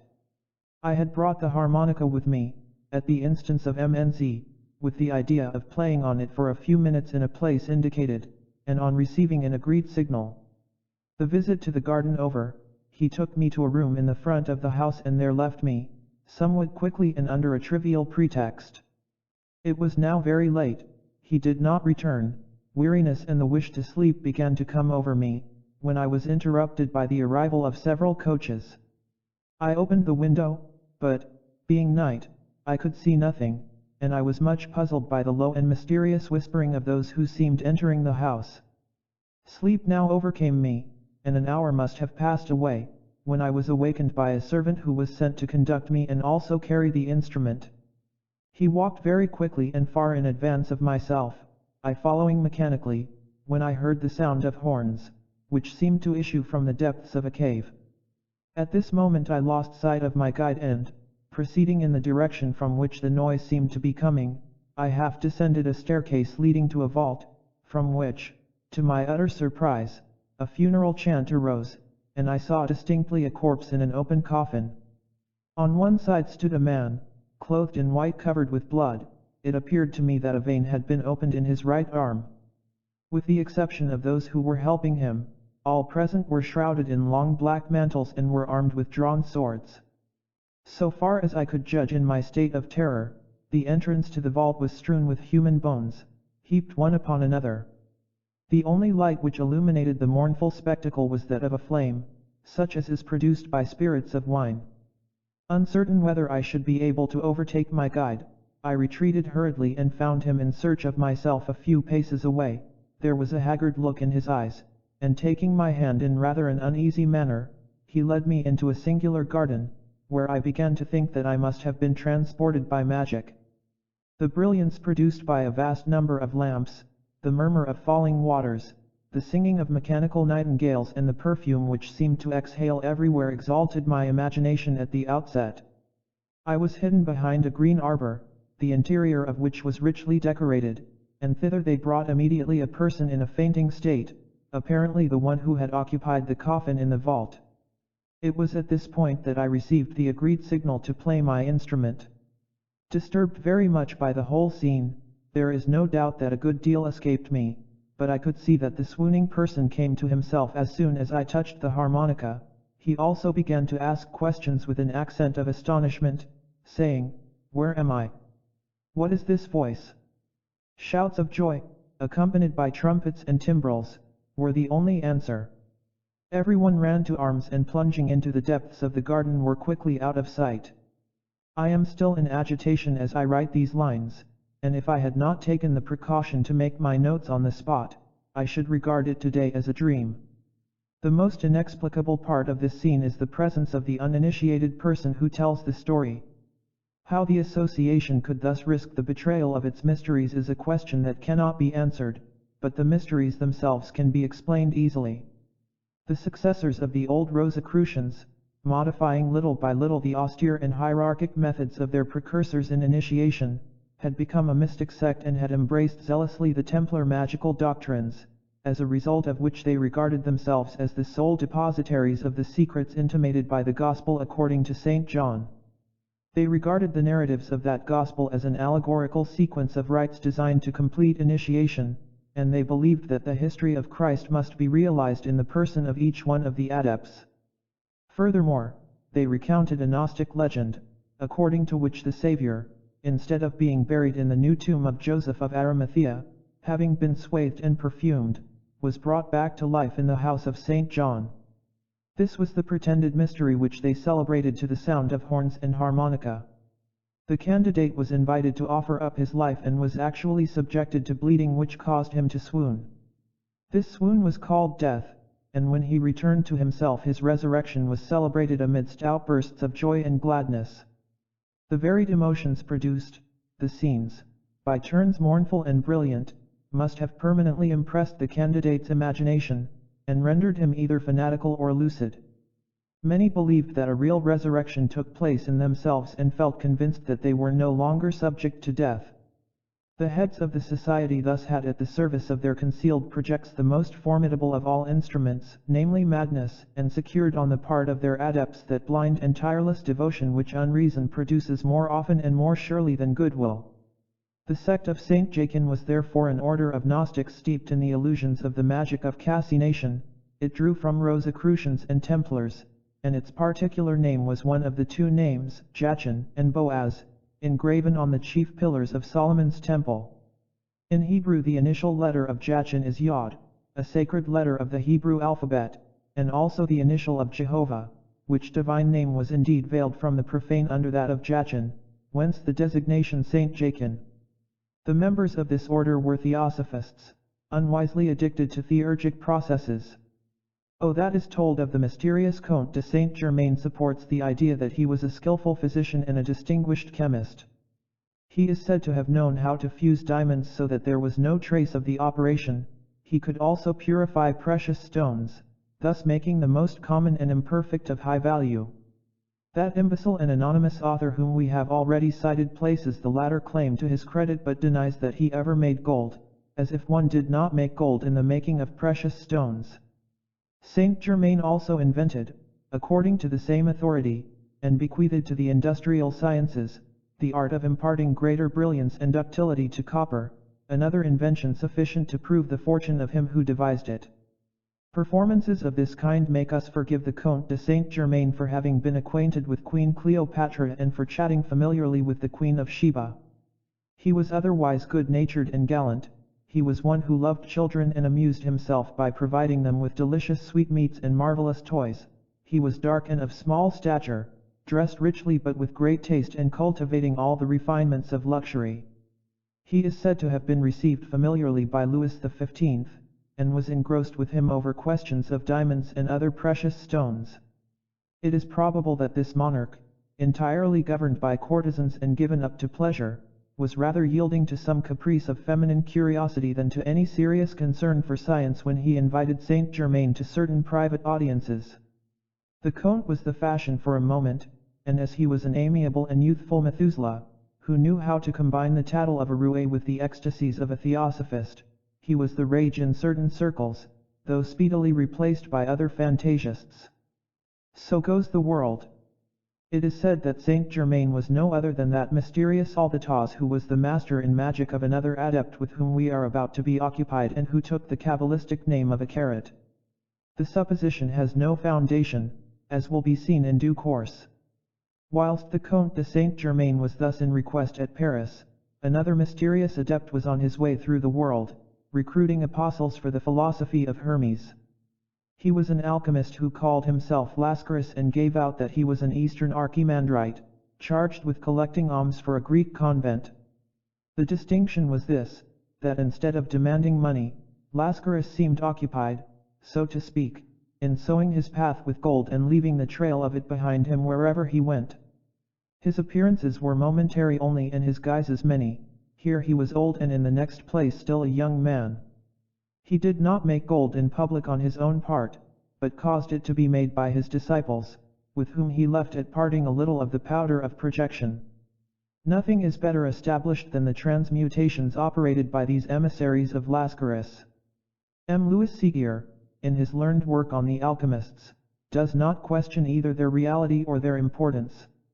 Now, in physics above all, there is nothing more inexorable than facts, and it must be therefore concluded from these that the philosophical stone is not a matter of reverie, if the vast tradition of occultism, the ancient mythologies and the serious researches of great men in all ages are not otherwise sufficient to establish its real existence. A modern chemist, who had not failed to publish his secret, has arrived at the extraction of gold from silver by a ruinous process, for the silver sacrificed by him does not produce in gold more than the tenth of its value, or thereabouts. Agrippa, who never attained the universal dissolvent, was, notwithstanding, more fortunate than our chemist, for he did obtain gold which was equivalent in value to the silver employed in his process and did not therefore lose his labor absolutely, if to employ it in research after the grand secrets of nature can be called loss. To set men upon researches which might lead them to the absolute philosophy by the attraction of gold, such would appear to have been the end of the propaganda connected with the name of Lascaris. Reflection on Hermetic books would of necessity lead those who studied to a knowledge of the Kabbalah. As a fact, the initiates of the 18th century thought that their time had come, some for the foundation of a new hierarchy, others for the subversion of an authority and for setting on the summits of the social order the level of equality. The secret societies sent their scouts throughout the world to sound opinion, and at need awaken it. After Saint Germain and Lascaris came Mesmer, and Mesmer was succeeded by Cagliostro. But they were not all of the same school. Saint Germain was the ambassador of illuminated theosophists, while Lascaris represented the naturalists attached to the tradition of Hermes. Cagliostro was the agent of the Templars, and this is how he came to announce, in a circular addressed to all Masons in London, that the time had come to build the Temple of the Eternal. Like the Templars, Cagliostro was addicted to the practices of black magic and to the fatal science of evocations. He divined past and present, predicted things to come, wrought marvelous cures and pretended to make gold. He introduced a new rite under the name of Egyptian Masonry and sought to restore the mysterious worship of Isis. Wearing a chemise like that of the Theban Sphinx, he presided in person over nocturnal assemblies, in chambers emblazoned with hieroglyphics and lighted by torches. His priestesses were young girls, whom he called doves, and he placed them in a condition of ecstasy by means of hydromancy in order to obtain oracles, water being an excellent conductor, a powerful reflector, and highly refracting medium for the astral light, as proved by sea and cloud mirages. It is obvious that Cagliostro was a successor of Mesmer and had the key of mediumistic phenomena. He was himself a medium, meaning that he was a man whose nervous organization was exceptionally impressionable, and to this he joined a fund of ingenuity and assurance, public exaggeration, and the imagination, especially of women, supplying the rest. Cagliostro had an extravagant success. His bust was to be seen everywhere, inscribed "The Divine Cagliostro." A reaction equivalent to the enthusiasm was of course to be foreseen. After having been a god, he became an intriguer and impostor, the debaucher of his wife, a scoundrel in fine, to whom the Roman Inquisition shewed grace by merely condemning him to perpetual imprisonment. The fact that his wife sold him lends color to the idea that previously he had sold his wife. He was taken in a snare. his prosecution followed and his accusers published as much of the process as they pleased. The revolution came in the meantime, and everyone forgot Cagliostro. This adept is, however, by no means without importance in the history of magic. His seal is as significant as that of Solomon and attests his initiation into the highest secrets of science. As explained by the Kabbalistic letters of the names Akarat and Alvatas, it expresses the chief characteristics of the great arcanum and the great work. It is a serpent pierced by an arrow, thus representing the letter Aleph, an image of the union between active and passive, spirit and life, will and light. The arrow is that of the antique Apollo, while the serpent is the python of fable, the green dragon of Hermetic philosophy. The letter Aleph represents equilibrated unity. This pentacle is reproduced under various forms in the talismans of old magic, but occasionally the serpent is replaced by the peacock of Juno, the peacock with the royal head and the tail of many colors. This is an emblem of analyzed light, that bird of the magnum opus, the plumage of which is all sparkling with gold. At other times, instead of the emblazoned peacock, there is a white lamb, the young solar ram bearing the cross, as still seen in the armorial bearings of the city of Rouen. The peacock, the ram, and the serpent have the same hieroglyphical meaning, that of the passive principle and the scepter of Juno. The cross and arrow signify the active principle, will, magical action, the coagulation of the dissolvent, the fixation of the volatile by projection and the penetration of earth by fire. The union of the two is the universal balance, the great arcanum, the great work, the equilibrium of Jachin and Boat. The initials LPD, which accompany this figure, signify liberty, power, duty, and also light, proportion, density, law, principle, and right. The Freemasons have changed the order of these initials, and in the form of LDP they render them as Liberté de Penser, liberty of thought, inscribing these on a symbolical bridge, but for those who are not initiated they substitute Liberté de Passer, liberty of passage.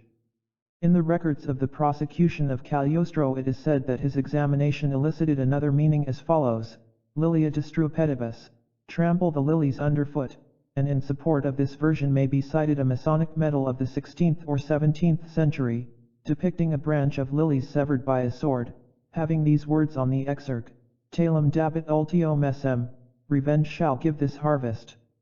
The name Akarat, assumed by Cagliostro, is written Kabbalistically thus, and expresses the triple unity, the unity of principle and beginning, the unity of life and perpetuity of regenerating movement, and the unity of end in an absolute synthesis.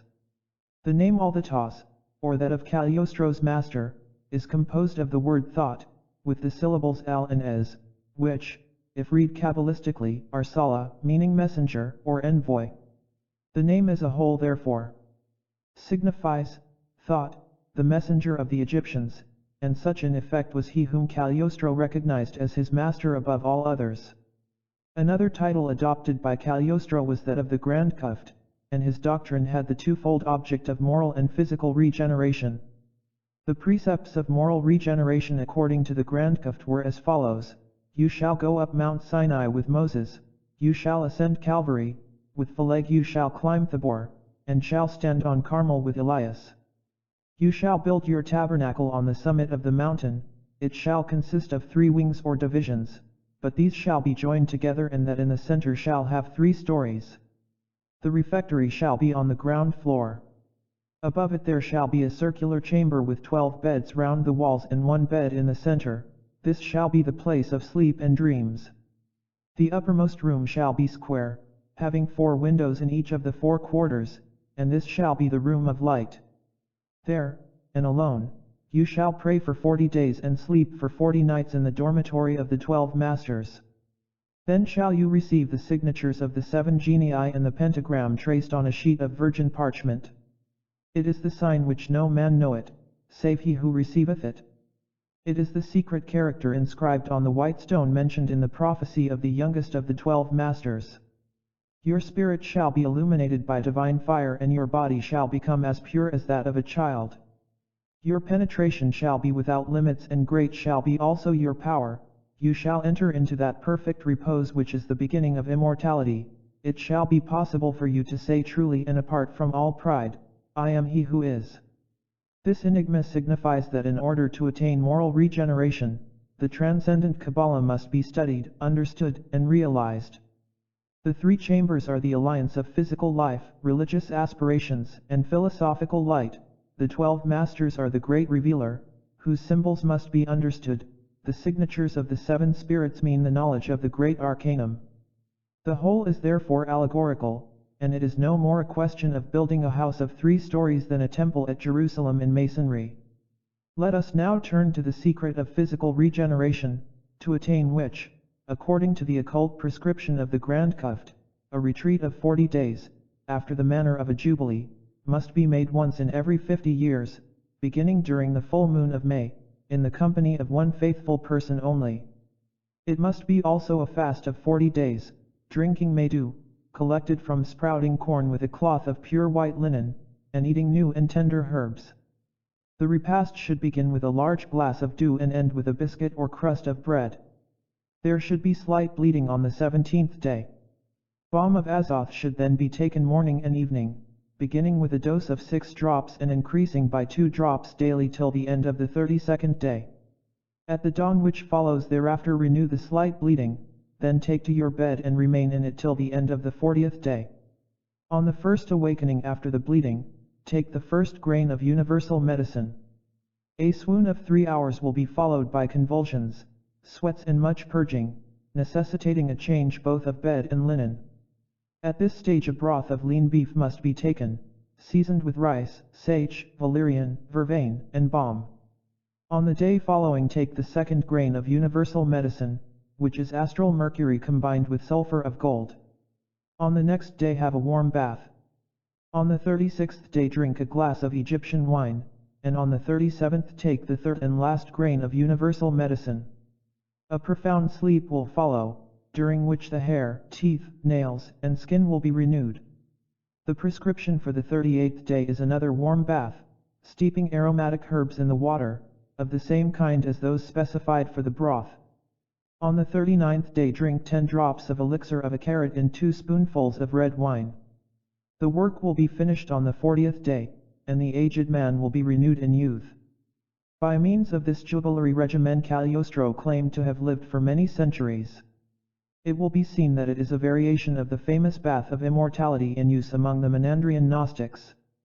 The question is whether Cagliostro believed in it seriously. However this may be, before his judges he shewed much firmness and presence of mind, professing that he was a Catholic who honored the Pope as supreme chief of the religious hierarchy. On matters relating to the occult sciences he replied enigmatically, and when accused of being absurd and incomprehensible he told his examiners that they had no ground of judgment, at which they were offended, and ordered him to enumerate the 7 deadly sins. Having recited lust, avarice, envy, gluttony, and sloth, they reminded him that he had omitted pride and anger. To this the accused retorted, "Pardon me, I had not forgotten them, but I did not include them out of respect for yourselves and for fear of offending you further." He was condemned to death, which was afterwards commuted to perpetual imprisonment. In his dungeon Cagliostro asked to make his confession and himself designated the priest, who was a man of his own figure and stature. The confessor visited him and was seen to take his departure at the end of a certain time. Some hours after the jailer entered the cell and found the body of a strangled man clothed in the garments of Cagliostro, but the priest himself was never seen again. Lovers of the marvelous declare that the Grand Kuft is at this day in America, being the supreme and invisible pontiff of the believers in spirit rapping. Chapter 3. Prophecies of Quixote. The school of unknown philosophers founded by Martinus de Pasquale and continued by L.C. de Saint Martin seems to have incorporated the last adepts of true initiation. Saint Martin was acquainted with the ancient key of the tarot, the mystery, that is to say, of sacred alphabets and hieratic hieroglyphics. He has left many very curious pantacles which have never been engraved and of which we possess copies. One of them is the traditional key of the great work and is called by Saint Martin the key of hell, because it is that of riches. The Martinists were the last Christians in the cohort of Illumines, and it was they who initiated the famous Quixote. We have said that during the 18th century a schism took place in Illuminism, on the one hand, the wardens of the traditions concerning nature and science wished to restore the hierarchy. There were others, on the contrary, who desired to level all things by disclosing the great arcanum, thus rendering the royalty and priesthood alike impossible in the world. Among the latter, some were ambitious and unscrupulous, seeking to erect a throne for themselves over the ruins of the world. Others were dupes and zanies. The true initiates beheld with dismay the launching of society towards the abyss, and they foresaw all the terrors of anarchy. That revolution which was destined at a later period to manifest before the dying genius of Verniot under the somber figure of Saturn devouring his children had already shown itself fully armed in the prophetic dreams of Quixote. On a certain evening, when he was surrounded by blind instruments of the Jacobinism to come, he predicted the doom of all, for the strongest and weakest the scaffold, for the enthusiasts, suicide, and his prophecy, which at the moment was rather like a somber jest, was destined to be realized amply. As a fact, it was only the calculus of probabilities, and it proved strictly correct because it dealt with chances which had already become fatal consequences. La Harpe, who was impressed by the prediction, amplified the details, to make it appear more marvelous. He mentioned, for example, the exact number of times that a certain guest of the moment would draw the razor across his throat. Poetic license of this kind may be forgiven to the tellers of unusual stories. Such adornments are of the substance of style and poetry rather than untruths. The gift of absolute liberty to men who are unequal by nature is an organization of social war, when those who should restrain the headlong instincts of the crowd are so mad as to unloose them. It does not need a great magician to foresee that they will be the first to be devoured, since animal luces are bound to prey upon one another until the appearance of a bold and skillful huntsman who will end them by shot and snare. Quixote foresaw Marat, as Marat in his turn foresaw reaction in a dictator. Quixote made his first appearance in public as the author of some literary trifles, and it is said that he owed his initiation to the romance of Le Diable Amoureux. There is no question that it is full of magical intuitions, and love, that supreme ordeal of life, is depicted in its pages under the true light of the doctrine of adeptship. Passion in a state of delirium and folly invincible for those who are slaves of imagination, physical love is but death in the guise of allurement, seeking to renew its harvest by means of birth. The physical Venus is death, painted and habited like a courtesan. Cupid also is a destroyer, like his mother, for whom he recruits victims. When the courtesan is satiated, death unmascles and calls in turn for its prey. This is why the Church, which safeguards birth by sanctifying marriage, lays bare in their true colors the debaucheries which are mortal, by condemning without pity all the disorders of love. If she who is beloved is not indeed an angel, earning immortality by sacrifice to duty in the arms of him whom she loves, she is a stryge who expends, exhausts, and slays him, finally exposing herself before him in all the hideousness of her animal egoism. Woe to the victims of the Le Diable Amoureux, thrice woe to those who are beguiled by the lascivious endearments of Biondetta. Speedily the gracious countenance of the girl will change into that camel's head which appears so tragically at the end of the romance of Quixote. According to the Kabbalists there are two queens of the Stygies in Sheol, one is Lilith, the mother of abortions, and the other is Nehama, fatal and murderous in her beauty. When a man is false to the spouse set apart for him by heaven, when he is abandoned to the disorders of a sterile passion, God withdraws his legitimate bride and delivers him to the embraces of Nehama, who assumes at need all charms of maidenhood and of love. She turns the hearts of fathers, and at her instigation they abandon all the duties owing to their children. She brings married men to widowhood, while those who are consecrated to God she coerces into sacrilegious marriage. When she assumes the role of a wife she is, however, unmasked easily, for on her marriage day she appears in a state of baldness, that hair which is the veil of modesty for womanhood being forbidden her on this occasion. Later on she assumes airs of despair and disgust with existence. She preaches suicide, deserts him who cohabits with her, having first sealed him between the eyes with an infernal star. The Kabbalists say further that Nehama may become a mother, but she never rears her children, as she gives them to her fatal sister to devour. These Kabbalistic allegories, which are found in the Hebrew book concerning the revolution of souls, included by Rosenroth in the collection of the Kabbalah denuded one and otherwise met within Talmudic commentaries on the Sota, must have been either known or divined by the author of Le Diable Amuru. Hence we are told that after the publication of his novel, Khazot had a visit from an unknown person who was wrapped in a mantle, after the traditional manner of emissaries of the secret tribunal. The visitor made signs to Khazot which he failed to understand and then asked whether indeed he had not been initiated. On receiving a reply in the negative, the stranger assumed a less somber expression and then said, "I perceive that you are not an unfaithful recipient of our secrets but rather a vessel of election prepared for knowledge. Do you wish to rule in reality over human passions and over impure spirits?" Khazot displayed his curiosity. A long talk followed.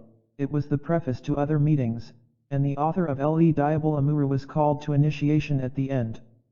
He became a devout supporter of order and authority as a consequence and also a redoubtable enemy of anarchists. We have seen that, according to the symbolism of Cagliostro, there is a mountain into which those must go up who are on the quest of regeneration. This mountain is white with light, like Tabor, or red with fire and blood, like Sinai and Calvary.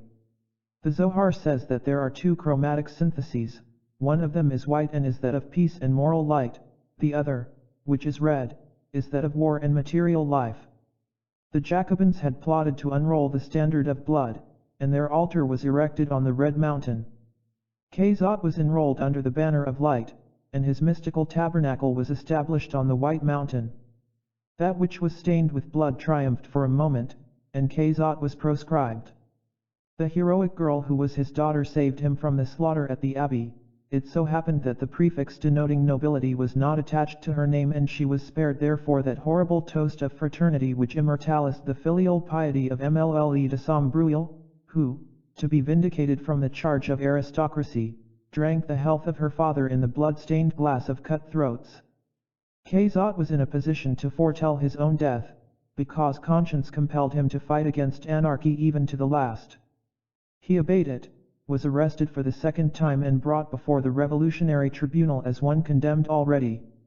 The president who pronounced his sentence added an allocution full of esteem and regret, pledging his victim to be worthy of himself unto the end and to die nobly as he had lived. Even in episodes of the tribunal, the revolution was a civil war and the brethren exchanged salutations as they condemned one another to death. The explanation is that there was the sincerity ol conviction on both sides and both were entitled to respect. Whosoever dies for that which he thinks to be true is a hero in even his deception, and the anarchists ol the ensanguined mountain were not only intrepid when dispatching others to the scaffold, but ascended it themselves without blanching. Let God and posterity be their judges.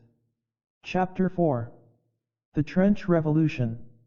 Once there was a man in the world who was soured on discovering that his disposition was cowardly and vicious, and he visited his consequent disgust on society at large. He was an ill-starred lover of nature, and nature in her wrath armed him with eloquence as with a scourge. He dared to plead the cause of ignorance in the face of science, of savagery in the face of civilization, of all low-life deeps in the face of all social heights. Instinctively the populace pelted this maniac, yet he was welcomed by the great and lionized by women. His success was so signal that, by revulsion, his hatred of humanity increased, and he ended in suicide as the final issue of his rage and disgust.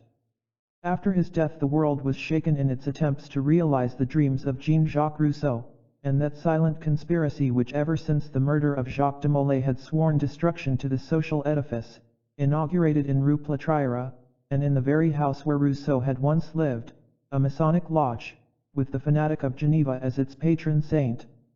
This lodge became the center of the revolutionary propaganda, and thither came a prince of the blood royal, vowing destruction to the successors of Philip the Fair over the tomb of the Templar. It was the nobility of the 18th century which corrupted the people. The aristocracy of that period were seized with a mania for equality, which took its rise in the orgies of the Regency. Low company was kept for the pleasure of it and the court obtained diversion in talking the language of the slums.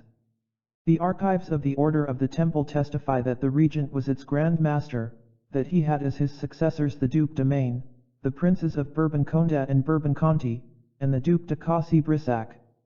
Cagliostro drew auxiliaries from the middle class to swell the membership of his Egyptian rite. Everyone was eager to obey the secret and irresistible impulse which drove decadent civilization to its destruction. Events did not tarry, but as if impelled by hands unseen, they were heaped one upon another, after the manner foreseen by Quixote. The unfortunate Louis XVI was led by his worst enemies, who at once prearranged and stultified the paltry project of evasion which brought about the catastrophe of Varennes, just as they had done with the orgy at Versailles and the massacre of August 10. On every side they compromised the king, at every turn they saved him from the fury of the people, to foment that fury and ensure the dire event which had been in preparation for centuries. A scaffold was essential to complete the revenge of the Templars. Amidst the pressure of civil war, the National Assembly suspended the powers of the king and assigned him the Luxembourg as his residence, but another and more secret assembly had ruled otherwise. A prison was to be the residence of the fallen monarch, and that prison was none other than the old palace of the Templars, which had survived, with keep and turrets, to await the royal victim doomed by inexorable memories. There he was duly interned, while the flower of French ecclesiasticism was either in exile or at the abbey. Artillery thundered on the Pont Neuf, menacing posters proclaimed that the country was in danger, unknown personages organized successive slaughters, while a hideous and gigantic being, covered with a long beard, was to be seen wheresoever there were priests to murder. "Behold," he cried with a savage sneer, "this is for the Albigenses and the Vaudois, this is for the Templars, this for Saint Bartholomew and this for the exiles of the Cévennes." As one who was beside himself, he smote unceasingly, now with the saber and now with axe or club. Arms broke and were replaced in his hands, from head to foot he was clothed in blood, swearing with frightful blasphemies that in blood only would he wash. It was this man who proposed the toast of the nation to the angelical MLLE de Sombreuil. Meanwhile another angel prayed and wept in the tower of the temple, offering to God her own sufferings and those of 2 children to obtain pardon for the royalty of France. All the agonies and all the tears of that virgin martyr, the saintly Madame Elizabeth, were necessary for the expiation of the imbecile joys which characterized courtesans like Madame de Pompadour and Madame du Barry. Jacobinism had received its distinctive name before the old Church of the Jacobins was chosen as the headquarters of conspiracy. It was derived from the name Jacques, an ominous symbol and one which spelled revolution. French iconoclasts have always been called Jacques, that philosopher whose fatal celebrity prepared new Jacqueries and was a peg on which to hang the sanguinary projects of Johannite schemers bore the name of Jean-Jacques, while those who were prime movers in the French Revolution had sworn in secret the destruction of throne and altar over the tomb of Jacques de Molay.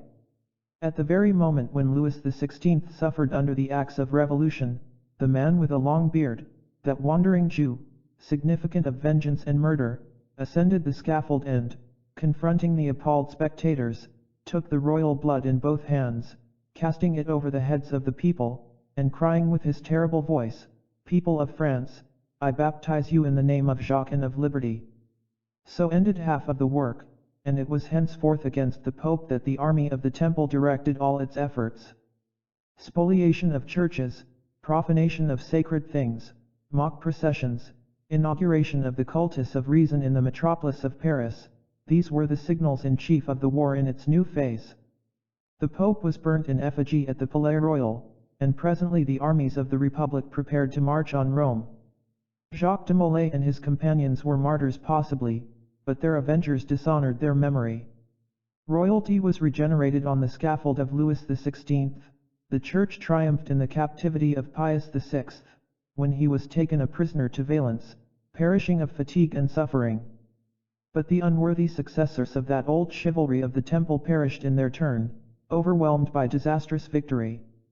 Signal abuses had characterized the ecclesiastical state and grave scandals were entailed by the misfortune of great riches, but when the riches melted away, the preeminent virtues returned.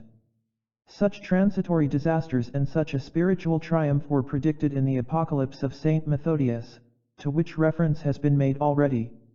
We have a black-letter copy of the work mentioned, printed in 1527 and embellished with amazing designs. Unworthy priests are shown in the act of casting the sacred elements to swine, the populace in a state of rebellion are seen assassinating the priests and breaking their sacramental vessels on their heads.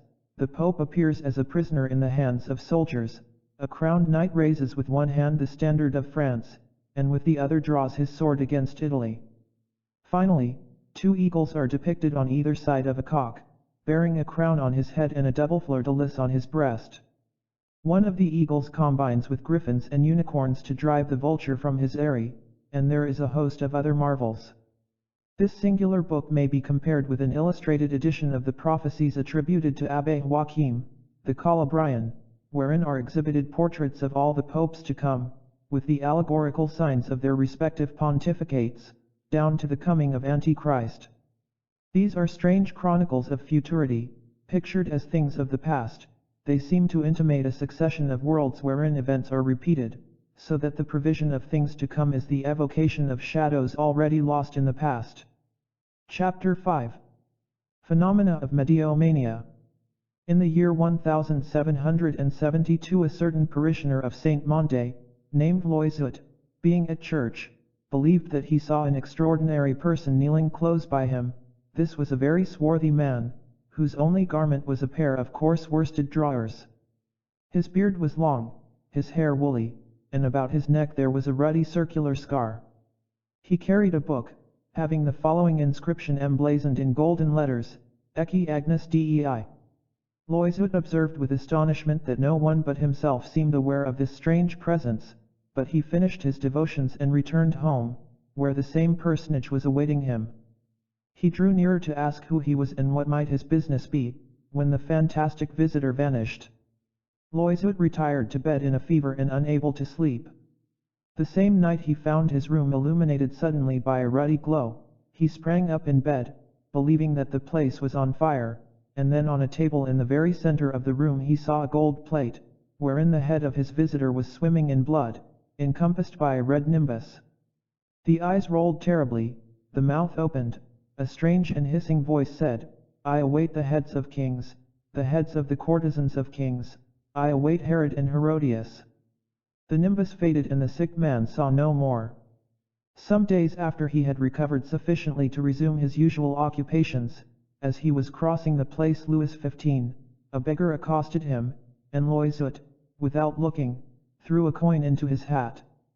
"Thank you," said the recipient, "it is a king's head, but here," and he pointed towards the middle place of the thoroughfare, "there will fall another, and it is that for which I am waiting." Loizot looked with astonishment towards the speaker and uttered a cry when he recognized the strange figure of his vision. "Be silent," said the mendicant, "they will take you for a fool, as no one but yourself can see me. You have recognized me, I know, and to you I confess that I am John Baptist, the precursor. I am here to predict the punishment which will befall the successors of Herod and the heirs of Caiaphas. You may repeat all that I tell you." From this time forward Loizot believed that Saint John was present visibly at his side, almost from day to day. The vision spoke to him long and frequently on the woes which would befall France and the Church. Loizot related his vision to several persons, who were not only impressed but became seers on their own part. They formed among themselves a mystical society which met in great secrecy. It was their custom to sit in a circle, holding hands, and awaiting communications in silence. This might continue for hours, and then the figure of the Baptist would appear in the midst of them. They fell, concurrently or successively, into the magnetic sleep, and saw passing before their eyes the future scenes of the Revolution, with the Restoration which would come thereafter. The spiritual director of this sect or circle was a monk named Dom Gurl, who became also their leader on the death of Loizot in 1788. At the epoch of the Revolution, however, having been won over by Republican enthusiasm, Dom Gurl was expelled by the other members, acting on the inspirations of their chief somnambulist, who was known as Sister Françoise André. He had a somnambulist of his own, and in a Parisian garret he followed what was then the new craft of a mesmerist. The seeress in question was an old and nearly blind woman, named Catherine Theo. She prophesied, and her predictions were realized. She cured many who were sick, and as her forecasts had a political cast invariably, the police of the Comite de Salut public were not slow in taking up the matter.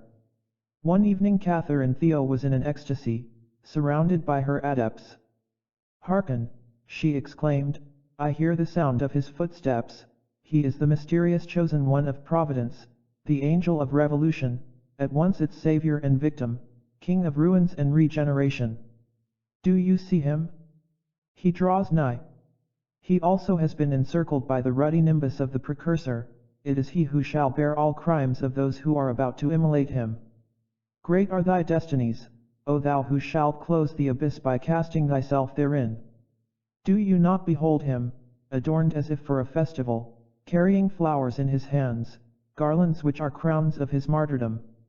Then sobbing and melting into tears, how cruel is thine ordeal, my son, and how many ingrates shall curse thy memory through the ages. Rise up, and kneel down, he comes, the king comes, he is the king of bloody sacrifices." At this moment the door opened quickly, a man entered enveloped in a cloak and having his hat drawn over his eyes. Those who were present rose up.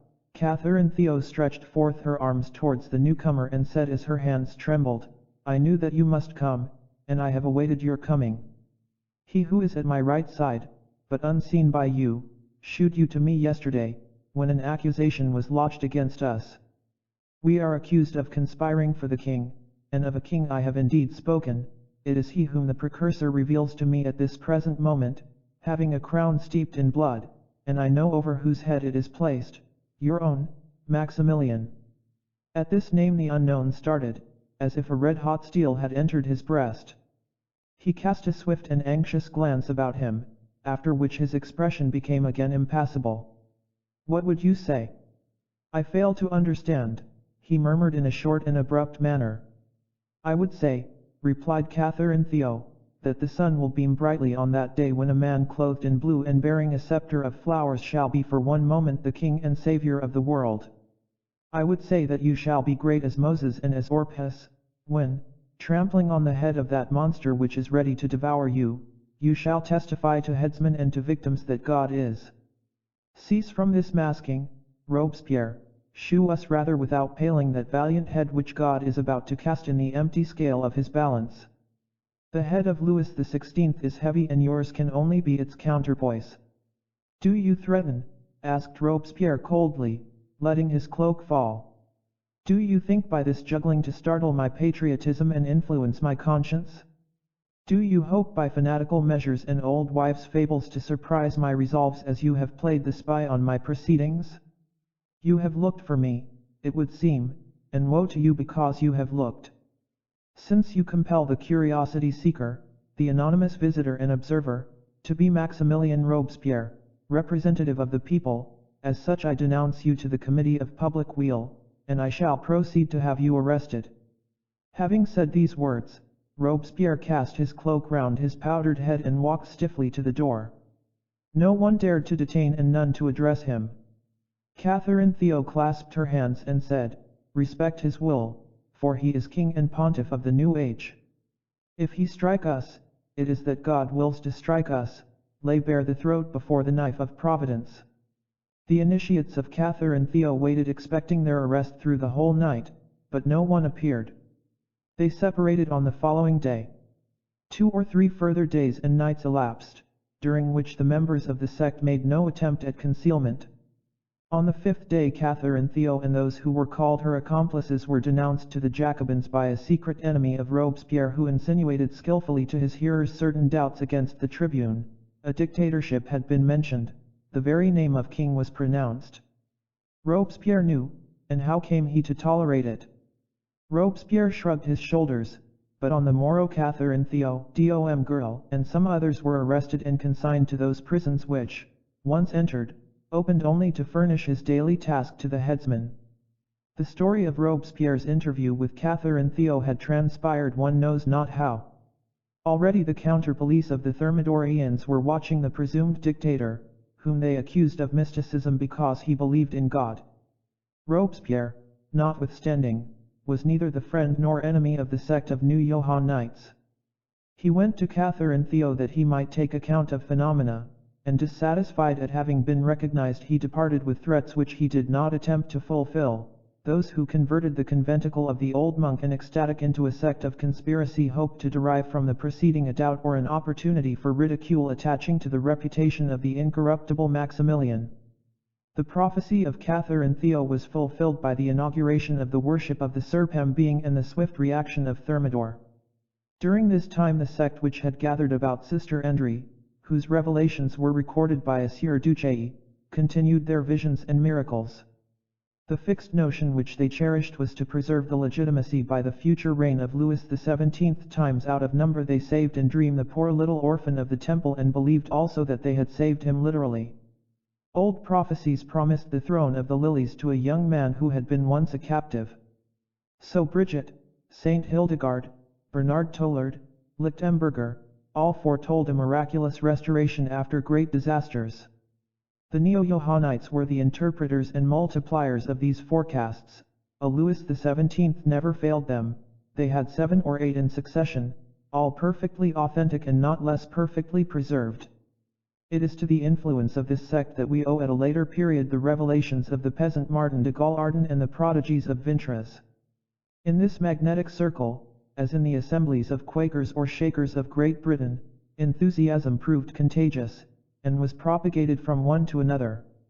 After the death of Sister Endry, second sight and the gift of prophecy devolved upon a certain Legros, who was at Charenton when Martin was incarcerated provisionally therein. He recognized a brother in the Beauceron peasant whom he had never seen.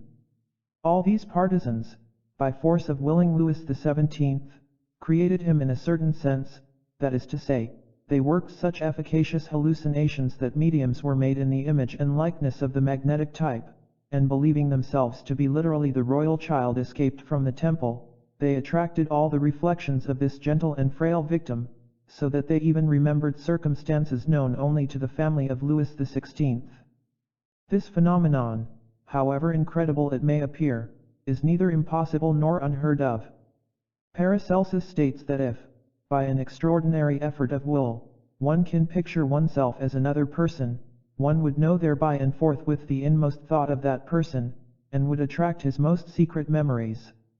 Often after a conversation which has placed us in thought affinity with a companion in conversation, we dream reminiscences of his private life.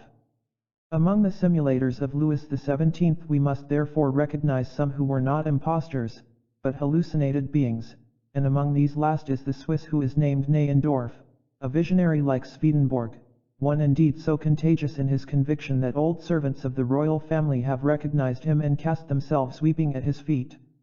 He bore the particular signs and scars of Louis XVII. He recounted his infancy with a startling appearance of truth and entered into minute details, which are decisive for private remembrances. His very features would have been those of the orphan of Louis XVI, had he really lived. One thing only in fine was wanting for the pretender to have been Louis XVII truly, and that is not to have been Nondorf. Such was the contagious magnetic power of this deluded person that even his death did not undeceive any of the believers in his reign to come. We have seen one of the most convinced, to whom we timidly objected, when he spoke of the approaching restoration of what he called the true legitimacy, that his Louis XVII was dead. Is it then more difficult for God to raise him from death than it was for those who preceded us to save him from the temple? Such was the answer given us, and this with a smile so triumphant that almost it seemed disdainful. We had nothing to rejoin on our own part, but were rather compelled to bow in the presence of such a conviction. Chapter 6. The German Illuminati. Germany is the land of metaphysical mysticism and phantoms. A phantom itself of the old Roman Empire, it seems always to invoke the mighty shade of Hermann, consecrating in his honor the simulacrum of the captive eagles of Varus. The patriotism of young Germany is invariably that of the Germans in elder days. They have no thought of invading the laughing land of Italy, they accept the situation, as it stands, simply as a matter of revenge, but they would die 1,000 times in the defense of their hearths and homes. They love their old castles, their old legends of the banks of the Rhine, they read with the uttermost patience the darksome treatises of their philosophy, they behold in the fogs of their sky and in the smoke of their pipes 1,000 things inexpressible, by which they are initiated into the marvels of the other world. Long before there was any question of mediums and their evocations in America and France, Prussia had its Illuminati and seers, who had habitual communications with the dead. At Berlin, a great noble built a house destined for evocations. King Frederick William was very curious about all such mysteries and was often immured in this house with an adept named Steinert. His experiences were so signal that a state of exhaustion supervened and he had to be restored with drops of some magical elixir analogous to that of Cagliostro. There is a secret correspondence belonging to the reign in question which is cited by the Marquis de Luce in his work against the Illuminati, and it contains a description of the dark chamber in which the evocations were performed. It was a square apartment, divided by a transparent veil. The magical furnace or altar of perfumes was erected in front of the veil and behind was a pedestal on which the spirit manifested. In his German work upon magic, Eckartshausen describes the whole of the fantastic apparatus, being a system of machines and operations by which imagination was helped to create the phantoms desired, those who consulted the oracle being in a kind of waking somnambulism, comparable to the nervous excitement produced by opium or hashish. Those who are contented with the explanations given by the author just mentioned will regard the apparitions as magic lantern effects, but there is more in it assuredly than this, while the magic lantern was only an accessory instrument in the business and one in no sense necessary for the production of the phenomenon. The images of persons once known on earth and now called up by thought do not appear as reflections of colored glass, the pictures painted by a lantern do not speak, nor do they give answers to questions on matters of conscience. The King of Prussia, to whom the house belonged, was well acquainted with all the apparatus and was not therefore duped by jugglery, as the author of the secret correspondence pretends. The natural means paved the way for the prodigy but did not perform the latter, and the things which occurred were of a kind to surprise and disturb the most inveterate skeptic. Schroepfer, moreover, made use of no magic lantern and no veil, but those who came to him drank a kind of punch which he prepared. The forms which then appeared by his mediation were like those of the American home, that is to say, partially materialized, and they caused a curious sensation in persons who sought to touch them. The experience was analogous to an electric disturbance, making the flesh creep, and there would have been no such sensation if people had moistened their hands before touching the apparition. Schroepfer acted in good faith, as does also the American home. He believed in the reality of the spirits evoked by him, and he killed himself when he began to doubt it. Lavater, who also died violently, was utterly given over to evocations. He had 2 spirits at his command and belonged to a circle which cultivated catalepsy by the help of a harmonica. A magical chain was formed. A species of imbecile served as the spirit's interpreter and wrote under his control. This spirit gave out that he was a Jewish Kabbalist who died before the birth of Jesus Christ, and the things which the medium recorded under this influence were worthy of Cahagnat somnambulists. There was, for example, a revelation on sufferings in the life beyond, the communicating spirit stating that the soul of the Emperor Francis was compelled to calculate the number and exact condition of all the snail shells which may exist and have existed in the whole universe. He made known also that the true names of the 3 Magi were not, as tradition tells us, Gaspar, Melchior and Balthazar, but on the contrary Vraizapharmion, Melchizedek, and Belithrazarin. It is like reading the names written by our modern process of table turning. The spirit also testified that he was himself doing penance for having threatened his father with the magical sword and that he felt disposed to make his friends a present of his portrait. Paper, paints, and brushes were placed at his request behind a screen. He was then seen to design on the screen the outline of a small hand. A slight friction was audible on the paper. When it ceased, everyone pressed forward and found rudely painted the likeness of an old rabbi vested in black, with a white ruffle over the shoulders and a black skullcap, a costume altogether eccentric for a personage who was anterior to Jesus Christ. The painting, for the rest, was smudged and ill-drawn, resembling the work of a child amusing himself by daubing with eyes shut. The written instructions of the medium under the inspiration of Gabler don't vie in their obscurity with the characteristics of German metaphysicians. The attribute of majesty must not be conferred lightly, says this authority, for majesty is a derivation from mage, seeing that the magi were pontiffs and kings, they were therefore the primeval majesties. It is against the majesty of God that we offend when we sin mortally, we wound him as cather, casting death into the sources of life. The fountain of the cather is light and life, that of the Son is blood and water, while the splendor of the Holy Spirit is fire and gold. We sin against the cather by falsehood, against the Son by hatred, and against the Holy Spirit by debauchery, which is the work of death and destruction. The good Lavater received these communications like oracles, and when he asked for some further illuminations, Gabladon proceeded as follows: "The great revealer of mysteries shall come, and he will be born in the next century. The religion of the patriarchs will then be known on earth. It will explain to mankind the triad of Aegean, Helion, Tetragrammaton, and the Savior whose body is girt with a triangle shall be shown on the fourth step of the altar. The apex of the triangle will be red, and the device of mystery thereon will be, Venite ad Patra Osphal." One of the auditors demanded the meaning of the last word, and the medium wrote as follows without other explanations: Alphas, Aphon, Eliphas Magus. Certain interpreters have concluded that the Magus whose advent was announced in the course of the 19th century would be named Maphon and would be the son of Eliphasma, but this reading may be somewhat speculative. There is nothing more dangerous than mysticism, for the mania which it begets baffles every combination of human wisdom. It is ever the fools who upset the world, and that which great statesmen never foresee is the desperate work of a maniac.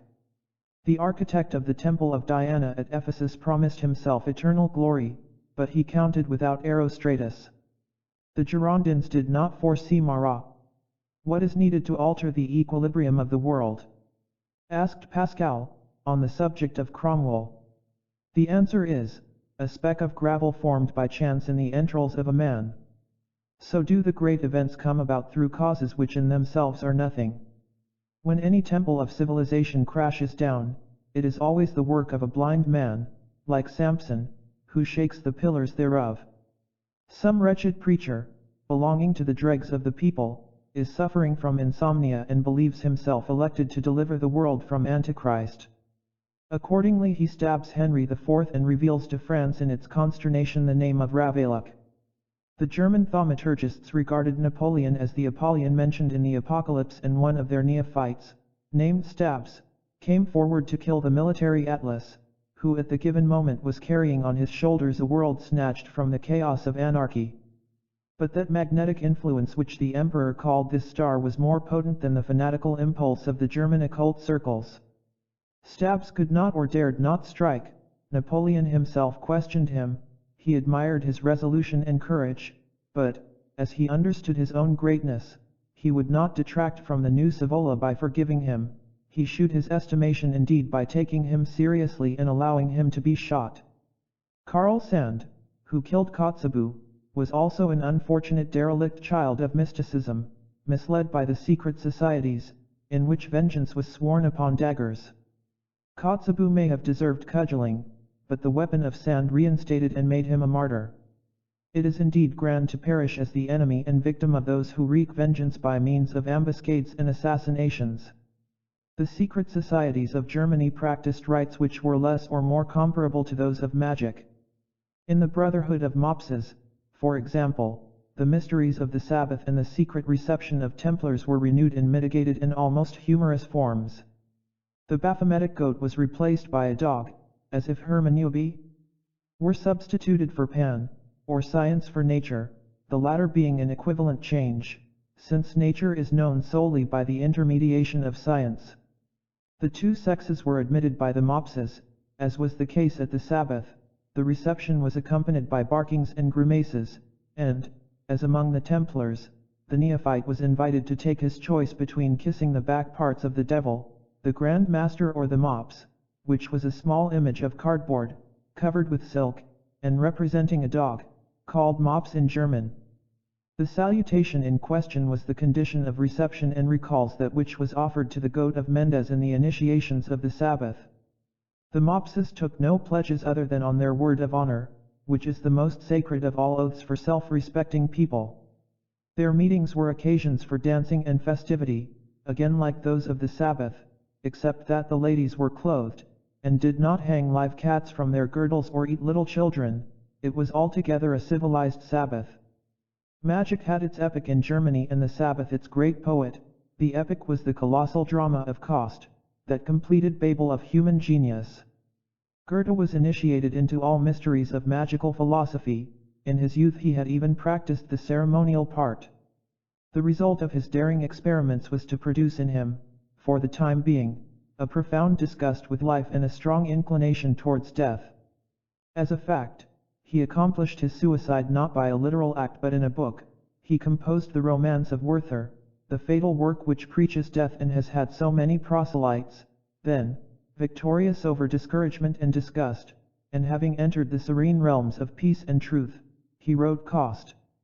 It is a magnificent commentary on one of the most beautiful episodes in the Gospel, the parable of the prodigal son. It is initiation into sin by rebellious science, into suffering by sin, into expiation and harmonious science by suffering.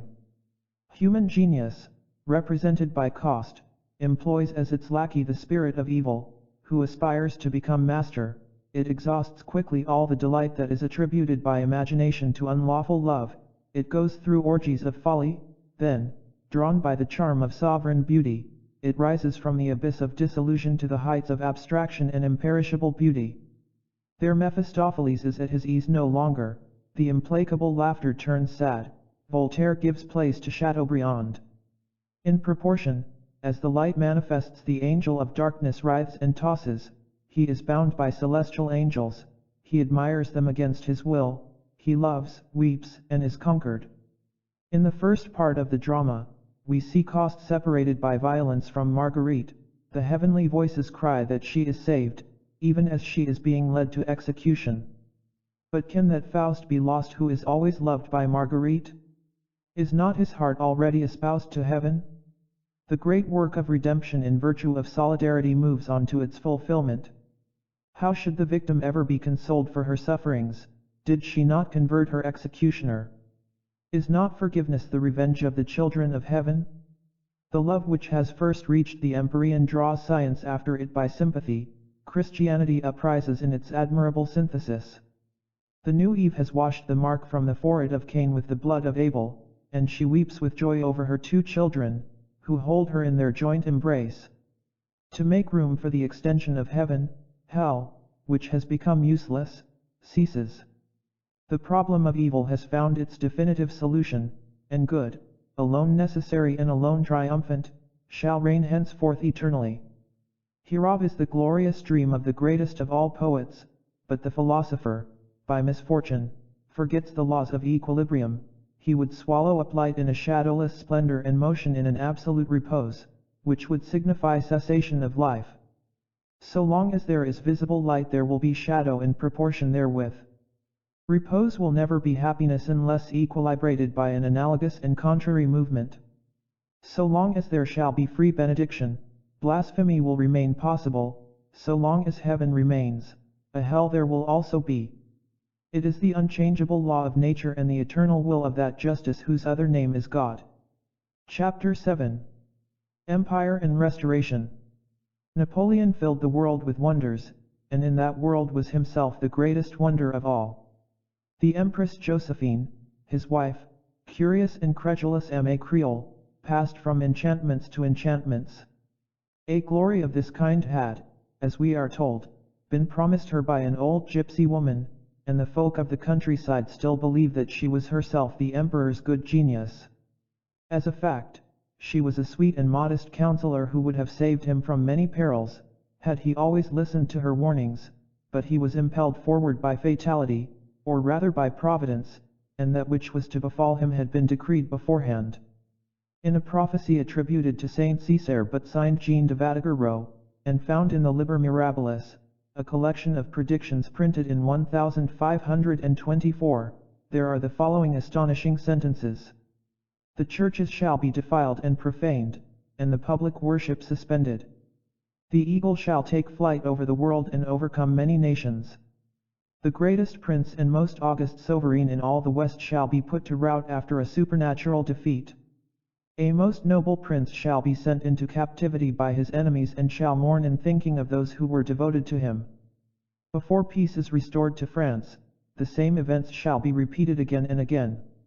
The eagle shall be crowned with a triple diadem, shall return victorious to his eyrie and shall leave it only to ascend into heaven.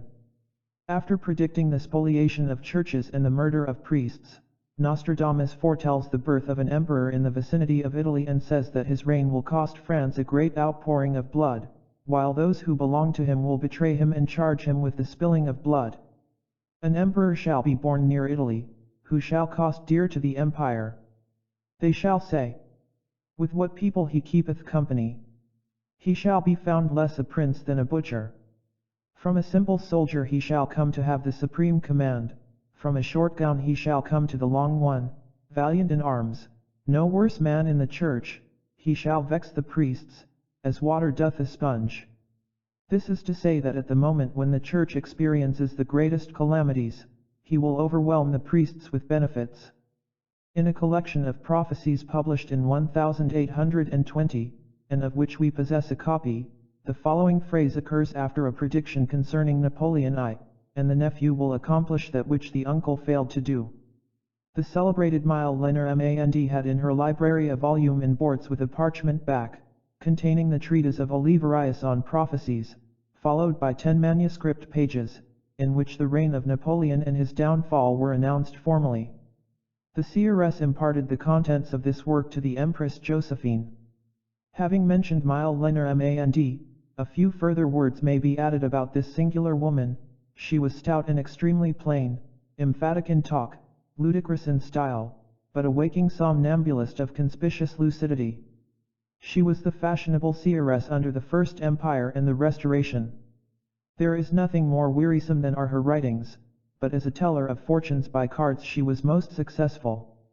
Cartomancy, as restored in France by Attila, is literally the questioning of fate by signs agreed on beforehand.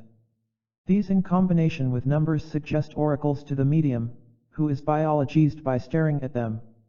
The signs are drawn by chance.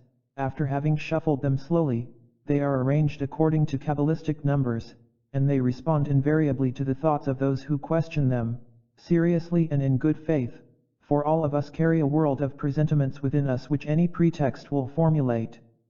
Susceptible and sensitive natures receive from us a magnetic shock which conveys to them the impression of our nervous state. The medium can then read our fears and hopes in ripples of water, forms of clouds, counters cast haphazard on the ground, in the marks made on a plate by the grouts of coffee, in the lottery of a card game, or in the tarot symbols.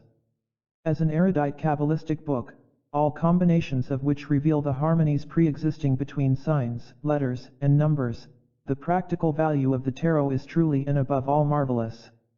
But we cannot with impunity, by such means, extort from ourselves the secrets of our intimate communication with the universal light. The questioning of cards and tarots is a literal evocation, which cannot be performed apart from danger and crime. By evocations we compel our astral body to appear before us, in divination we force it to speak. We provide a body for our chimeras by so doing, and we make a proximate reality of that future which will actually become ours when it is called up by power of the word and is embraced by faith. To acquire the habit of divination and of magnetic consultations is to make a compact with vertigo, and we have established already that vertigo is hell. Mile Lener Mand was infatuated with herself and with her art. She thought that the world could not go on without her and that she was necessary to the equilibrium of Europe.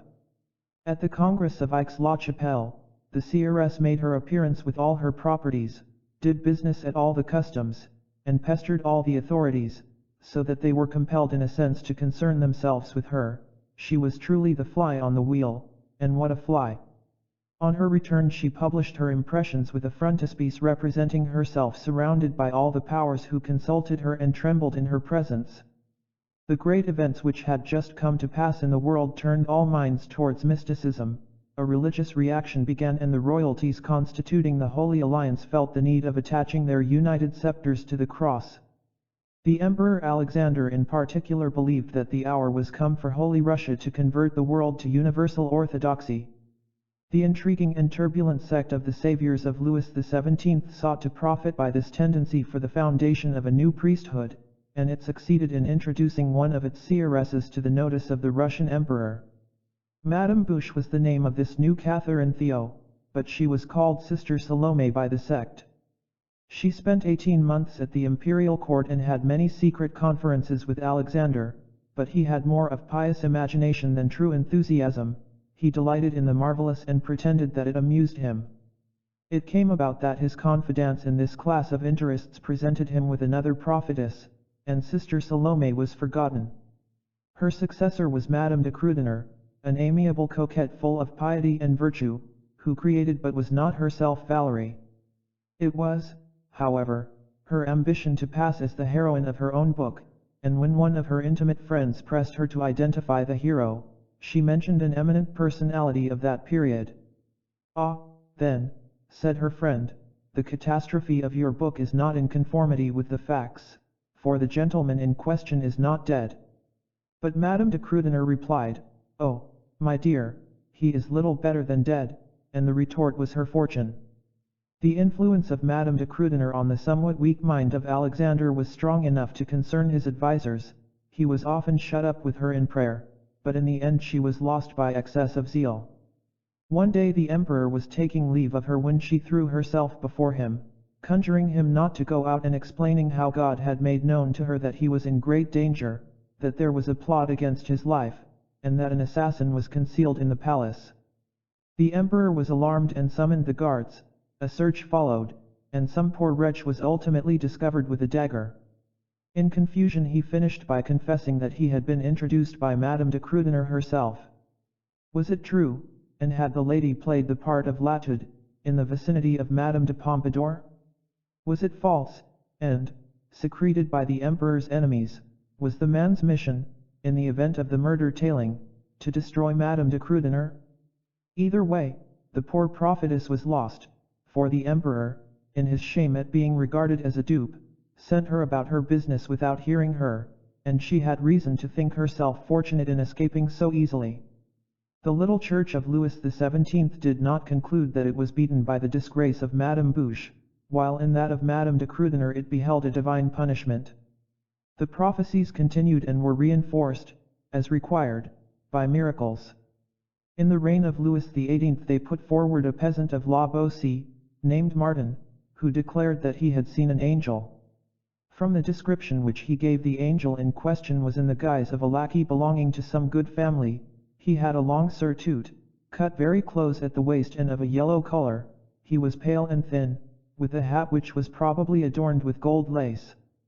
The strange thing is that the seer managed to be taken seriously and obtained an interview with the king, furnishing one more instance of the resources in persistence and boldness. It is said that the king was astonished by revelations concerning his private life, in which there is nothing that is impossible or even of an extraordinary nature, now that the phenomena of magnetism are better authenticated and known. Moreover, Louis XVIII was sufficiently skeptical to be credulous.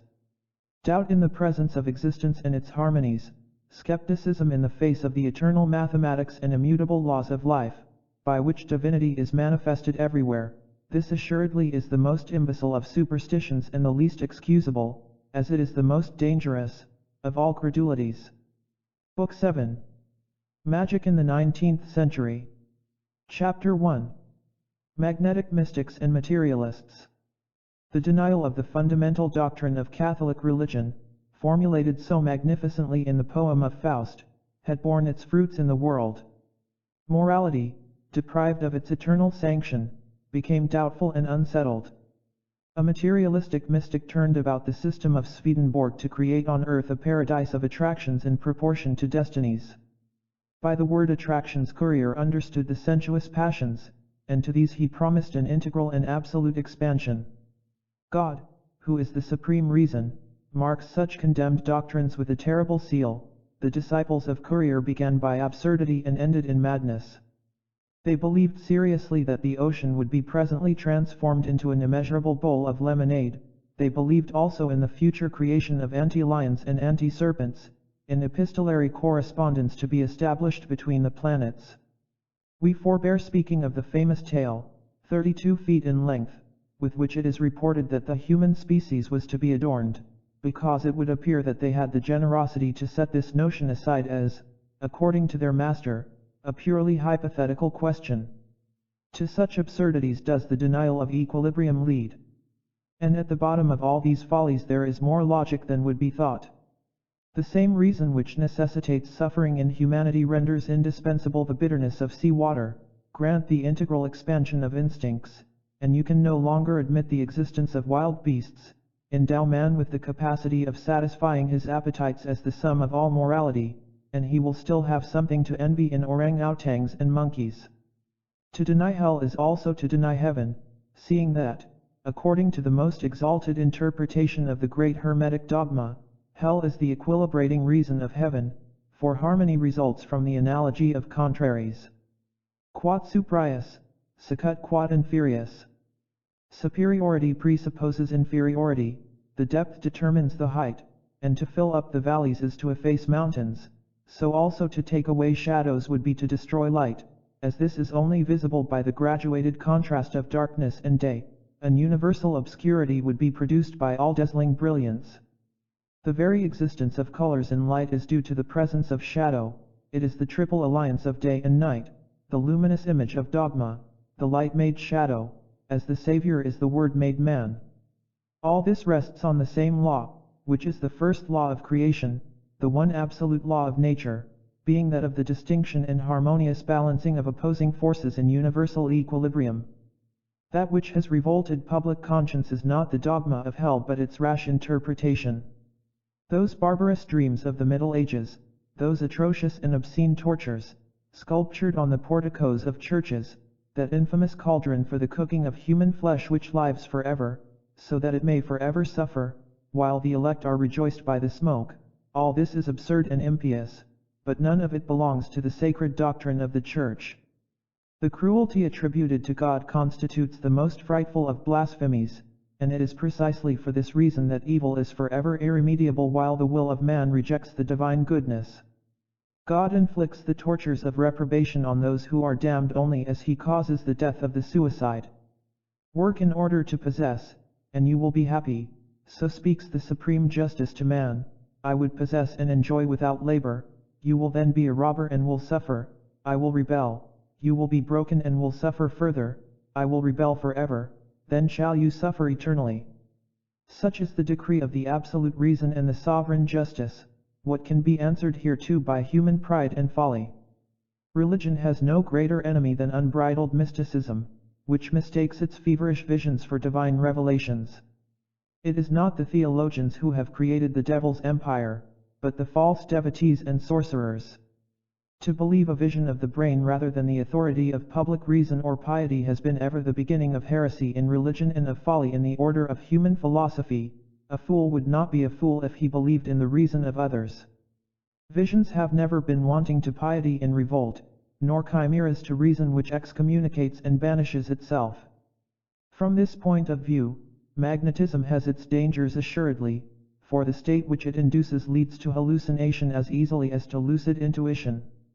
We are dealing in this chapter, on the one hand, with mystic magnetiseurs, with materialistic magnetiseurs on the other hand, and we would warn them in the name of science concerning the risks which they run. Divinations, magnetic experiences, and evocations belong to one and the same order of phenomena, being those which cannot be misemployed without danger to reason and life. Some 30 or 40 years ago a choir master of Notre Dame, who, for the rest, was an exceedingly pious and estimable man, became infatuated with mesmerism and gave himself up to its experiences. He also devoted more time than was reasonable to the study of the mystics, and above all the vertiginous Swedenborg. Mental exhaustion followed, and as it was accompanied by sleeplessness, he used to rise and continue his studies. If this failed to quiet the restlessness of his brain, he took the key of the church, entered it by the Porte Rouge, repaired to the choir, which was lighted only by the feeble lamp of the high altar, took refuge in his stall and there remained till morning, immersed in prayers and profound meditation. There came a night when eternal damnation formed the subject of his reflections, in connection with the menacing doctrine of the small number of the elect. He was unable to reconcile such rigorous exclusion of the majority with the infinite goodness of that God who, according to Holy Scripture, wills the salvation of all and their attainment of truth. He thought also of those fiery torments which the most cruel of earthly tyrants would not, were it possible, inflict for one day only on his worst enemy. Doubt entered his heart by all its avenues, and he had recourse to the conciliating explanations of theology. The Church does not define the fire of hell. According to the Gospel it is eternal, but it is nowhere written that the greater number of men are destined to suffer eternally. Many of the condemned may undergo only the privation of God. Above all, the Church forbids absolutely the assumption of individual damnation. Pagans can be saved by the baptism of desire, scandalous sinners by sudden and perfect contrition, and in fine we must hope for all, as we must pray also for all, save one only, being he of whom the Saviour said that it would have been better for him had that man never been born. The last thought brought the choir master to a pause, and it came upon him suddenly that a single man was thus carrying officially the burden of condemnation for centuries, that Judas Iscariot, who is the subject of reference in the passage of Scripture quoted, after so far repenting his crime that he died because of it, had become the scapegoat of humanity, the Atlas of hell, the Prometheus of damnation. Yet he it was whom the Saviour on the threshold of death had termed his friend. The choir master's eyes filled with tears. Redemption seemed ineffectual if it failed to save Judas. "Cor him and for him only," he exclaimed in his exaltation, "would I have died a second time, had I been the Saviour. Yet is not Jesus Christ 1,000 times better than I am, and what must he then be doing in heaven, if I am weeping on earth for his hapless apostle? What he is doing," added the priest, his exaltation increasing, "is to pity me and console me, I feel it. He is telling my heart that the pariah of the gospel is saved and that he will become, by the long malediction which still weighs upon his memory, the Redeemer of all pariahs. Now, if it be so, a new gospel must be proclaimed to the world, and it will be one of infinite, universal mercy, in the name of the regenerated Judas. But I am astray, I am a heretic, a reprobate, and yet, no, for I am sincere." Then, clasping his hands fervently, the choir master added, "My God, vouchsafe me that which thou didst not refuse unto faith of old and which thou dost not refuse now, a miracle to convince and reassure me, a miracle as the testimony of a new mission."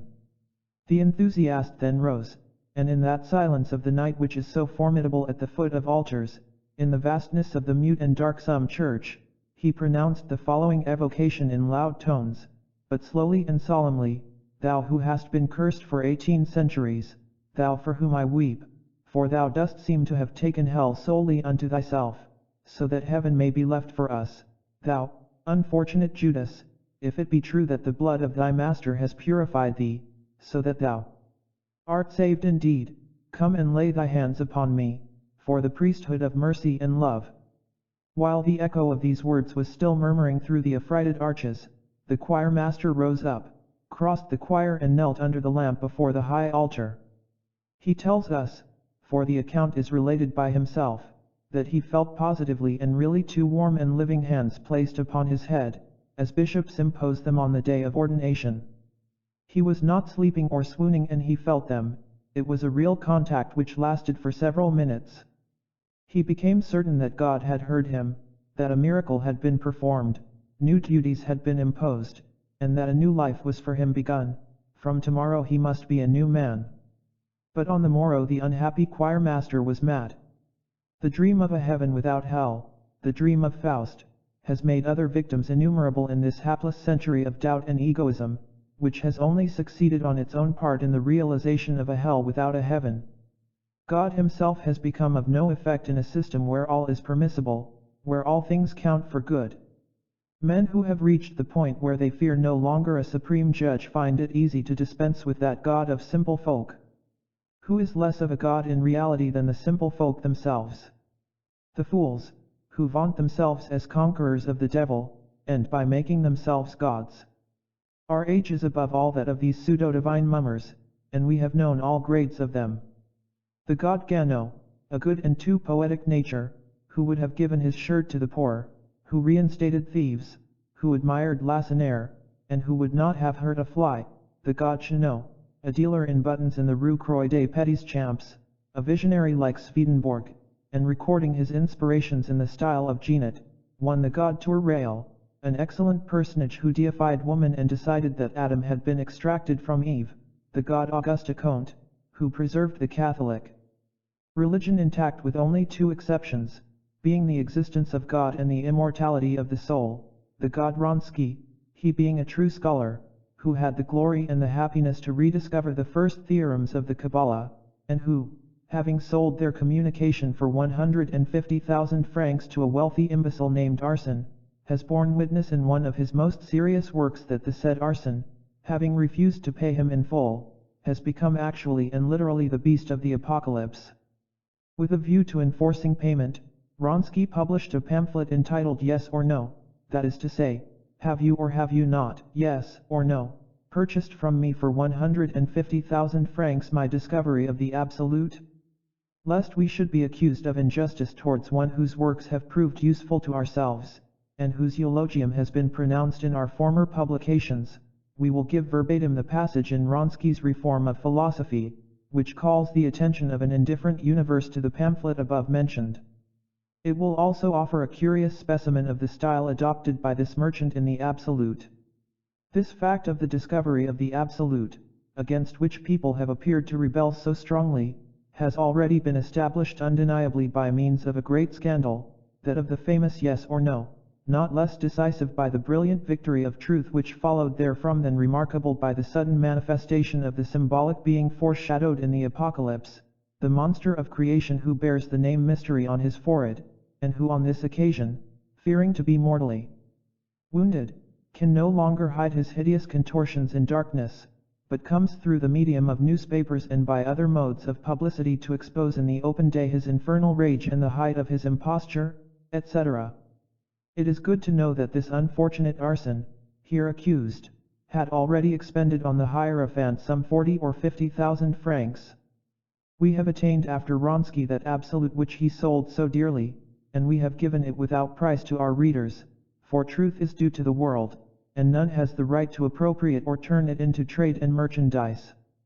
May this one act of justice atone for the error of a man who perished in a condition approaching want after having worked so hard, though not indeed for science, but to enrich himself by means of knowledge that he may have been unworthy to understand or to possess. Chapter 2, Hallucinations. A root of ambition or cupidity is found invariably beneath the fanaticism of all the sects. Christ Jesus himself reprimanded often and severely those of his disciples who cleaved to him, during the days of his privations and exile in his own land, with the hope that they would come into a kingdom wherein they would occupy the seats of the mighty.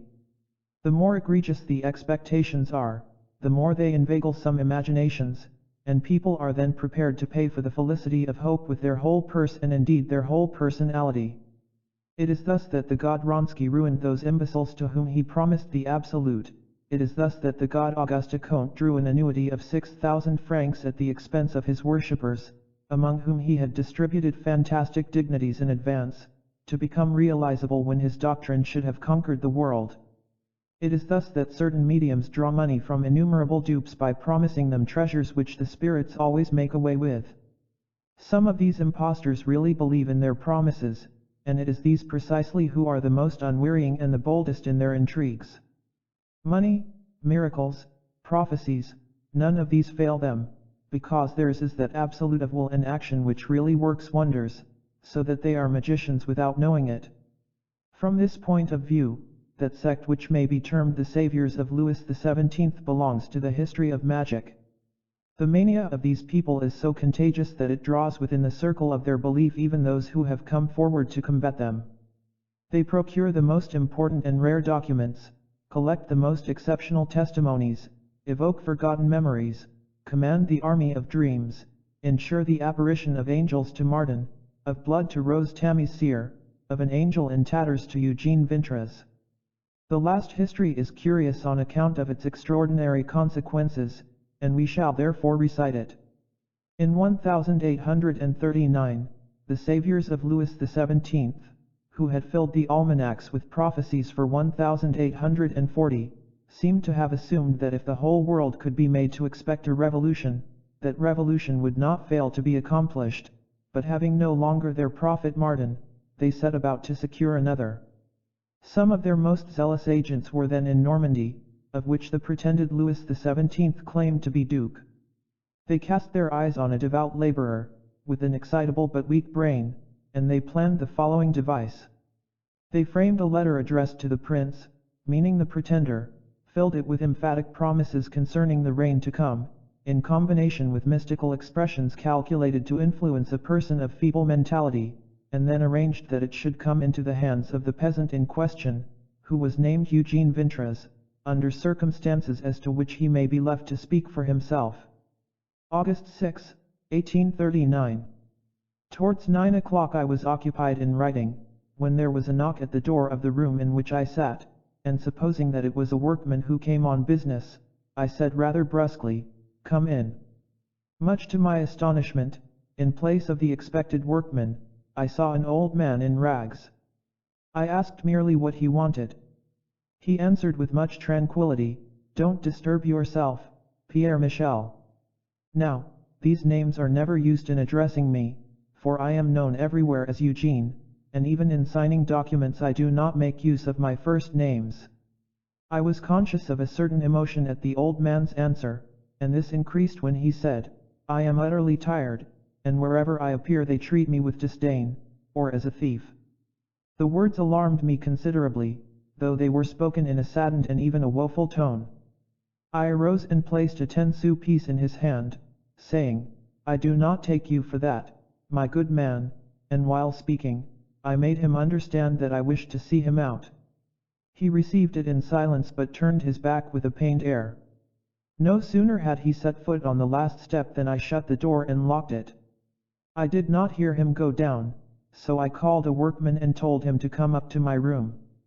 Under some business pretext I was wishing him to search with me all the possible places which might conceal my old man, whom I had not seen go out. The workman came accordingly. I left the room in his company, again locking my door. I hunted through all the nooks and corners, but saw nothing. I was about to enter the factory when I heard on a sudden the bell ringing for mass and felt glad that, notwithstanding the disturbance, I could assist at the sacred ceremony. I ran back to my room to obtain a prayer book and, on the table where I had been writing, I found a letter addressed to Madame de Genners in London. It was written and signed by M. Paul de Montfleury of Seine, and embodied a refutation of heresy, together with a profession of orthodox faith. The address notwithstanding, this letter was intended to place before the Duke of Normandy the most important truths of our Holy Catholic, Apostolic, and Roman religion. On the document was laid the 10-sou piece which I had given to the old man. In another communication Pierre Michel admits that the face of his visitor was not unknown to him, but that he was struck with strange fear by his sudden appearance, that he barred and barricaded the door when he went out and listened a long time, hoping to hear him go down. As Vintres heard nothing, there is no doubt that the mendicant took off his shoes so that he might descend, making no noise. Vintres ran to the window but did not see him depart, the explanation being that he had done so some time previously. Our witness, in the end, is upset, calls for help, looks everywhere, finally coming across the letter which he was meant to read, but it is for him evidently a letter fallen from heaven. Behold Vintres, devoted henceforth to Louis XVII, behold him also a visionary for the rest of his days, as the apparition of the old mendicant never quits him henceforward. Then seeing that he addressed Vintres as Pierre Michel, the latter regards him as the Archangel Michael, by an association of ideas which is analogous to that of dreams. The deluded supporters of Louis XVII had divined, with the second sight of maniacs, the right moment for impressing the feeble wits of Vintres so as to make him by a single experience at once an illumin and a prophet. The sect of Louis XVII consists more especially of persons belonging to the service of the legitimate royalty, and when Vintres became their medium he was the faithful mirror of their imagination filled with Romanesque memories and obsolete mysticism. In the visions of the new prophet there were everywhere lilies steeped in blood, angels habited like knights, saints disguised as troubadours. Thereafter came hosts affixed on blue silk. Vintres had bloody sweats, his blood appeared on hosts, where it pictured hearts with inscriptions in the handwriting and spelling of Vintres.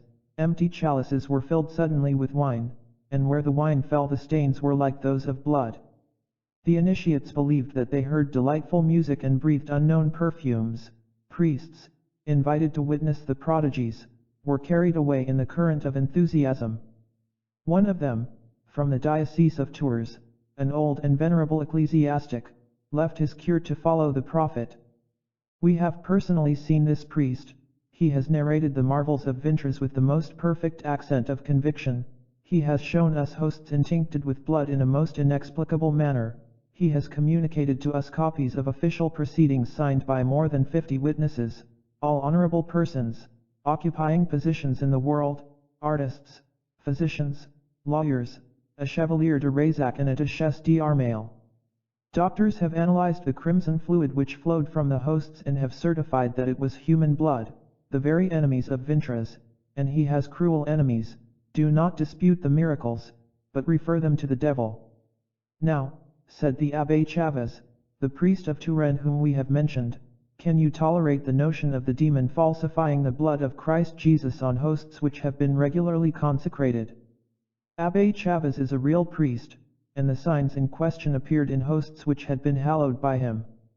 This notwithstanding, the sect of Vintras is anarchic and absurd, and God would not therefore perform miracles in its favor.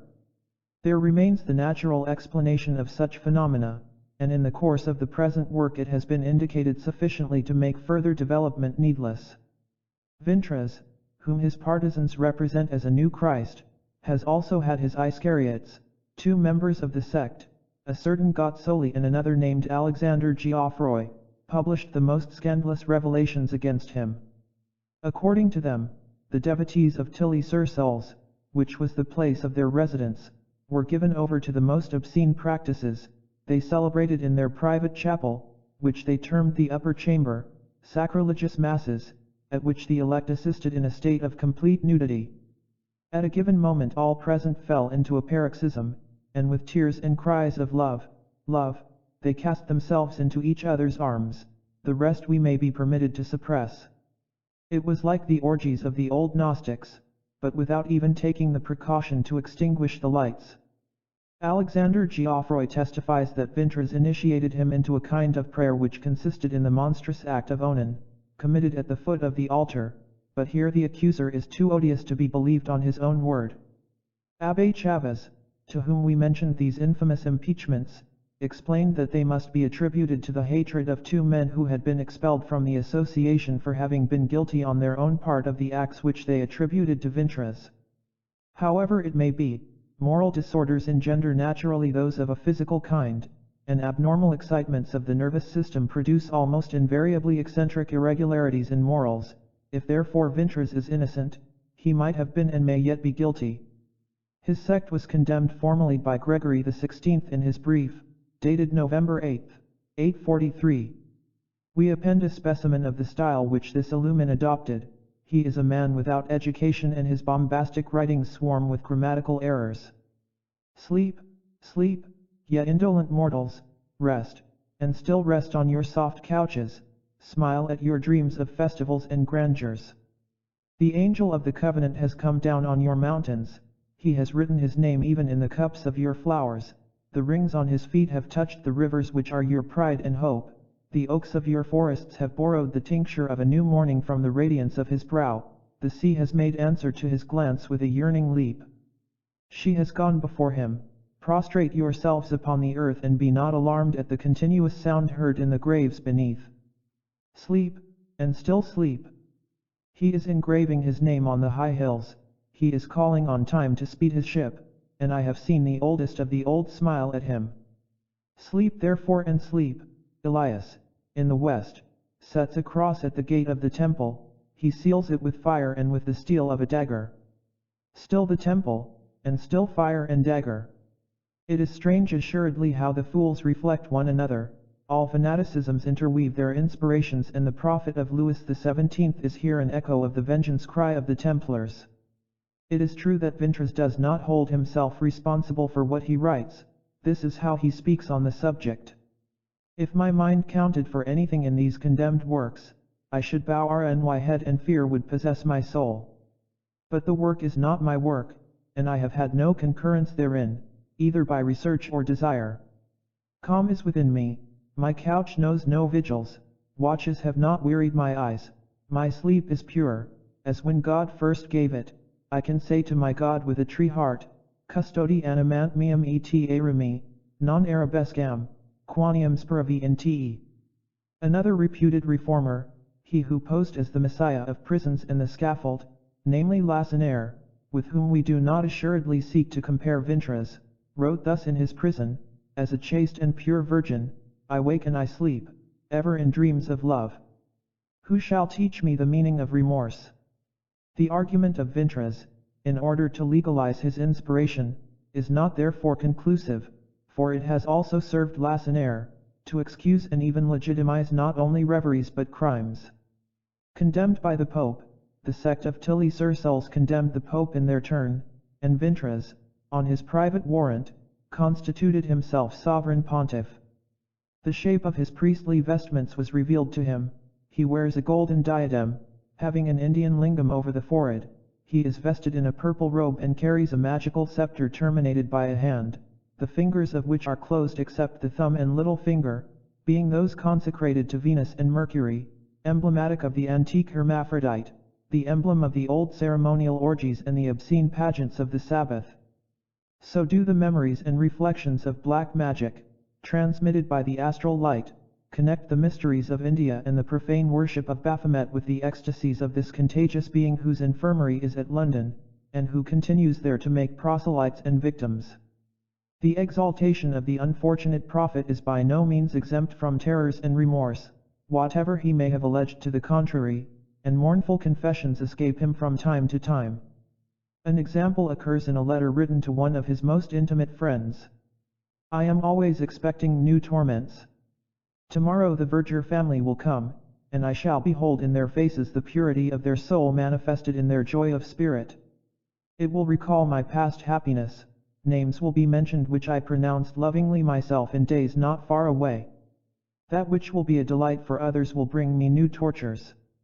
I shall sit at the table, and whilst my heart is pierced with a sword I shall have to smile. Oh, if perchance those terrible words which I have heard were not eternal, I might still embrace my cruel torment. Pardon, most dear, I cannot live without loving God. Listen, if your human charity permits you, as minister of the living God, I do not protest. He whom your master has spewed out of his mouth must be anathematized by you. On the night of Monday, being May 17th or 18, a frightful dream struck a mortal blow at soul and body alike. I was at St. Paix, and there was no one in the house, though the doors were open.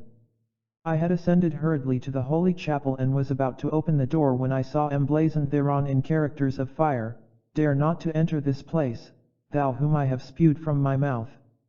I could not retreat, I fell down overcome on the first step, and you can judge of my terror when I saw on every side a vast and deep abyss, with hideous monsters therein who hailed me as their brother.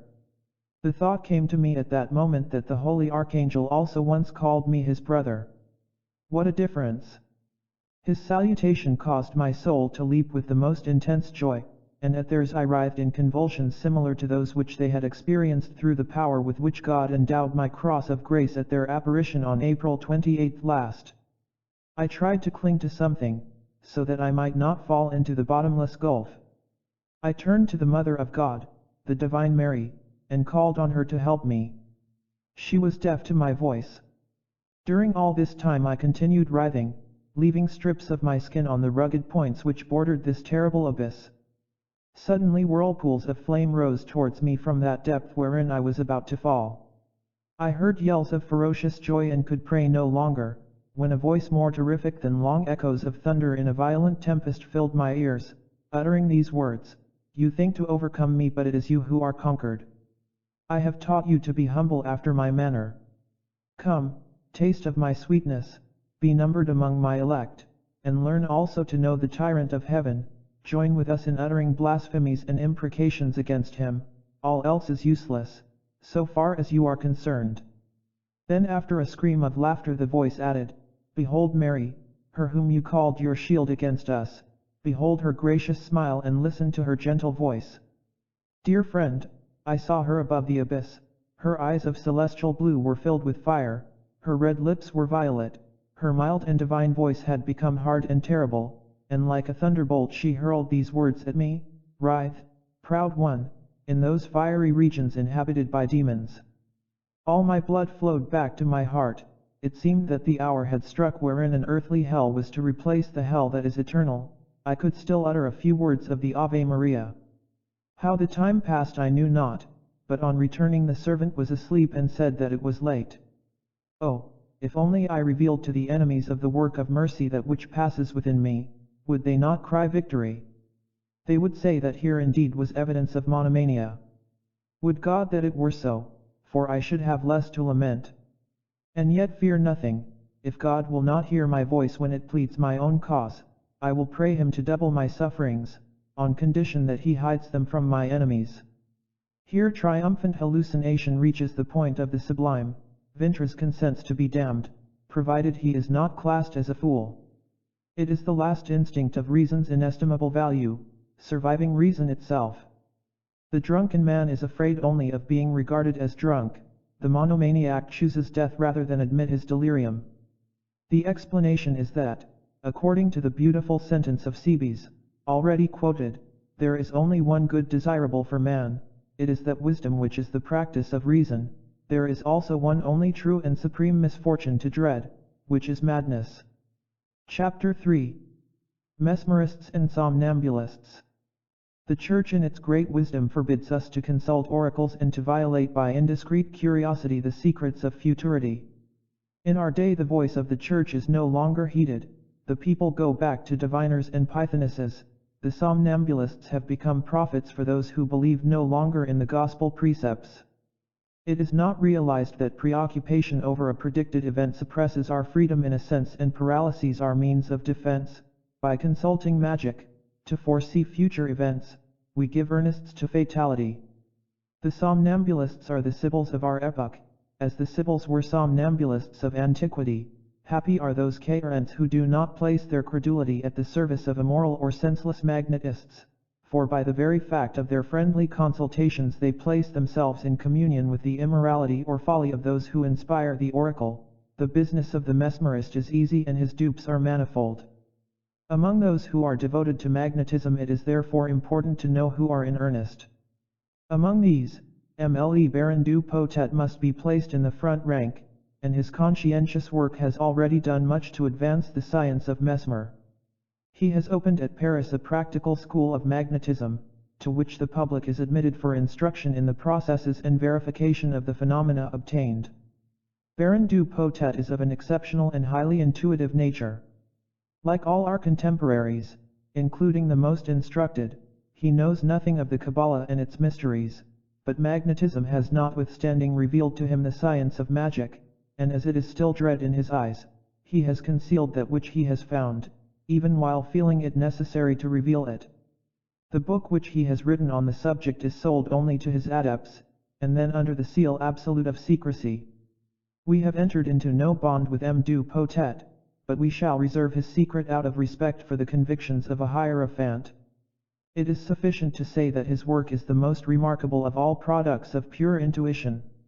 We do not regard it as dangerous, because the writer indicates forces without being precise as to their use. He is aware that we can do good or evil, can destroy or save, by means of magnetic processes, but the nature of these is not clearly and practically put forward, on which we offer him our felicitations, for the right of life and death presupposes a divine sovereignty, and we should regard its possessor as unworthy if he consented to sell it, in what manner soever. M. du Potet establishes triumphantly the existence of that universal light wherein lucids perceive all images and all reflections of thought. He assists the vital projection of this light by means of an absorbent apparatus which he calls the magic mirror. It is simply a circle or square covered with powdered charcoal, finely sifted. In this negative space the combined light projected by the magnetic subject and the operator soon tinges and realizes the forms corresponding to their nervous impressions. The somnambulist sees manifested therein all dreams of opium and hashish, and if he were not distracted from the spectacle convulsions would follow. The phenomena are analogous to those of hydromancy as practiced by Cagliostro. The process of staring at water dazzles and troubles the sight. The fatigue of the eye, in its turn, favors hallucinations of the brain. Cagliostro sought to secure for his experiments virgin subjects in a state of perfect innocence, so as to set aside interference due to nervous divagations occasioned by erotic reminiscences. Dupotet's magic mirror is perhaps more fatiguing for the nervous system as a whole, but the dazzlements of hydromancy would have a more dangerous effect upon the brain. M. Dupotet is one of those deeply convinced men who suffer bravely the disdain of science and the prejudgment of opinion, repeating beneath his breath the profession of secret faith cherished by Galileo, e per Simuov. It has been discovered quite recently that the tables turn, as the earth itself turns, and that human magnetization imparts to portable articles, made subject to the influence of mediums, a specific movement of rotation. Objects of extraordinary weight can be lifted and transported through space by this force, for weight exists only by reason of equilibrium between the two forces of the astral light. Augment the action of one of them and the other will give way immediately. Now, if the nervous apparatus indraws and expels this light, rendering it positive or negative according to the personal superexcitation of the subject, all inert bodies submitted to its action and impregnated with its life will become lighter or heavier, following the flux and reflux of the light, which, in the new equilibrium of its movement, draws porous bodies and non-conductors about a living center, as planets in space are drawn, balanced, and gravitate about their sun. This eccentric power of attraction or projection supposes invariably a diseased condition in the person who is the subject thereof. The mediums are all eccentric and badly equilibrated beings. Mediomania supposes or occasions a sequence of other nervous manias, fixed notions, deordinated appetites, disorderly erotomania, tendencies to murder or suicide. Among persons so affected, moral responsibility seems to exist no more. They do evil with good as their motive. They shed tears of emotion in a church and may be surprised at bacchanalian orgies. They have a way of explaining everything, by the devil or the spirits which obsess and carry them away. What would you have of them? They live no more in themselves. Some mysterious creature animates them and acts in their place. This being is named Legion. The reiterated efforts of a healthy person to develop mediumistic faculties cause fatigue, disease, and may even derange reason. It is this which happened to Victor Hennequin, formerly an editor of La Démocratie Pacifique and, after 1848, a member of the National Assembly.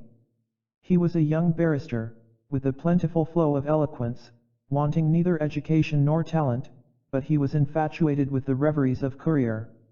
Being banished as an after consequence of December 2nd, he took up table turning during his enforced inactivity. He fell a victim all too soon to mediomania and believed himself an instrument for the revelations of the soul of the earth. He published a book entitled Save the Human Race. It was a medley of socialistic and Christian reminiscences. A last gleam of reason flickered therein, but the experiences continued and folly triumphed. In a final work of which only one volume was issued, Victor Hennequin represents God in the guise of an immense polypus located at the center of the earth, having antennae and horns turned inwards like tendrils all over his brain, as also over that of his wife Octavia. Soon afterwards it was reported that Victor Hennequin had died from the consequences of a maniacal paroxysm in a madhouse. We have also heard of a lady belonging to the aristocracy who gave herself up to communications with pretended spirits in tables and who, scandalized beyond measure at the unsuitable replies of her particular piece of furniture, undertook a journey to Rome to submit the heretical article to the chair of St. Peter. She carried it with her and had an auto da fe in the capital of the Christian world. Better to burn her furniture than to court madness, and to say the truth it was an imminent danger for the lady here in question. Let us not laugh at the episode, for we are children of an age of reason in which men who pass as serious, like the Comte de Merville, ascribe to the devil unexplained phenomena of nature. In a drama which is well known on the boulevards there is much to be heard of a magician who, requiring a formidable auxiliary, created an automaton, being a monster with the paws of a lion, a bull's horns and the scales of Leviathan. To this hybrid sphinx he imparted life, but took flight incontinently, being terrified at the work of his hands. The monster followed in pursuit, appeared between him and his betrothed, set fire to his house, burnt his father, carried off his son, and continuing the chase to the sea, followed him on board a ship which he caused to be engulfed, but finally made an end of himself amidst thunder. This awful spectacle, rendered visible by fear, has been realized in the history of humanity. Poetry has personified the phantom of evil and has endowed it with all forces of nature. It has sought to enlist the chimera as an aid to morality, and has then gone in fear of the ugliness begotten by its own dreams. From this time forward the monster has pursued us through the ages. It makes grimaces between us and the objects of our love, an impure nightmare. It strangles our children in their sleep. It carries through creation, that Father's house of humanity, the inextinguishable torch of hell. It burns and tortures our parents everlastingly. It spreads black wings to hide heaven from our eyes. It shrieks to us, "Hope no more." It mounts the crupper and gallops behind us like remorse. It plunges into the ocean of despair, the last rock of our hopes. It is the old Persian Ahriman, the Egyptian Typhon, the darksome god confessed by the heretics of Manes, the Comte de Merville and the black magic of the devil. It is the world's horror and the idol of bad Christians.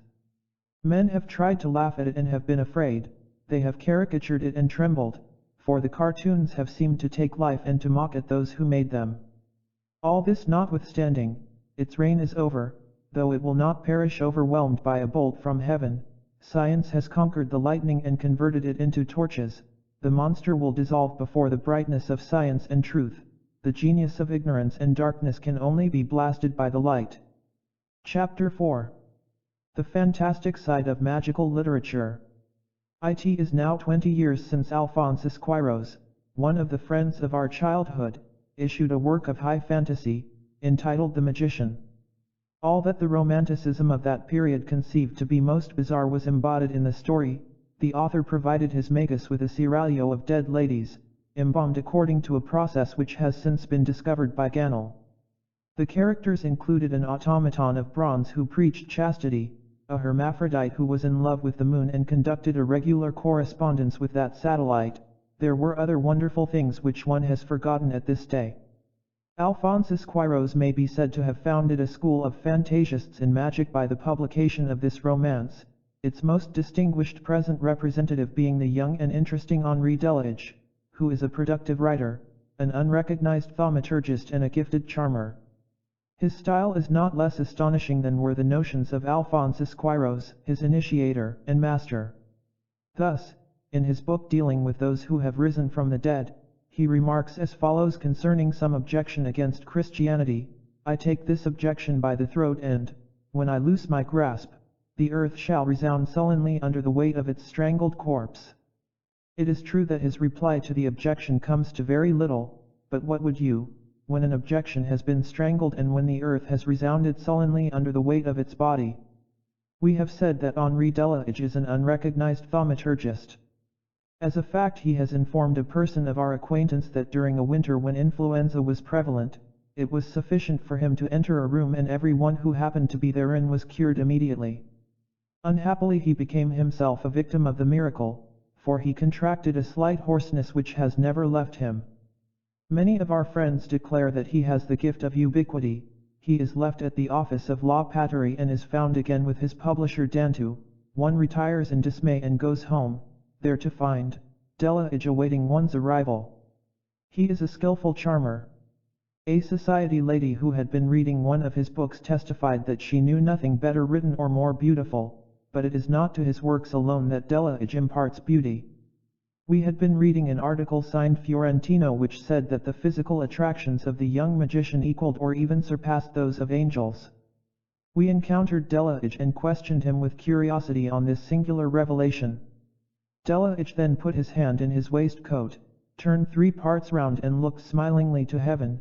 It happened fortunately that we were carrying the Enchiridion of Leo III, which is known to preserve from enchantments, so that the charmer's angelical beauty was hidden from our eyes. Let us offer on our part a more serious eulogium to Henri Delage than do those who admire his good looks. He is sincere when he says that he is a Catholic and when he proclaims loudly his love and respect for religion. Now religion can make you a saint, and this title is more estimable and glorious than that of a sorcerer. It is owing to his rank as a publicist that we have placed this young man in the first place among the fantasists of magic, but in all other respects it belongs to the Comte d'Arches. a man of venerable age who has devoted his life and fortune to mesmeric experiments. Ladies in a state of somnambulism, and any furniture at his house, give themselves up to frenzied dances. The furniture becomes worn out and is broken, but it is said that the ladies are all the better for their gyrations. For a long time the Comte d'Arches has been dominated by a fixed idea, which is the fear of being buried alive, and he has written a number of memorials on the need for verifying decease in a more certain way than obtains usually.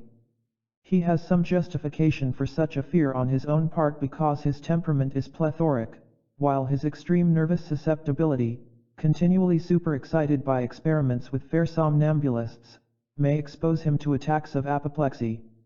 In magnetism he is the pupil of Abbé Carrier, and in necromancy he belongs to the school of Baron de Goldenstub. The latter has published a work entitled Practical Experimental Pneumatology, or the Reality of Spirits and the Marvelous Phenomenon of Their Direct Writing. He gives an account of his discovery as follows: it was in the course of the year 1850, or about 3 years prior to the epidemic of table rapping, that the author sought to introduce into France the circles of American spiritualism, the mysterious Rochester knockings and the purely automatic writing of mediums.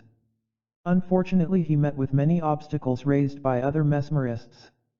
Those who were committed to the hypothesis of a magnetic fluid, and even those who styled themselves spiritual mesmerists, but who were really inferior inducers of somnambulism, treated the mysterious knockings of American spiritualism as visionary follies. It was therefore only after more than 6 months that the author was able to form his first circle on the American plan, and then thanks to the zealous concurrence of M. Roustan, a former member of the Société des Magnétiseurs Spiritualists, a simple man who was full of enthusiasm for the holy cause of spiritualism. We were joined by a number of other persons, amongst whom was the Abbé Châtel, founder of the Église Crancaise, who, despite his rationalistic tendencies, ended by admitting the reality of objective and supernatural revelation, as an indispensable condition of spiritualism and all practical religions. Setting aside the moral conditions which are equally requisite, it is known that American circles are based on the distinction of positive and electric or negative magnetic currents. The circles consist of 12 persons, representing in equal proportions the positive and negative or sensitive elements. This distinction does not follow the sex of the members, though generally women are negative and sensitive, while men are positive and magnetic. The mental and physical constitution of each individual must be studied before forming the circles, for some delicate women have masculine qualities, while some strong men are, morally speaking, women. A table is placed in a clear and ventilated spot. The medium is seated at one end and entirely isolated. By his calm and contemplative quietude he serves as a conductor for the electricity, and it may be noted that a good somnambulist is usually an excellent medium. The 6 electrical or negative dispositions, which are generally recognized by their emotional qualities and their sensibility, are placed at the right of the medium, the most sensitive of all being next him. The same rule is followed with the positive personalities, who are at the left of the medium, with the most positive among them next to him. In order to form a chain, the 12 persons each place their right hand on the table and their left hand on that of their neighbor, thus making a circle round the table. Observe that the medium or mediums, if there be more than one, are entirely isolated from those who form the chain. After a number of séances, certain remarkable phenomena have been obtained, such as simultaneous shocks, felt by all present at the moment of mental evocation on the part of the most intelligent persons. It is the same with mysterious knockings and other strange sounds. Many people, including those least sensitive, have had simultaneous visions, though remaining in the ordinary waking state. Sensitive persons have acquired that most wonderful gift of mediumship, namely automatic writing, as the result of an invisible attraction which uses the non-intelligent instrument of a human arm to express its ideas. The rest, non-sensitive persons experience the mysterious influence of an external wind, but the effect is not strong enough to put their limbs in motion. All these phenomena, obtained according to the mode of American spiritualism, have the defect of being more or less indirect, because it is impossible in these experiences to dispense with the mediation of a human being or medium. It is the same with the table turning which invaded Europe in the middle of the year 1853. The author has had many table experiences with his honorable friend, the Comte d'Arches, one of the most instructed persons in magic and the occult sciences. We attained by degrees the point when tables moved apart from any contact whatever, while the Comte d'Arches has caused them to rise, also without contact. The author has made tables rush across a room with great rapidity, and not only without contact but without the magnetic aid of a circle of sitters. The vibration of piano chords under similar circumstances took place on January 20, 1856, in the presence of the Comte de Saperi and Comte d'Arches. Now all such phenomena are proof positive of certain occult forces, but they do not demonstrate adequately the real and substantial existence of unseen intelligences, independent of our will and imagination, though the limits of these have been vastly extended in respect of their possibilities. Hence the reproach made against American spiritualists, because their communications with the world of spirits are so insignificant in character, being confined to mysterious knockings and other sound vibrations. As a fact, there is no direct phenomenon at once intelligent and material, independent of our will and imagination, to compare with the direct writing of spirits, who have neither been invoked nor evoked, and it is this only which offers irrefutable proof as to the reality of the supernatural world. The author, being always in search of such proof, at once intelligent and palpable, concerning the substantial reality of the supernatural world in order to demonstrate by certain facts the immortality of the soul, has never wearied of addressing fervent prayers to the Eternal, that he might vouchsafe to indicate an infallible means for strengthening that faith in immortality which is the eternal basis of religion. The Eternal, whose mercy is infinite, has abundantly answered this feeble prayer. On August 1, 1856, the idea came to the author of trying whether spirits could write directly, that is, apart from the presence of a medium. Remembering the marvelous direct writing of the Decalogue, communicated to Moses, and that other writing, equally direct and mysterious, at the feast of Belshazzar, recorded by Daniel, having further heard about those modern mysteries of Stratford in America, where certain strange and illegible characters were found upon slips of paper, apparently apart from mediumship, the author sought to establish the actuality of such important phenomena, if indeed within the limits of possibility. He therefore placed a sheet of blank letter paper and a sharply pointed pencil in a box, which he then locked and carried the key about him, imparting his design to no one. 12 days he waited in vain, but what was his astonishment on August 13, 1856, when he found certain mysterious characters traced on the paper. He repeated the experiment 10 times on that day, placing a new sheet of paper each time in the box, with the same result invariably. On the following day he made 20 experiments but left the box open, without losing sight of it. He witnessed the formation of characters and words in the Estonian language with no motion of the pencil. The latter being obviously useless, he decided to dispense with it and placed blank paper sometimes on a table of his own, sometimes on the pedestals of old statues, on sarcophagi, on urns, etc., in the Louvre, at Saint Denis, at the Church of Saint Etienne du Mont, etc. Similar experiments were made in different cemeteries of Pans, but the author has no liking for cemeteries, while most spirits prefer the localities where they have lived on earth to those in which their mortal remains are laid to rest. We are far from disputing the singular phenomena observed by Baron de Goldenstub, but would point out to him that the discovery had been made previously by Lavater and that the watercolor portrait one painted by the Kabbalist Gabladon is of far greater importance than the few lines of writing obtained on his part. Speaking next in the name of science, we would tell him, not indeed for his benefit, seeing that he will not believe us, but for serious observers of these strange phenomena, that the writings obtained by him do not come from the other world but have been made unconsciously by himself. We would say to him that your experiments, so unduly multiplied, and the excessive tension of your will, have destroyed the equilibrium of your fluidic and astral body. You have compelled it to realize your dreams, and it has traced, in characters borrowed from your own remembrance, the reflections of your imagination and of your thoughts. Had you been placed in a perfectly lucid state of magnetic sleep, you would have seen a luminous counterpart of your hand, lengthened out like a shadow in the setting sun. You would have seen it trace on the paper prepared by yourself or your friends those characters which have so much surprised you. That corporeal light which emanates from the earth and from you is contained by a fluidic envelope of extreme elasticity, and that envelope is formed from the quintessence of your vital spirits and your blood. This quintessence derives from the light, a color determined by your secret will. It is made in the likeness of your dream, and the characters are impressed on the paper as signs on the bodies of unborn children are imprinted by the imagination of their mothers. That which seems to you ink is your blackened and transfigured blood. You are expending yourself in proportion as such writings multiply. If you continue your experiments, your brain will be weakened gradually and your memory will suffer.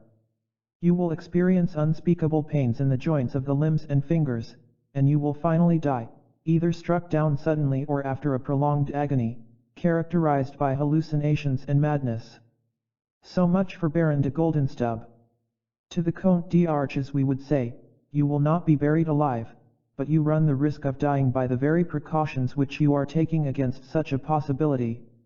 The awakening of those who are so buried can only be rapid and brief, but they may live long underground, conserved by the astral light in a complete state of lucid somnambulism.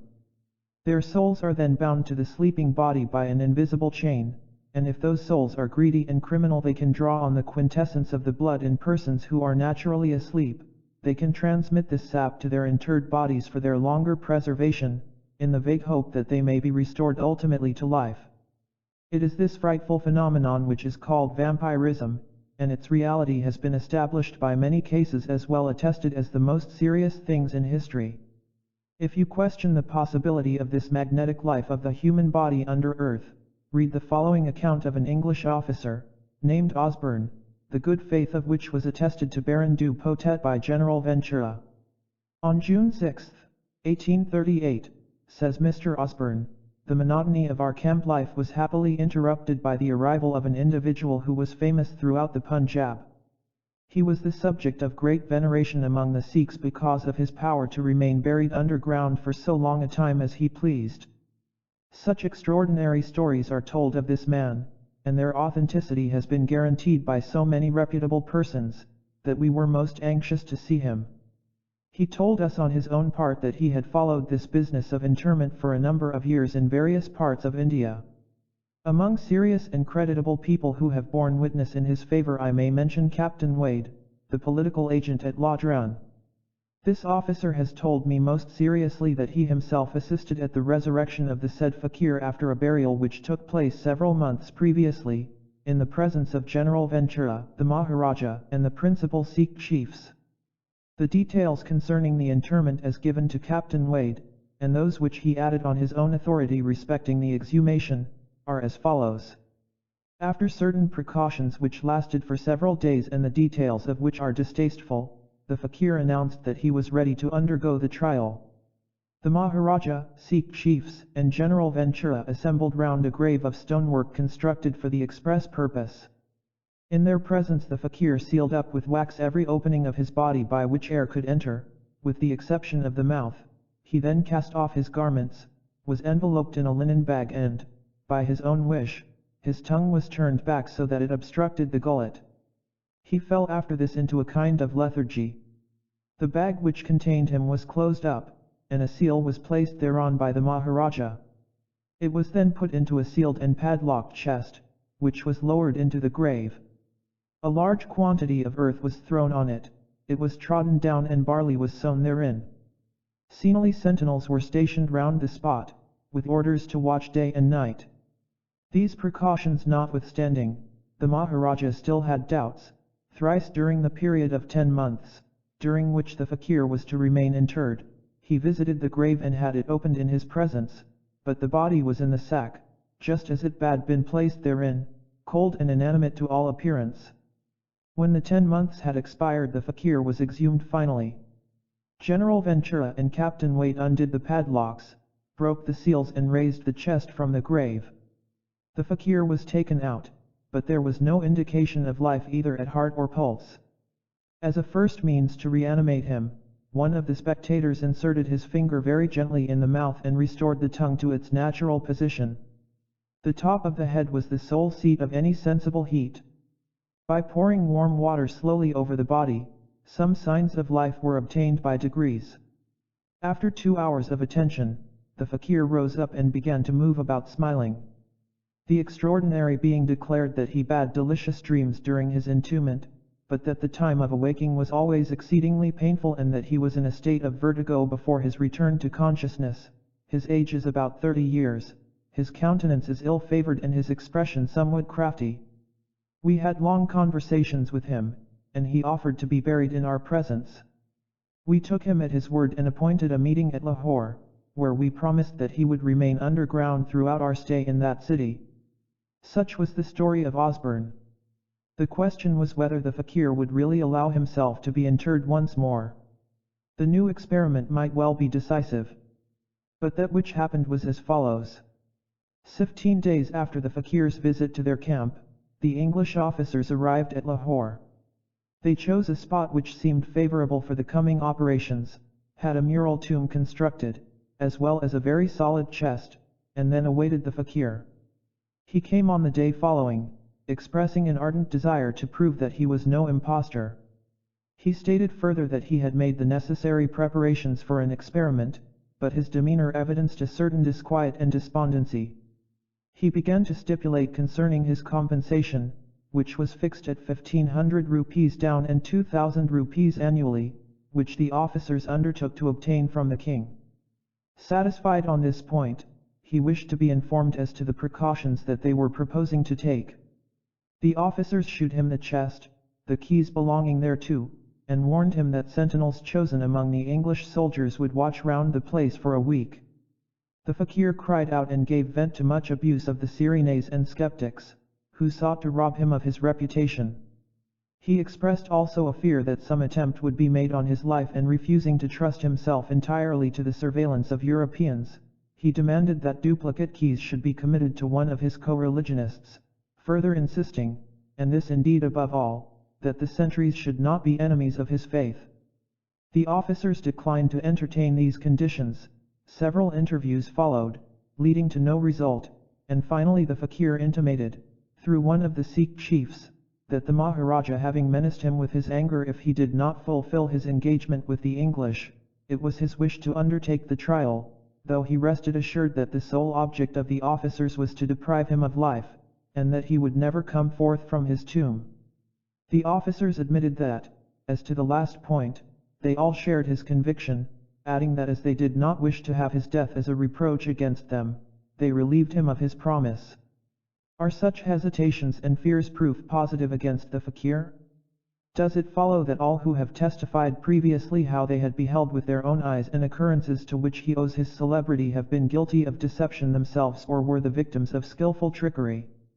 We confess that, having regard to the extent and quality of the evidence, we cannot doubt that the fakir was frequently and literally interred, and even admitting that after his burial he has on each occasion continued to communicate with the world above ground, it would still be inexplicable how he could be deprived of respiration during the time which intervened between his burial and that moment when his accomplices came to his aid. Mr. Osborne adds in a note a quotation from the Medical Topography of Laudiana, by Dr. MacGregor, an English physician, who assisted at one of the exhumations, was a witness of the fakir's lethargy, of his gradual return to life, and who tries seriously to explain it.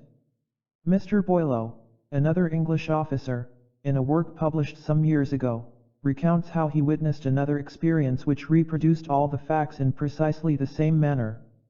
Those who are anxious to satisfy their curiosity more fully, those who discern in the narrative an indication of a curious physiological fact, may refer with confidence to the sources which are here indicated. A number of official records of the exhumation of vampires are still extant.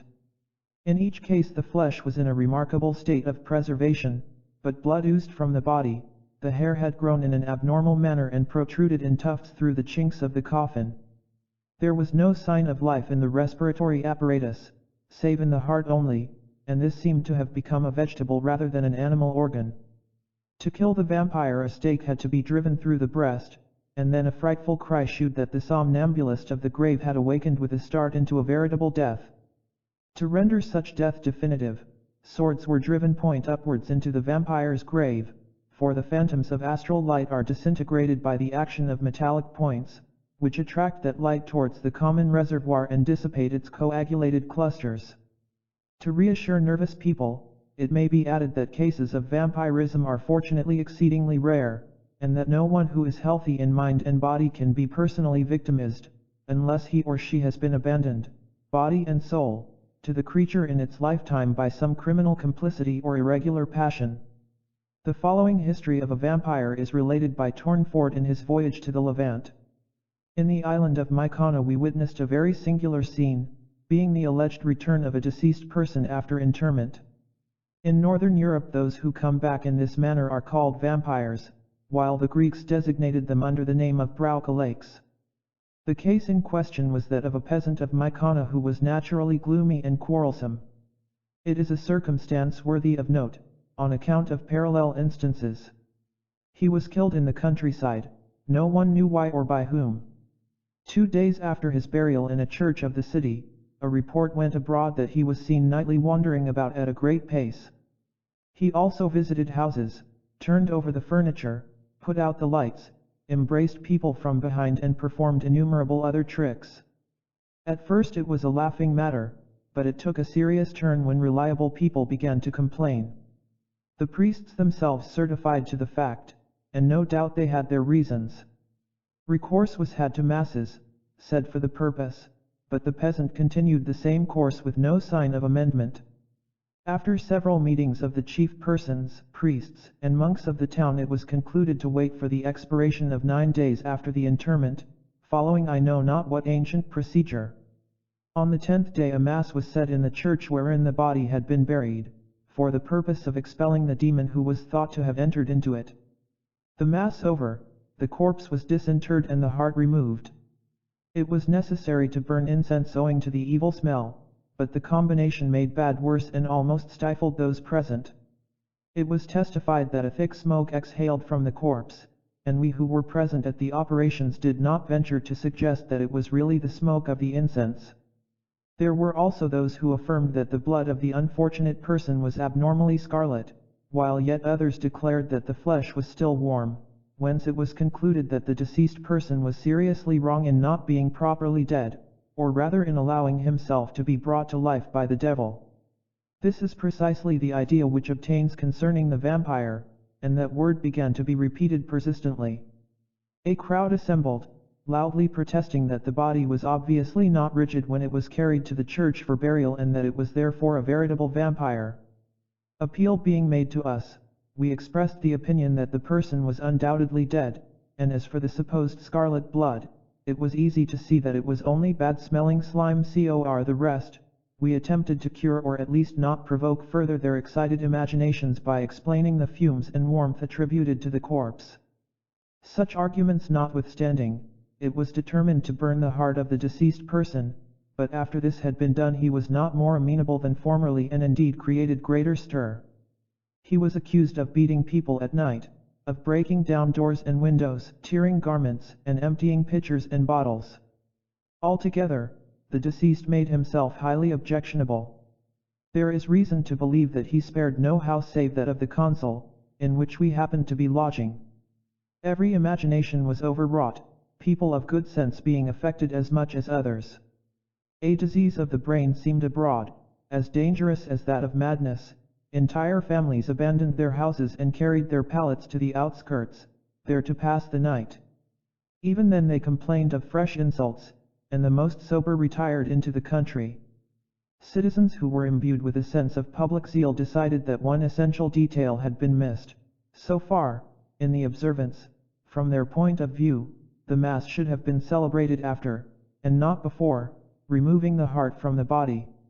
With this precaution it was pretended that the devil would have been taken by surprise and would not have attempted to return, but unfortunately they began with the Mass, which gave him time to depart, and he was able to come back at his ease. These considerations left matters in their original state of difficulty. There were meetings and still meetings, both evening and morning.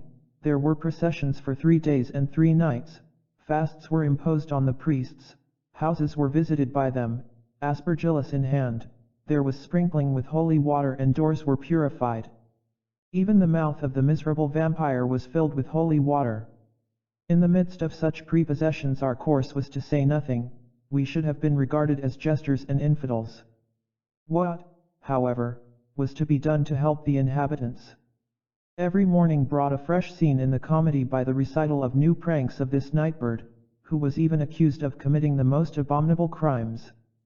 We did, however, represent more than once to the governor of the town that in our own country, under such circumstances, a watch would not fail to be set, to take note of what passed. The precaution was ultimately taken, and led to the arrest of some vagabonds who were undoubtedly at the bottom of the disorder. It was, of course, relaxed too soon, and 2 days subsequently, to atone for the fast which the said wastrels had undergone in prison, they betook themselves to emptying the wine jars in some of the abandoned houses.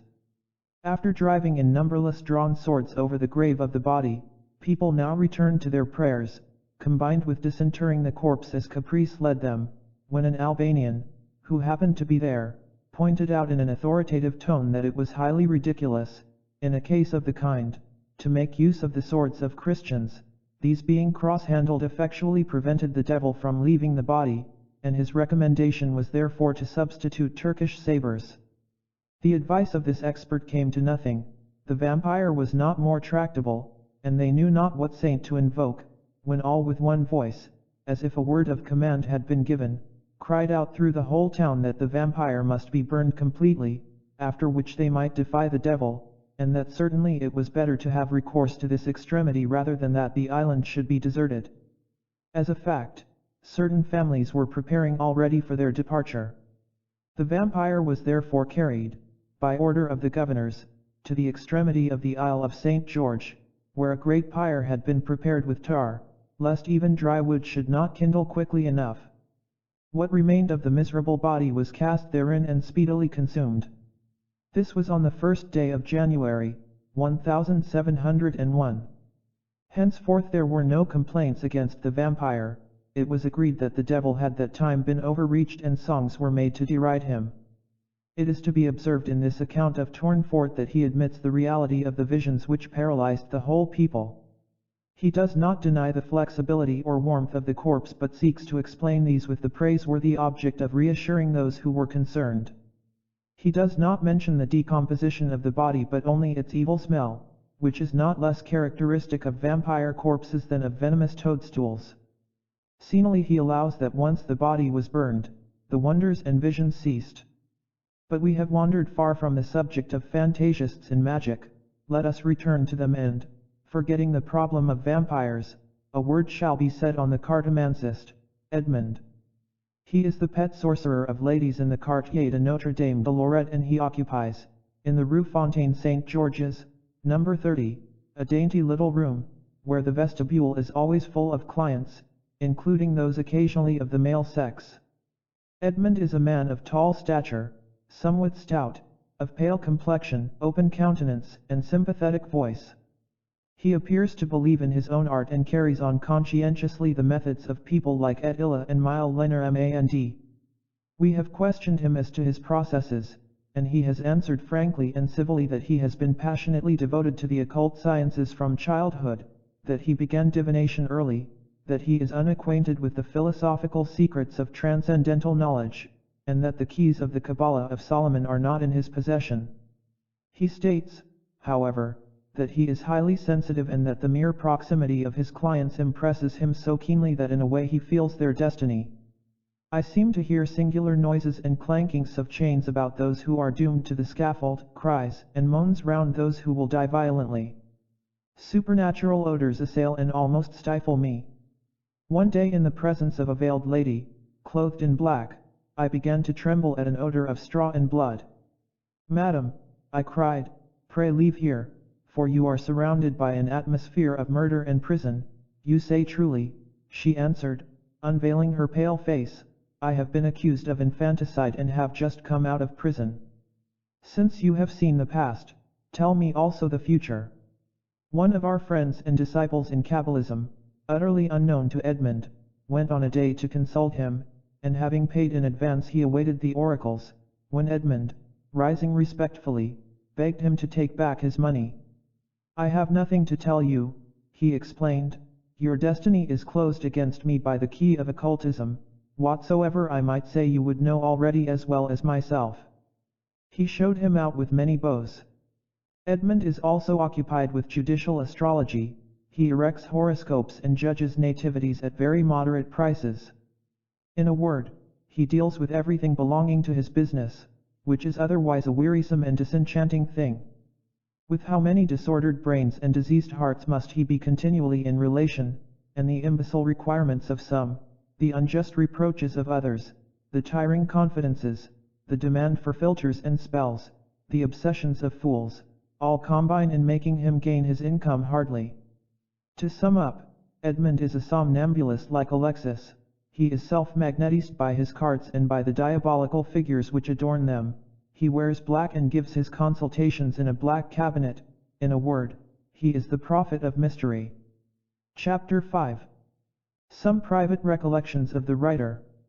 On a certain morning in 1839 the author of this book had a visit from Alphonse Louis, who said, "Let us pay our respects to the Mappa."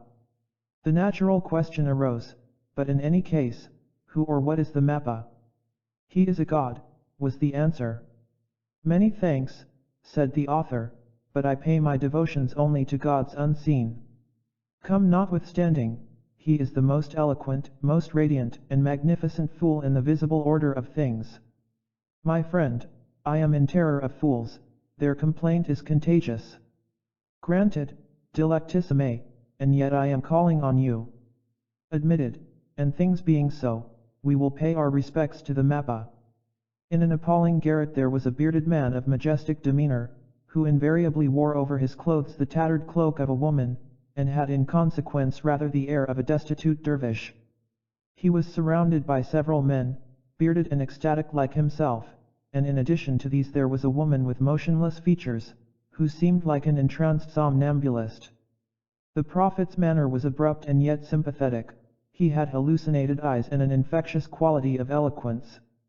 He spoke with emphasis, warmed to his subject quickly, chafed and fumed till a white froth gathered on his lips. Abbé Lamennais was once termed Old 93 fulfilling its Easter duties. The catchphrase is more suited to the Mappa and his mysticism, as will be shown by a fragment from one of his lyrical enthusiasms. Transgression was inevitable for man. It was decreed by his destiny, that he might be the instrument of his own reconstruction, that the greatness and majesty of God might be manifested in the majesty and greatness of human toil, passing through its successive phases of light and darkness. But primitive unity was destroyed by the call, suffering entered the world in the guise of the serpent, and the tree of life became the tree of death. Things being at this pass, God said to the woman, "In sorrow thou shalt bring forth children," yet added afterwards, "Thou shalt crush the serpent's head." And the first slave was a woman. She accepted her divine mission, and the pains of travail began. From the first hour of the call, the task of humanity has been, for this reason, a great and terrible task of initiation. Cor this also the terms of that initiation are all equally sacred in the eyes of God. Their Alpha is our common mother Eve, while the Omega is Liberty, who is our common mother also. I beheld a vast ship, having a gigantic mast with its crow's nest at the top. One of the ship's extremities looked to the west, the other to the east. On the western side it was poised upon the cloudy summits of 3 mountains, their bases lost in a raging sea. On the flank of each mountain was inscribed its ominous name. The first was Golgotha, the second Mont Saint Jean, but the third was Saint Helena. In the middle way of the mast, on the western side, there was erected a 5-armed cross, on which a woman was expiring. The inscription above her head was, "France, June 18, 1815, Good Friday." The 5 arms of the cross represented the 5 divisions of the globe. The woman's head rested on Europe and was encircled by a cloud. But at the end of the ship to the east there was no darkness, and the keel paused at the threshold of the city of God, by the summit of a triumphal arch in the full rays of the sun. Here the woman reappeared, but this time transfigured and glorious. She rolled away the stone from the sepulchre, and on that stone was written, Restoration, Days of the Tomb, July 29, 1830, Easter.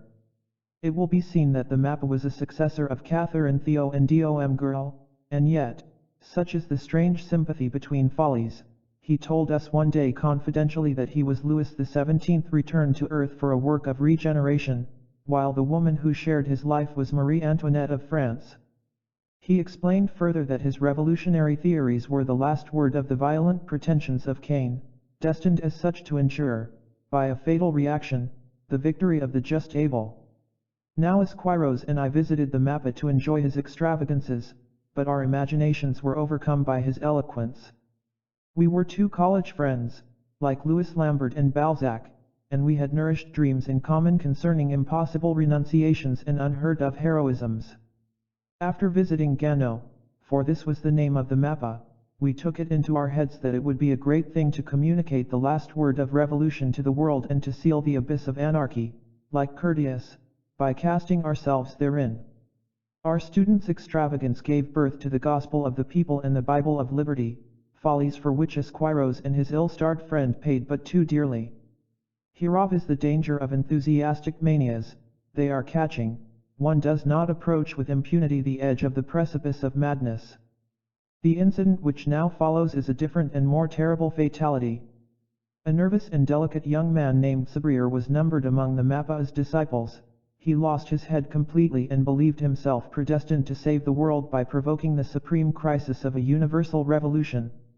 The days of 1848 drew towards the threshold. A commotion had led to some change in the ministry, but the episode seemed closed. Paris had an air of contentment and the boulevards were illuminated. Suddenly a young man appeared in the populous streets of the Quartier Saint-Martin. He was preceded by two street Arabs, one bearing a torch and the other beating to arms. A large crowd gathered, the young man got upon a post and harangued the people. His words were incoherent and incendiary, but the gist was to proceed to the Boulevard des Capucines and acquaint the ministry with the will of the people. The demoniac repeated the same harangue at every corner of the streets and presently he was marching at the head of a great concourse, a pistol in each hand, still heralded by torch and tambour. The frequenters of the boulevards joined out of mere curiosity, and subsequently it was a crowd no longer but the massed populace surging through the Boulevard des Italiens.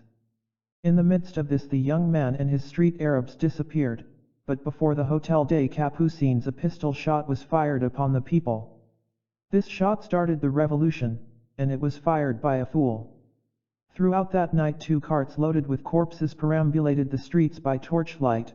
On the morrow all Paris was barricaded, and Sabrier was reported at home in a state of unconsciousness.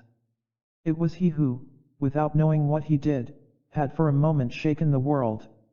Gano and Sabrier are dead and no harm is done them by reciting this terrible instance of the magnetism of enthusiasts and the fatalities which may be entailed by the nervous diseases of certain persons.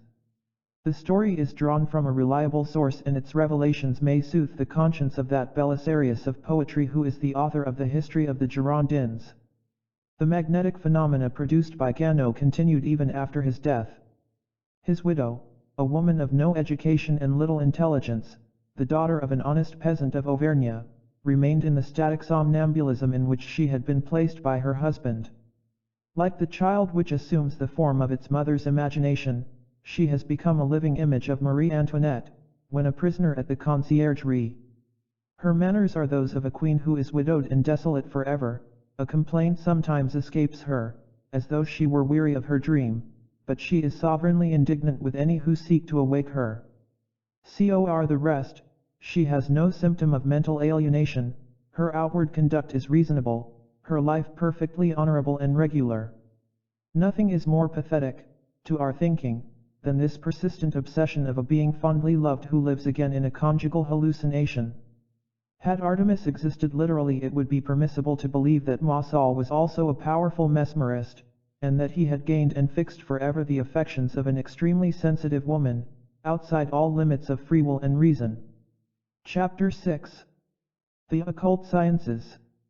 The secret of the occult sciences is that of nature herself, it is the secret of the generation of angels and worlds, it is that of God's own omnipotence. Ye shall be as the Elohim, knowing good and evil. So testified the serpent of Genesis, and so did the tree of knowledge become the tree of death. For 6,000 years the martyrs of science have toiled and perished at the foot of this tree, so that it may become once more the tree of life. That absolute which is sought by the foolish and found only by the wise is the truth, the reality, and the reason of universal equilibrium. Such equilibrium is the harmony which proceeds from the analogy of opposites. Humanity has sought so far to balance itself as if on one leg, now on one and now again on the other. Civilizations have sprung up and have fallen, through the anarchic alienation of despotism, or alternatively through the despotic anarchy of revolt. Here superstitious enthusiasms and there the pitiful schemes of materialistic instinct have misguided the nations, but at last it is God Himself who impels the world towards believing reason and reasonable beliefs. We have had enough and to spare of the prophets apart from philosophy and the philosophers destitute of religion. Blind believers and skeptics are on a par with each other, and both are equally remote from eternal salvation. In the chaos of universal doubt, and amidst the conflict of science and faith, the great men and the seers figure as sickly artists, seeking the ideal beauty at the risk of their reason and their life. Look at them now even, these sublime children. They are whimsical and nervous like women, a shadow maims them, reason injures, they are unjust even to each other, and though assuredly on the quest of crowns, in their fantastic excesses they are the first to be guilty of that which Pythagoras forbids in one of his admirable symbols. They are the first to revile crowns and to trample them under their feet. They are fanatics of glory, but the good God has bound them by the chains of opinion, so that they may not be openly dangerous. Genius is judged by the tribunal of mediocrity, and this judgment is without appeal, because, being the light of the world, genius is accounted as a thing that is null and dead whenever it ceases to enlighten. The ecstasy of the poet is controlled by the indifference of the prosaic multitude, and every enthusiast who is rejected by general good sense is a fool and not a genius. Do not count the great artists as bondsmen of the ignorant crowd, for it is the crowd which imparts to their talent the balance of reason. Light is the equilibrium between shadow and brightness. Motion is the equilibrium between inertia and activity. Authority is the equilibrium between liberty and power. Wisdom is equilibrium in thought, virtue is equilibrium in the affections, beauty is equilibrium in form. Outlines that are lovely are true outlines, and the magnificence of nature is an algebra of graces and splendors. Whatsoever is true is beautiful, all that is beautiful should be true. Heaven and hell are the equilibrium of moral life, good and evil are the equilibrium of liberty. The great work is the attainment of that middle point in which equilibrating force abides. Furthermore, the reactions of equilibrated force do everywhere conserve universal life by the perpetual motion of birth and death. It is for this reason that the philosophers have compared their gold to the Sunday for the same reason that same gold cures all diseases of the soul and communicates immortality. Those who have found this middle point are true and wonder-working adepts of science and reason. They are masters of the wealth of worlds, confidants, and friends of the princes of heaven itself, and nature obeys them because they will what is willed by the law which is the motive power of nature. It is this which the Savior of the world spoke of as the kingdom of heaven, this also is the sanctum regnum of the holy Kabbalah. It is the crown and ring of Solomon, it is the scepter of Joseph which the stars abate in heaven and the harvests on earth. We have discovered this secret of omnipotence, it is not for sale in the market, but if God had commanded us to set a price thereon, we question whether the whole fortune of the buyers would seem its equivalent. Not for ourselves but for them, we should demand in addition their undivided soul and their entire life. Chapter 7. Summary and Conclusion. It remains for us to summarize and conclude. To summarize the history of a science is to summarize the science itself, and we are therefore to recapitulate the great principles of initiation, as preserved and transmitted through all the ages. Magical science is the absolute science of equilibrium. It is essentially religious, it presided at the formation of dogmas in the antique world and has been thus the nursing mother of all civilizations. O chaste and mysterious mother who, in giving milk of poetry and inspiration to the dawning generations, didst cover thy face and breast. Before all things she directs us to believe in God and to adore without seeking to define him, since a God in definition is to some extent a finite God. And after deity she points to eternal mathematics and equilibrated forces as to the sovereign principles of things. It is said in the Bible that God has ordered all things according to weight, number and measure. Omnia in pondera et numero et mentura disposat Deus. Weight is equilibrium, number is quantity, measure is proportion, these three, and these are the eternal or divine basis of the science of nature. Here now is the formula of equilibrium. Harmony results from the analogy of contraries. Number is the scale of analogies, the proportion of which is measure. The entire occult philosophy of the Zohar might be termed the science of equilibrium.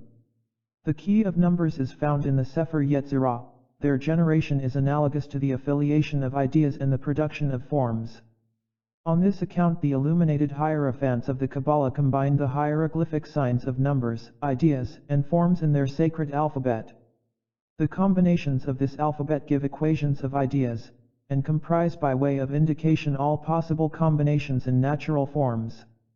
According to Genesis, God made man in his image, but as man is the living synthesis of creation, it follows that creation itself is made in the likeness of God.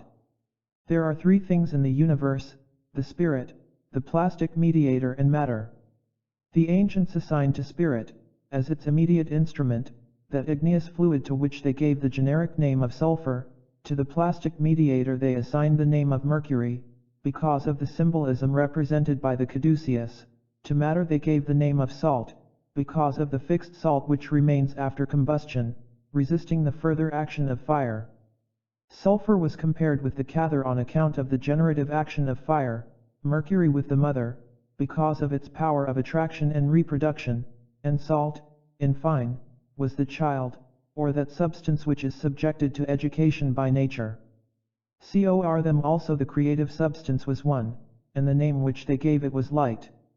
Positive or igneous light was volatile sulfur, light in the negative state, or made visible by the vibrations of fire, was the fluidic or ethereal mercury, and light neutralized, or shadow, the coagulated or fixed composite under the form of earth, was termed salt. After such manner did Hermes Trismegistus formulate his symbol, which is called the emerald tablet.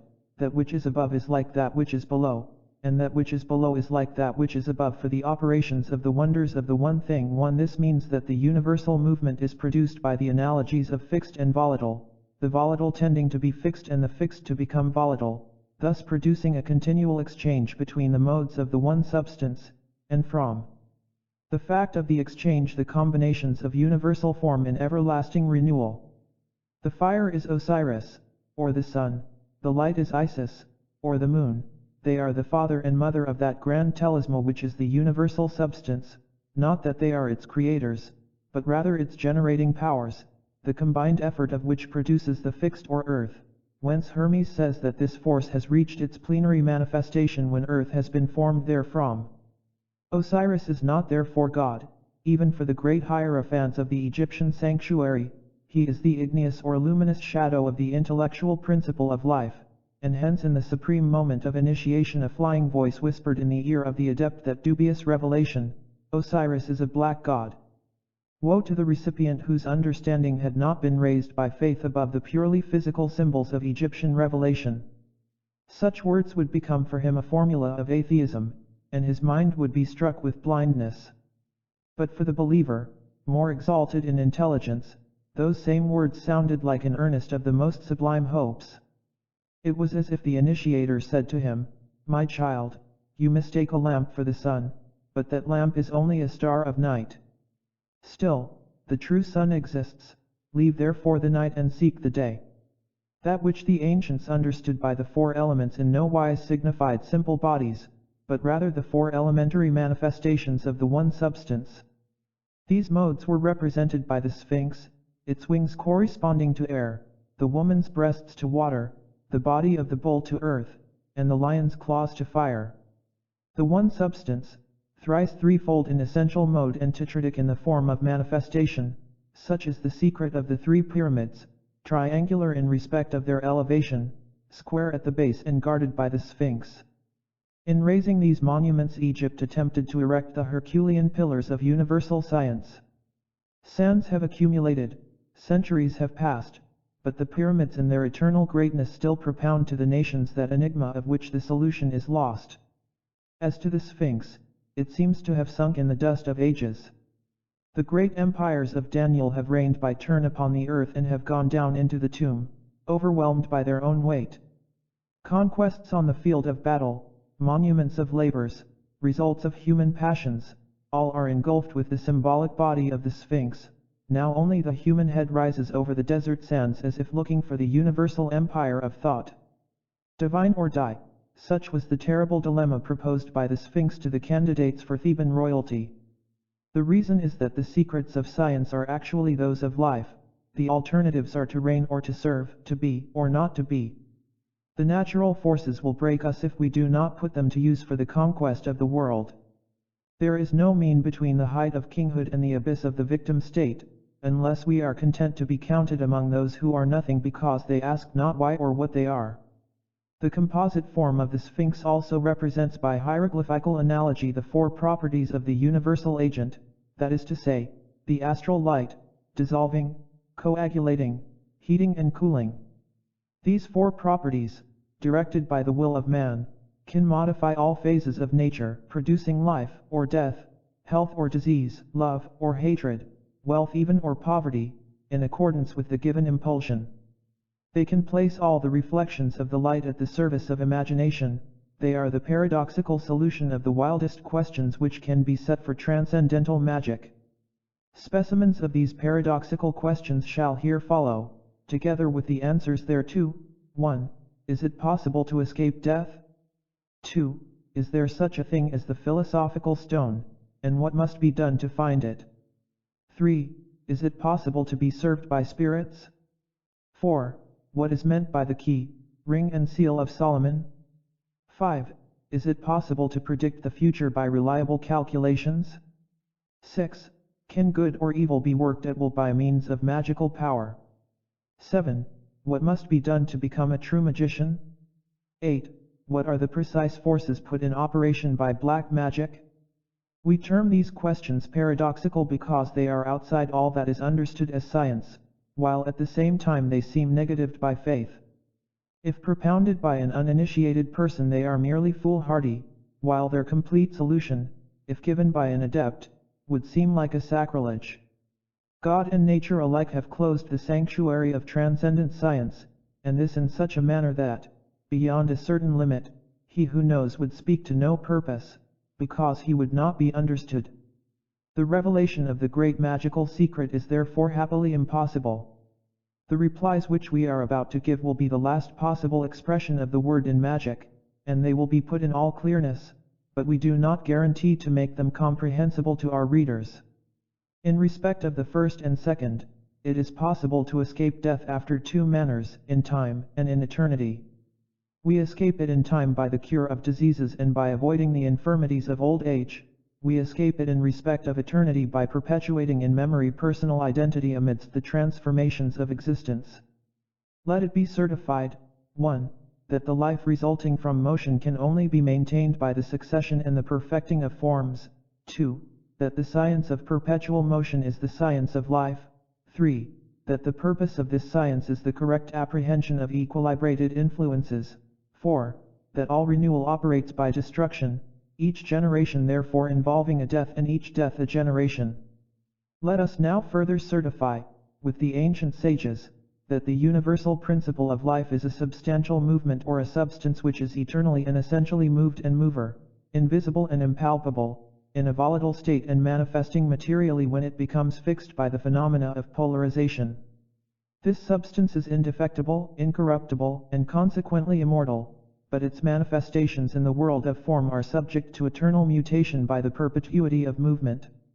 Thus all dies because all lives, and if it were possible to make any form eternal, then motion would be arrested and the only real death would be thus created. To imprison a soul forever in a mummified human body, such would be the terrible solution of that magical paradox concerning pretended immortality in the same body and on the same earth. All is regenerated by the universal dissolvent of the first substance. The force of this dissolvent is concentrated in the quintessence, that is to say, at the equilibrating center of a dual polarity. The four elements of the ancients are the four forces of the universal magnet, represented by the figure of a cross, which cross revolves indefinitely about its own center and so propounds the enigma respecting the quadrature of the circle. The creative word speaks from the middle of the cross and cries, "It is finished." It is in the exact proportion of the four elementary forms that we must seek the universal medicine of bodies, even as the medicine of the soul is offered by religion in Him who gives Himself eternally on the cross for the salvation of the world. The magnetic state and polarization of the heavenly bodies results from their equilibrated gravitation about suns, which are the common reservoirs of their electromagnetism. The vibration of the quintessence about common reservoirs manifests by light, and the polarization of light is revealed by colors. White is the color of the quintessence. This color condenses towards its negative pole as blue and becomes fixed as black, while it condenses towards its positive pole as yellow and becomes fixed as red. Thus centrifugal life proceeds always from black to red, passing by white, and centripetal life returns from red to black, following the same path. The four intermediates or mixed hues produce with the three primary colors what are called the seven colors of the prism and the solar spectrum. These seven colors form seven atmospheres or seven luminous zones round each sun, and the planet which is dominant in each zone is magnetized in a manner analogous to the color of its atmosphere. In the depths of the earth, metals are formed like planets in the sky, by the particular influences of a latent light which decomposes when traversing certain regions. To take possession of a subject in which the metallic light is latent, before it becomes specialized, and drive it to the extreme positive pole, that is to say, to the live red, by the help of a fire derived from the light itself, such is the secret in full of the great work. It will be understood that this positive light at its extreme degree of condensation is life itself in a fixed state, serving as a universal dissolvent and as a medicine for all kingdoms of nature. But to extract from marcasite, stibium and philosophical arsenic the living and bisexual metallic sperm, we must have a prime dissolvent which is a mineral saline menstruum, and there must be, moreover, the concurrence of magnetism and electricity. The rest proceeds of itself in a single vessel, being the athanor, and by the graduated fire of one lamp. The adepts say that it is a work of women and children. The heat, light, electricity, and magnetism of modern chemists and physicists were for the ancients elementary phenomenal manifestations of one substance, called Auur, Od and Ob, that is to say, Od is the active, Ob the passive, and Auur is the name of the bisexual and equilibrated composite which is signified when the Hermetic philosophers speak of gold. Vulgar gold is metallized. Auur and philosophical gold is the same Auur in the state of a soluble gem. Theoretically, according to the transcendental science of antiquity, the philosophical stone which heals all diseases and accomplishes the transmutation of metals exists therefore incontestably. Does it, however, or can it, exist in fact? If we answer this in the affirmative, no one will believe, and the simple statement shall stand as a paradoxical solution of the paradoxes expressed by the two first questions, without dealing with the problem as to what must be done in order to find the philosophical stone. M. de la Pallas would reply in our place that in order to find one must of necessity seek, unless indeed discovery is a matter of chance. Enough has been said to direct and facilitate research. The third and fourth questions concern the ministry of spirits and the key, seal and ring of Solomon. When the Savior of the world, at his temptation in the desert, overcame the three lusts which keep the soul in bondage, that is to say, the lust of the appetites, lust of ambition and lust of greed, it is written that the angels came down to serve him. The explanation is that spirits are subject to the sovereign spirit, and he is the sovereign spirit who binds the rebellious turbulence and unlawful propensities of the flesh. It should be noted at the same time that to reverse the natural order of communication subsisting between things which are is opposed to the law of providence. We do not find that the Savior of the world and his apostles evoked the souls of the dead. The immortality of the soul, being one of the most consoling dogmas of religion, is reserved for the aspirations of faith and will never be proved by facts accessible to the criticism of science. Loss of reason, or its distraction at the very least, is hence and will be always the penalty for those who dare to pry into the other life with the eyes of this world only. Hence also magical traditions always represent the spirits of the dead as responding to evocations with sad and angry countenances. They complain of being troubled in their repose, and they proffer only reproaches and menaces. The keys of Solomon are religious and rational forces expressed by signs, and their use is not so much in the evocation of spirits as to shield us from aberration in experiences relative to the occult sciences. The seal is the synthesis of the keys, and the ring indicates its use. The ring of Solomon is at once round and square, and it represents the mystery of the quadrature of the circle. It is composed of 7 squares so arranged that they form a circle. Their bezels are round and square, one being of gold and the other of silver. The ring should be a filigree of the 7 metals. In the silver setting a white stone is placed, and in the gold one there is a red stone. The white stone bears the sign of the macrocosm, while the microcosm is on the red stone. When the ring is worn upon the finger, one of the stones should be turned inwards and the other outward, accordingly as it is desired to command spirits of light or darkness. The plenary powers of this ring can be accounted for in a few words. The will is omnipotent when armed with the living forces of nature. Thought is idle and dead until it manifests by word or sign, it can therefore neither spur nor direct will. The sign, being the indispensable form of thought, is the necessary instrument of will. The more perfect the sign, the more powerfully is the thought formulated, and the will is consequently directed with more force. Blind faith moves mountains, and what therefore would be possible to faith if enlightened by complete and indubitable science? If the soul could concentrate its plenary understanding and energy in the utterance of a single word, would not that word be all-powerful?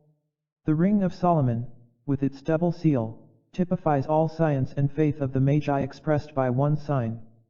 It symbolizes the powers of heaven and earth and the sacred laws which rule them, whether in the celestial macrocosm or in the microcosm of man.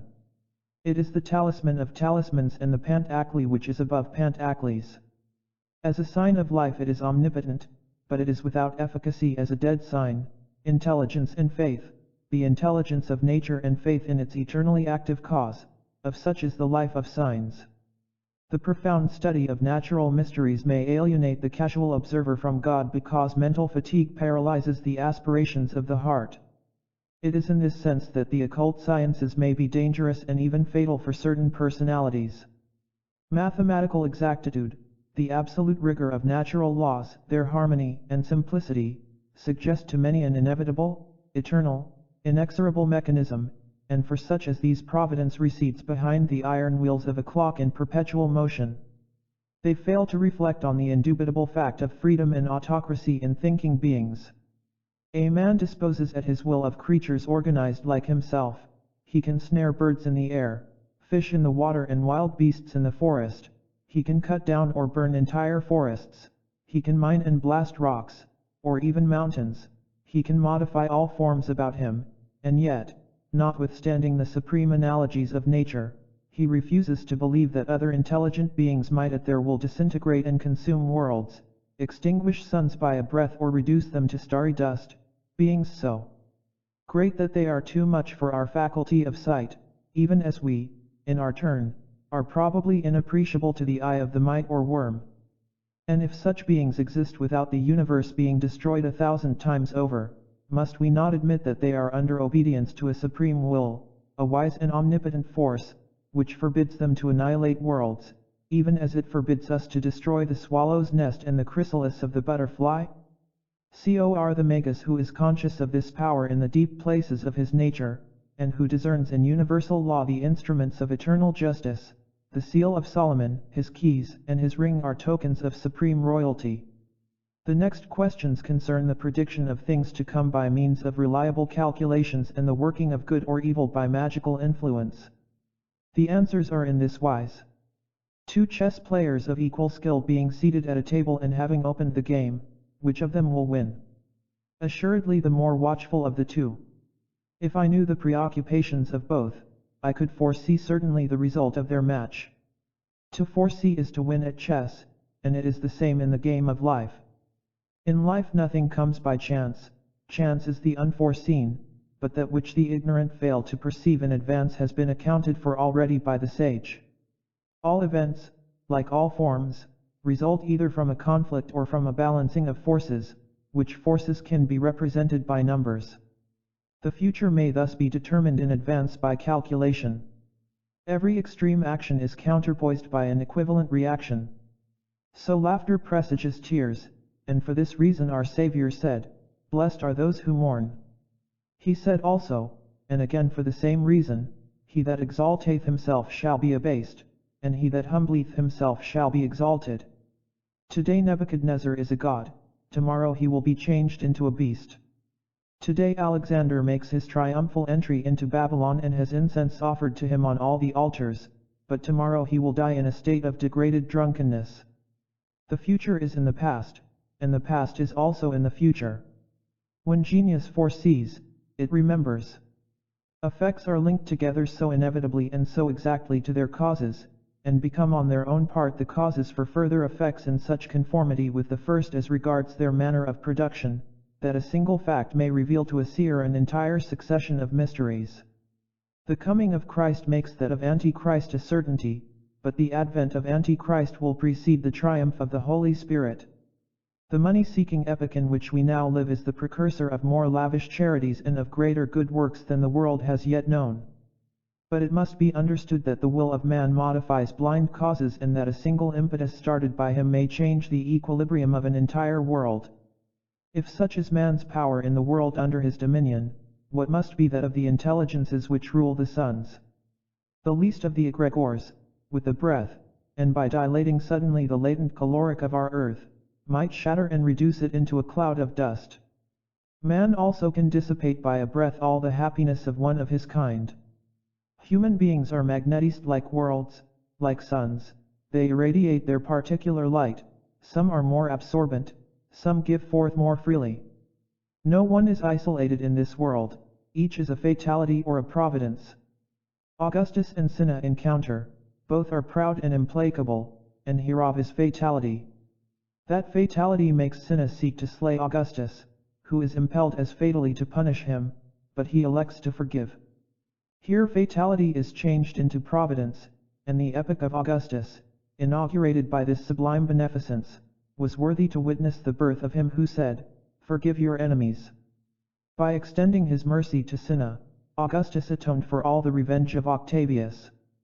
So long as man is subject to the dictates of fatality, he is profane, that is to say, a man who must be excluded from the sanctuary of knowledge, because in his hands knowledge would become a terrible instrument of destruction.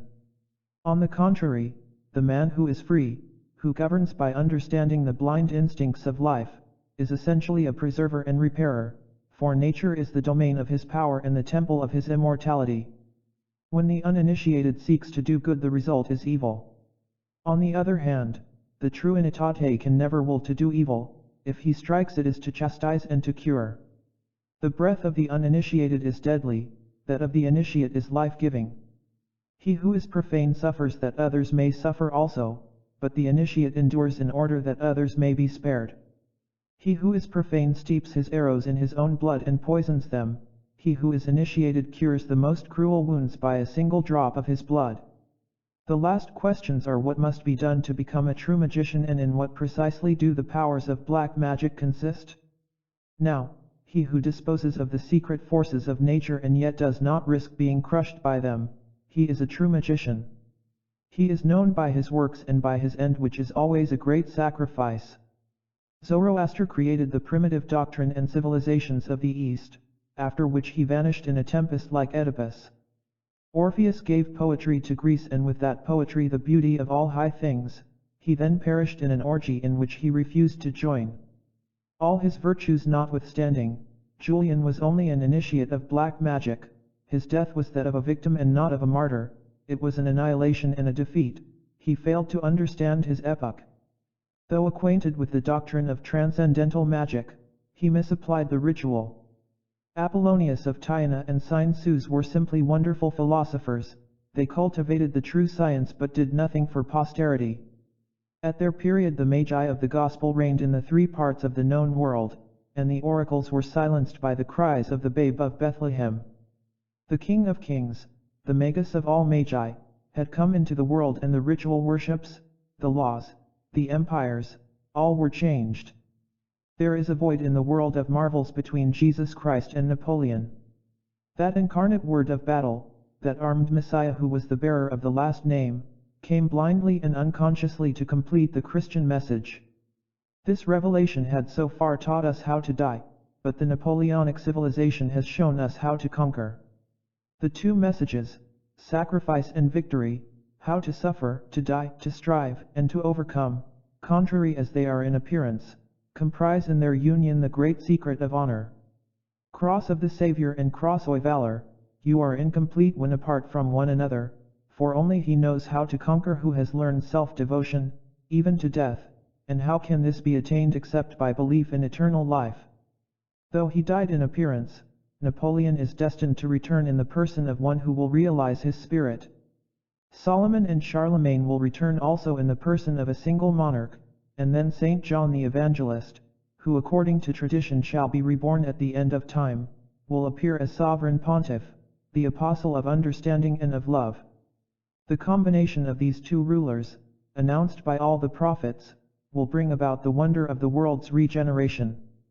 The science of the true magician will be then at its zenith, for so far our workers of miracles have been for the most part sorcerers and bondsmen, that is to say, the blind instruments of chance. Now, the masters whom fatality casts upon the world are soon overthrown thereby, and those who conquer in the name of their passions shall fall the prey of those passions. When Prometheus in his jealousy of Jupiter stole the thunderbolts of the gods, he sought to create an immortal eagle, but what he made an immortalist was a vulture. We hear in another fable of that impious King Ixion, who would have ravished the Queen of Heaven, but that which he received in his arms was a faithless cloud, and he was bound by fiery serpents to the inexorable wheel of destiny. These profound allegories are a warning to false adepts, profaners of magic science and partisans of black magic. The power of black magic is a contagion of vertigo and an epidemic of unreason. The fatality of passion is like a fiery serpent which twists and writhes about the world, devouring the souls therein. But intelligence, peaceable, smiling and full of love, represented by the Mother of God, sets her foot upon its head.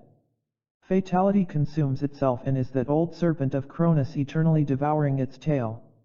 Rather there are two hostile serpents striving one with another, until such time as harmony intervenes to enchant them and make them interlace peaceably around the caduceus of Hermes. Conclusion. The most intemperate and absurd of all faiths is to believe that there is no universal and absolute intelligent principle.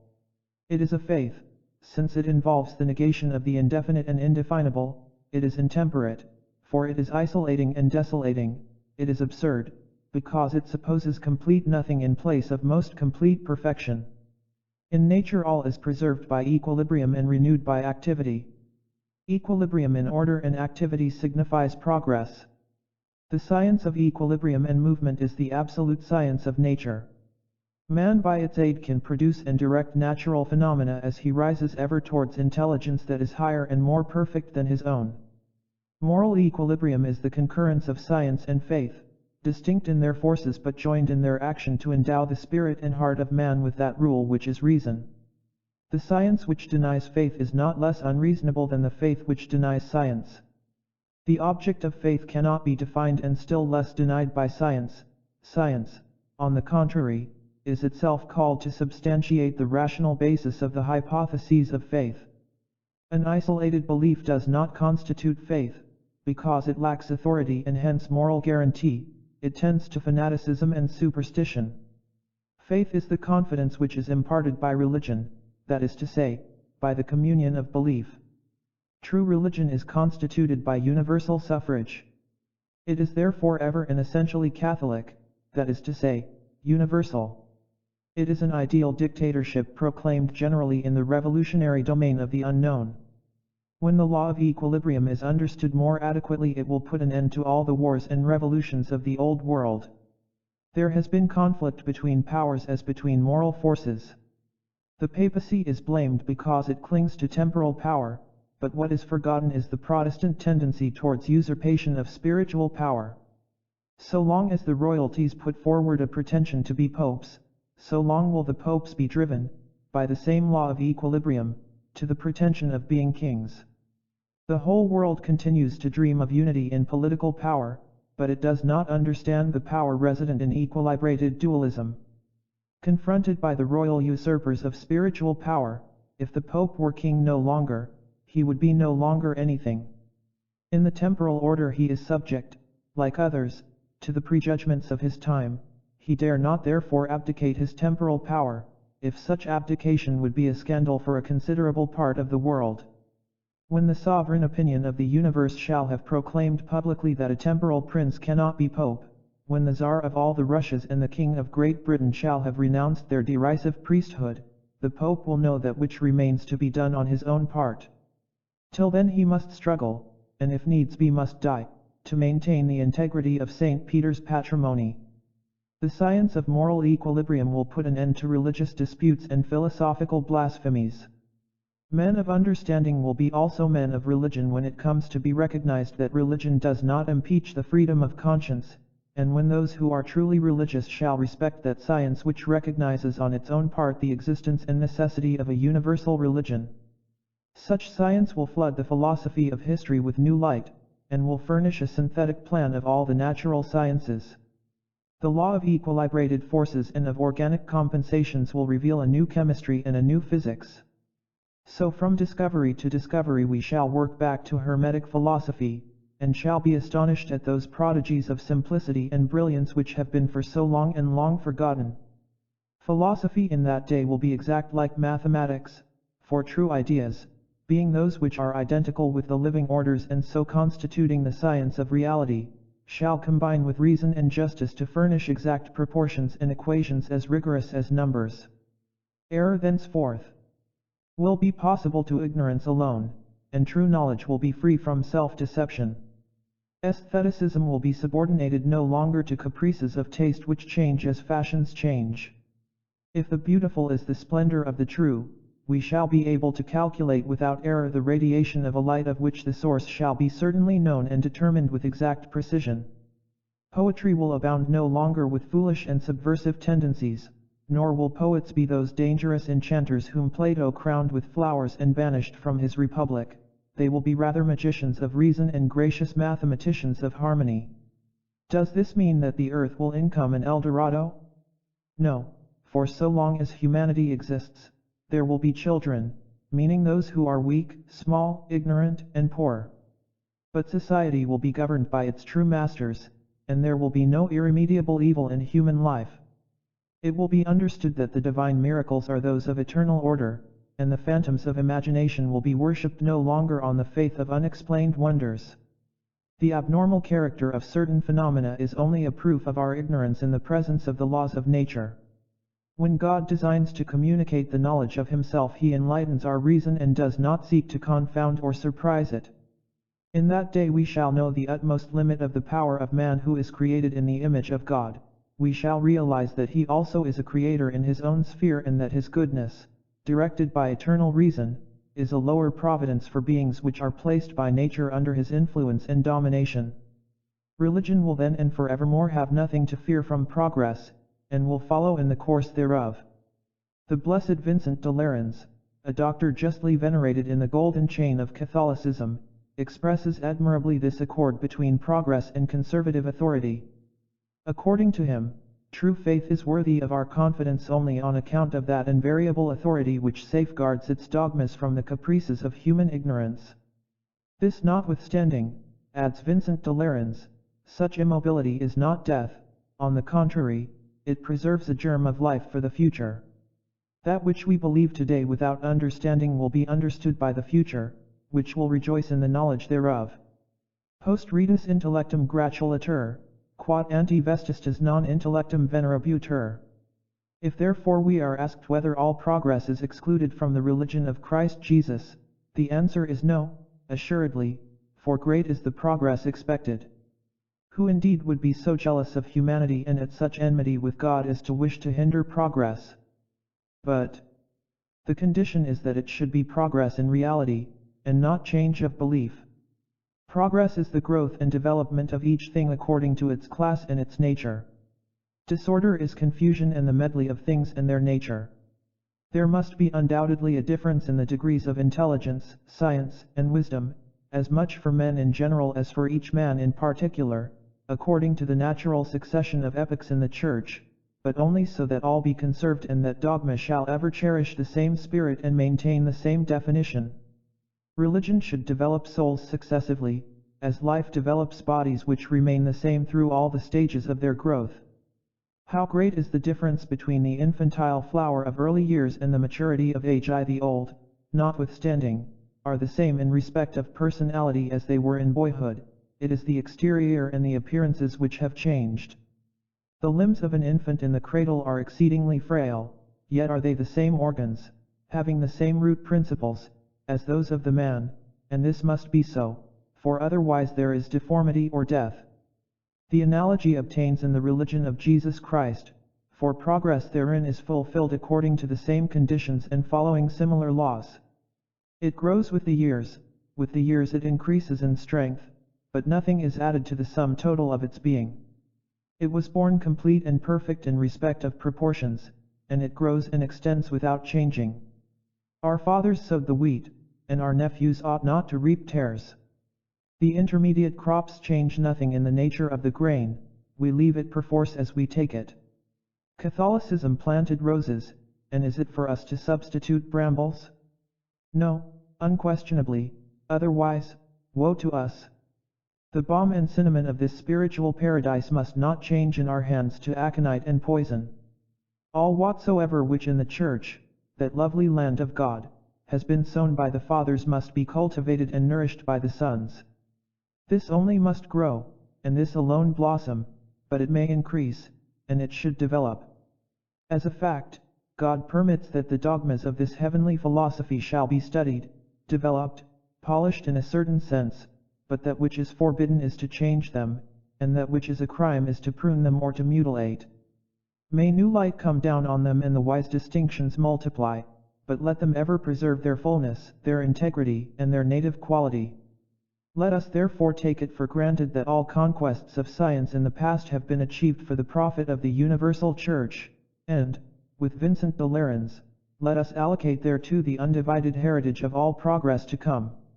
Unto her be the great aspirations of Zoroaster and all discoveries of Hermes, hers be the key of the Holy Arch and the ring of Solomon, for she represents the holy and immutable hierarchy. She is stronger by reason of her struggles and is grounded by her apparent falls in still greater stability. She suffers in order that she may reign, she is cast down that she may be exalted in her rising, and she dies that she may rise again. We must be prepared, says Comte Joseph de Maistre, for a great event in the divine order. We are moving towards it at an accelerated pace, which must be manifest to all observers, while striking oracles announce that the hour is at hand. Many prophecies in the Apocalypse have reference to these modern times. One writer has gone so far as to say that the event is already inaugurated and that the French nation is destined to become the great instrument of the most mighty of all revolutions. There is perhaps no truly religious man in all Europe, I speak of the educated classes, who is not in expectation of something extraordinary at this present moment. Does a general presentiment of the kind count for nothing? Go back through past ages, even to the birth of our Savior. At that period a high and mysterious voice, beginning in the eastern realms, proclaimed that the East was about to triumph, that a conqueror would come out of Judea, that a divine infant was given us, that he would descend from highest heaven and restore the golden age upon the earth. Such ideas were spread abroad everywhere, and as they lent themselves to poetry, above all things, they were taken over by the greatest of Latin poets and emblazoned with brilliant hues in his Polito. Today, as in the time of Virgil, the universe is in expectation, and how on our part shall we despise such strong persuasion, or by what right condemn those who are devoted to sacred researches on the indications of divine signs? If you seek proof of what is in store, look at the sciences themselves, consider the progress of chemistry, of astronomy also, and you will see where they are leading. Would you think, for example, that Newton takes us back to Pythagoras and that it will be proved presently that the heavenly bodies are set in motion, like human bodies, by intelligences joined thereto? We know not how, but this is what is on the point of being verified beyond all dispute. Such doctrine may seem paradoxical and even ridiculous, because current opinion imposes this view, but let us wait till the natural affinity of religion and science marry both in the mind of a single man of genius.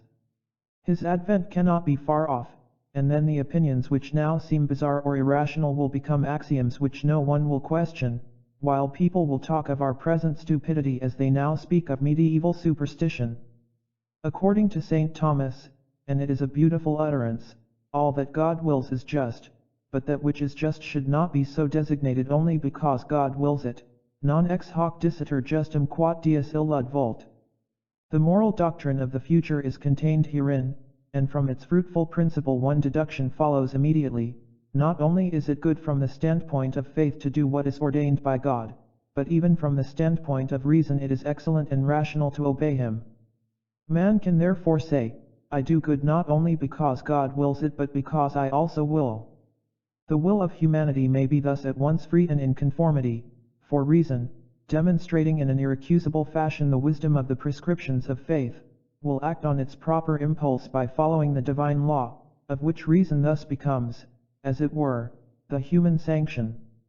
From that time forward superstition and impiety will be no longer possible, while from these considerations it follows that in religion and in practical, that is to say, in moral philosophy, there will be an absolute authority, and moral dogmas will alone be revealed and established. Till then we shall have the pain and consternation of seeing daily the most simple and universal questions of right and duty challenged, while if blasphemies are reduced to silence, it is one thing to impose such silence but another to persuade and convert. So long as transcendental magic was profaned by the wickedness of men, the Church of necessity proscribed it. Cal's Gnostics have discredited that name of Gnosticism which was once so pure, sorcerers have outraged the children of the Magi, but religion, that friend of tradition and guardian of the treasures of antiquity, can no longer reject a doctrine anterior to the Bible and in perfect accord with traditional respect for the past, as well as with our most vital hopes for progress in the future. The common people are initiated by toil and by faith into the right of property and knowledge. There will always be such a people, as there will be children always, but when the aristocracy, endowed with wisdom, shall become a mother to the people, the path of personal, successive, gradual emancipation will be open to all, and he that is called will thereby be enabled through his own efforts to attain the rank of the elect. This is that mystery of the future which antique initiation concealed in its dark recesses. The miracles of nature made subject to the will of man are reserved for the elect to come. The crook of the priesthood shall become the rod of miracles. It was so in the time of Moses and of Hermes, it will be so again. The scepter of the Magus will be that of the world's king or emperor, and that person will by right be first among men who shall have shown himself greatest of all in knowledge and in virtue. Magic, at that time, will be no longer an occult science except for the ignorant, it will be one that is incontestable for all. Then shall universal revelation resolder one to another all links of its golden chain, the human epic will close and even the efforts of titans will have served only to restore the altar of the true God. All forms which have clothed the divine thought successively will be reborn immortal and perfect. All those features sketched by the successive art of nations will be united to form the perfect image of God. Having been purified and brought out of chaos, dogma will give birth naturally to an infallible ethic, and the social order will be constituted on this basis. Systems which are now in warfare are dreams of the twilight, let them pass. The sun shines and the earth follows its course, distracted is he who doubts that the day is coming. Distracted also are those who say that Catholicism is only a dead trunk and that we must put the axe there too. They do not see that beneath its dry bark the living tree is renewed unceasingly. Truth has no past and no future, it is eternal, it is not that which ends, it is our dream only. Hammer and hatchet, which destroy in the sight of man, are in God's hand as the knife of a pruner, and the dead branches, being superstitions and heresies in religion, science and politics, can alone be lopped from the tree of everlasting convictions and beliefs. It has been the purpose of this history of magic to demonstrate that, at the beginning, the symbols of religion were those also of science, which was then in concealment. May religion and science, reunited in the future, give help and show love to one another, like two sisters, for theirs has been one cradle.